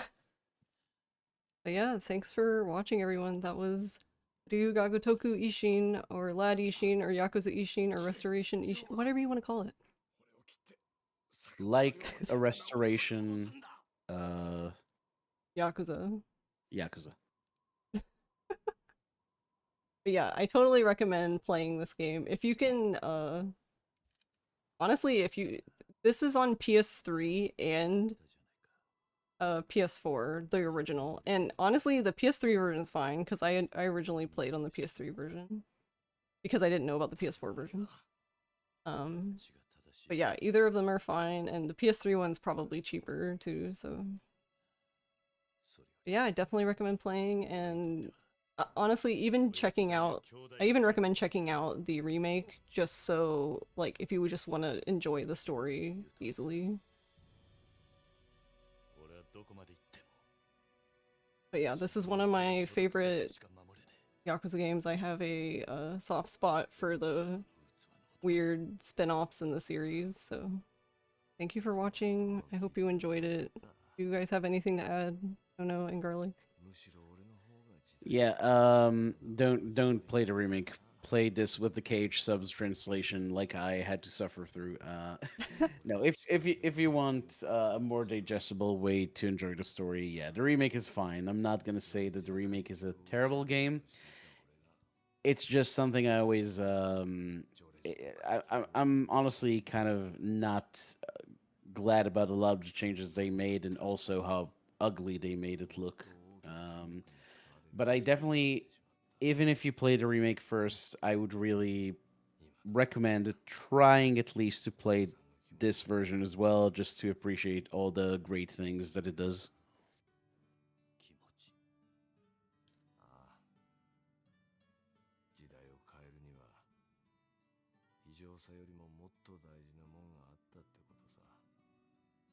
Garlic, did you have anything? Not really. Just thanks so much for having me. I had a great time with this run. I know I don't do the run, but like I said, I do love this game. Yeah, thank you, Garlic and Nono, for doing commentary. Yeah, for sure. Always a good time hanging out. And thank you, RPGSU, for having me. Yep, that's it. Yeah, watch Garlic and Panda and Doobie and everyone else on Fright Fatales later this month. Yeah.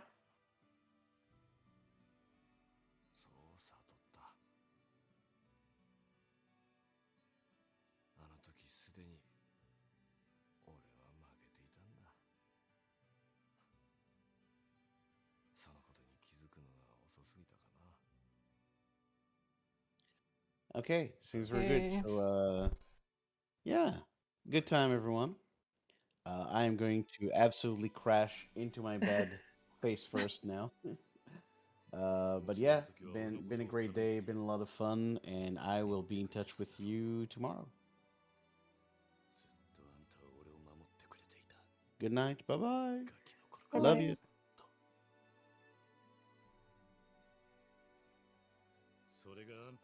Yeah, thanks for doing and thank you for doing it last minute too. Yeah, I felt myself not saying much, but I was like also like kept muting to like cough and stuff. Oh yeah, no problem. It's no. Yeah, because I mean I had a similar thing with like because I don't really know the run for Zero, so I'm just Yeah. I'm gonna let y'all talk and I'll just be. Yeah. Hope you have a good night. Have a good night. Bye. Bye-bye. Alright, stream. Hold on, I like punched my mic. Rip. Sure you guys wanted to hear that. But yeah, thank you guys. Thank you for watching. Sorry I could not chat with y'all, and thank you Oldred for the raid earlier that I saw but I couldn't say anything about. I mean I probably could have, but trying to focus or something, I don't know. Hey GSD. How do I spell Oldred?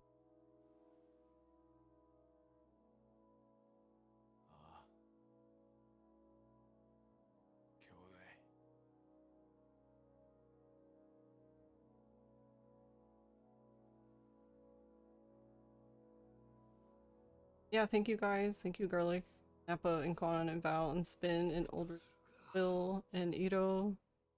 Oh, and even Sky. Hi, Sky. Con, Fox, and Ryu, and Incarnadine, ASD. Oh yeah, you're still in here.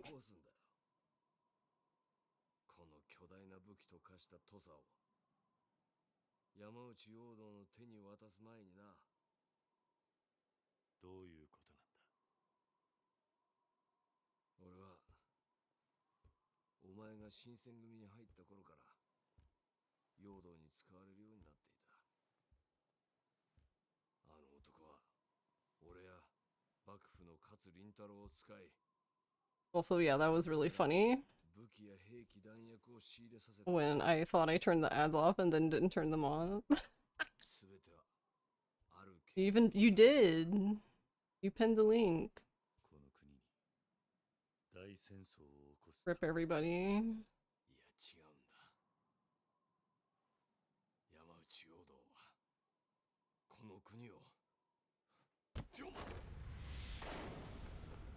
I cannot resize this window. Hello? Like,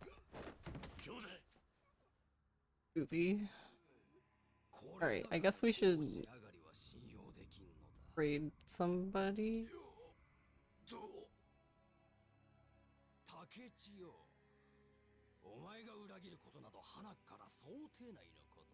Oh my god, OBS, why are you like this?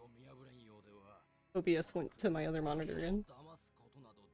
Alright, hold on. Alright. Or play Silent Hill. No, I am cooked. I didn't go to bed until like 6 a.m. probably, and then I got up at 10:30 a.m. because May was like attacking the door. He was attacking my bedroom door because I sleep with the bedroom door closed because otherwise Q and May would just be dancing on my head. You woke up at like 7? Yeah. I can imagine you're dying.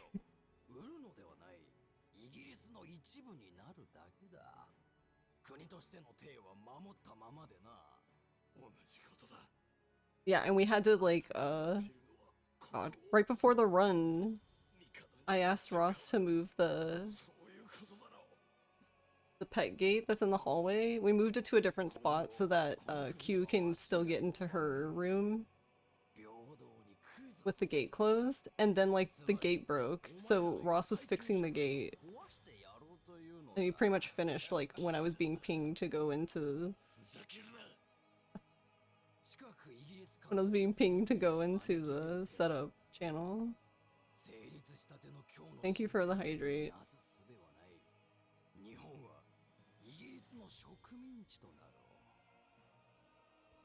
23 hours ago. Ooh.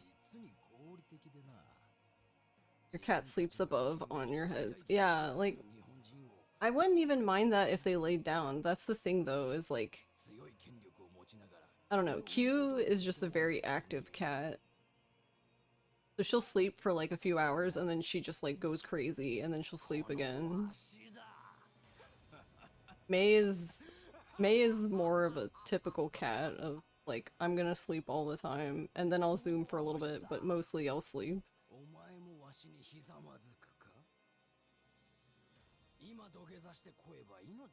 But yeah, there's no way to let May into the— well, the only way for that to happen would— I would have to have like a microchip door to let May in the room but not Q, and that seems mean.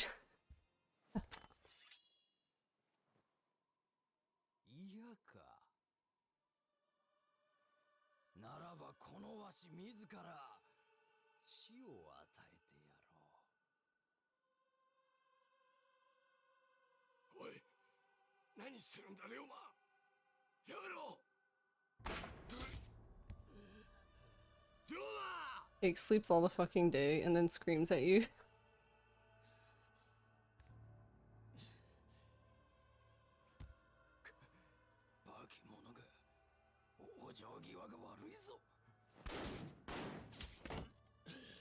Yeah. I'm gonna go chill out. Actually, I should probably have dinner, right? Yeah. Imagine eating dinner. よく目に焼き付けとけ。これが国のため。 I think he might be a ragdoll. He's got longer hair, but that Siamese pattern with white socks. 貴様だ。 You had dinner between runs. It would have been like really late lunch for me. 誰だ貴様。 But yeah, hopefully I end up being okay because I don't normally wear the headset this long and I'm your girl is suffering. Hopefully I don't get a migraine from this. Oh well.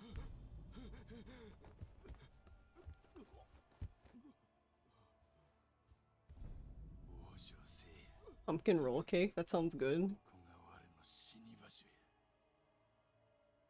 Oh right, I was supposed to find someone to raid. I was like, I feel like I'm missing something.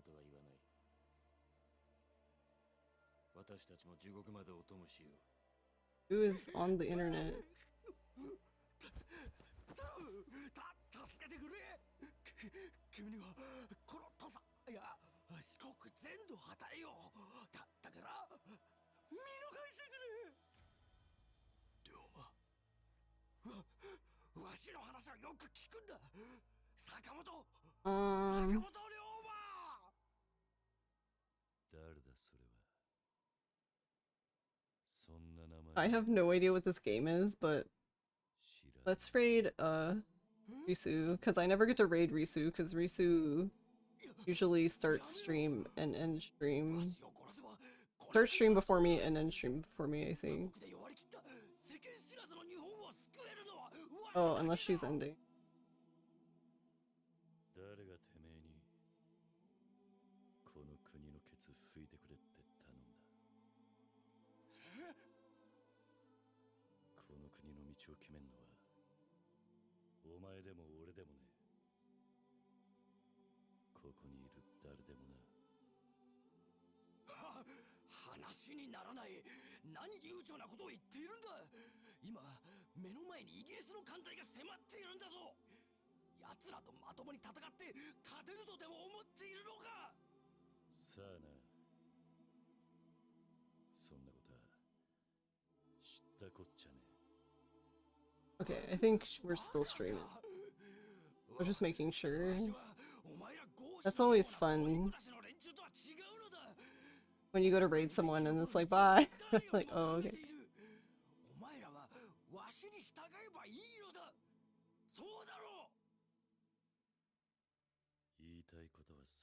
But yeah, thank you guys so much for watching. And yeah, I will see you tomorrow. And I guess we're gonna start de-rusting Fatal Frame 2. Yay!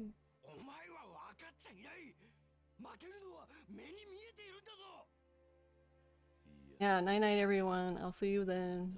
Bye bye.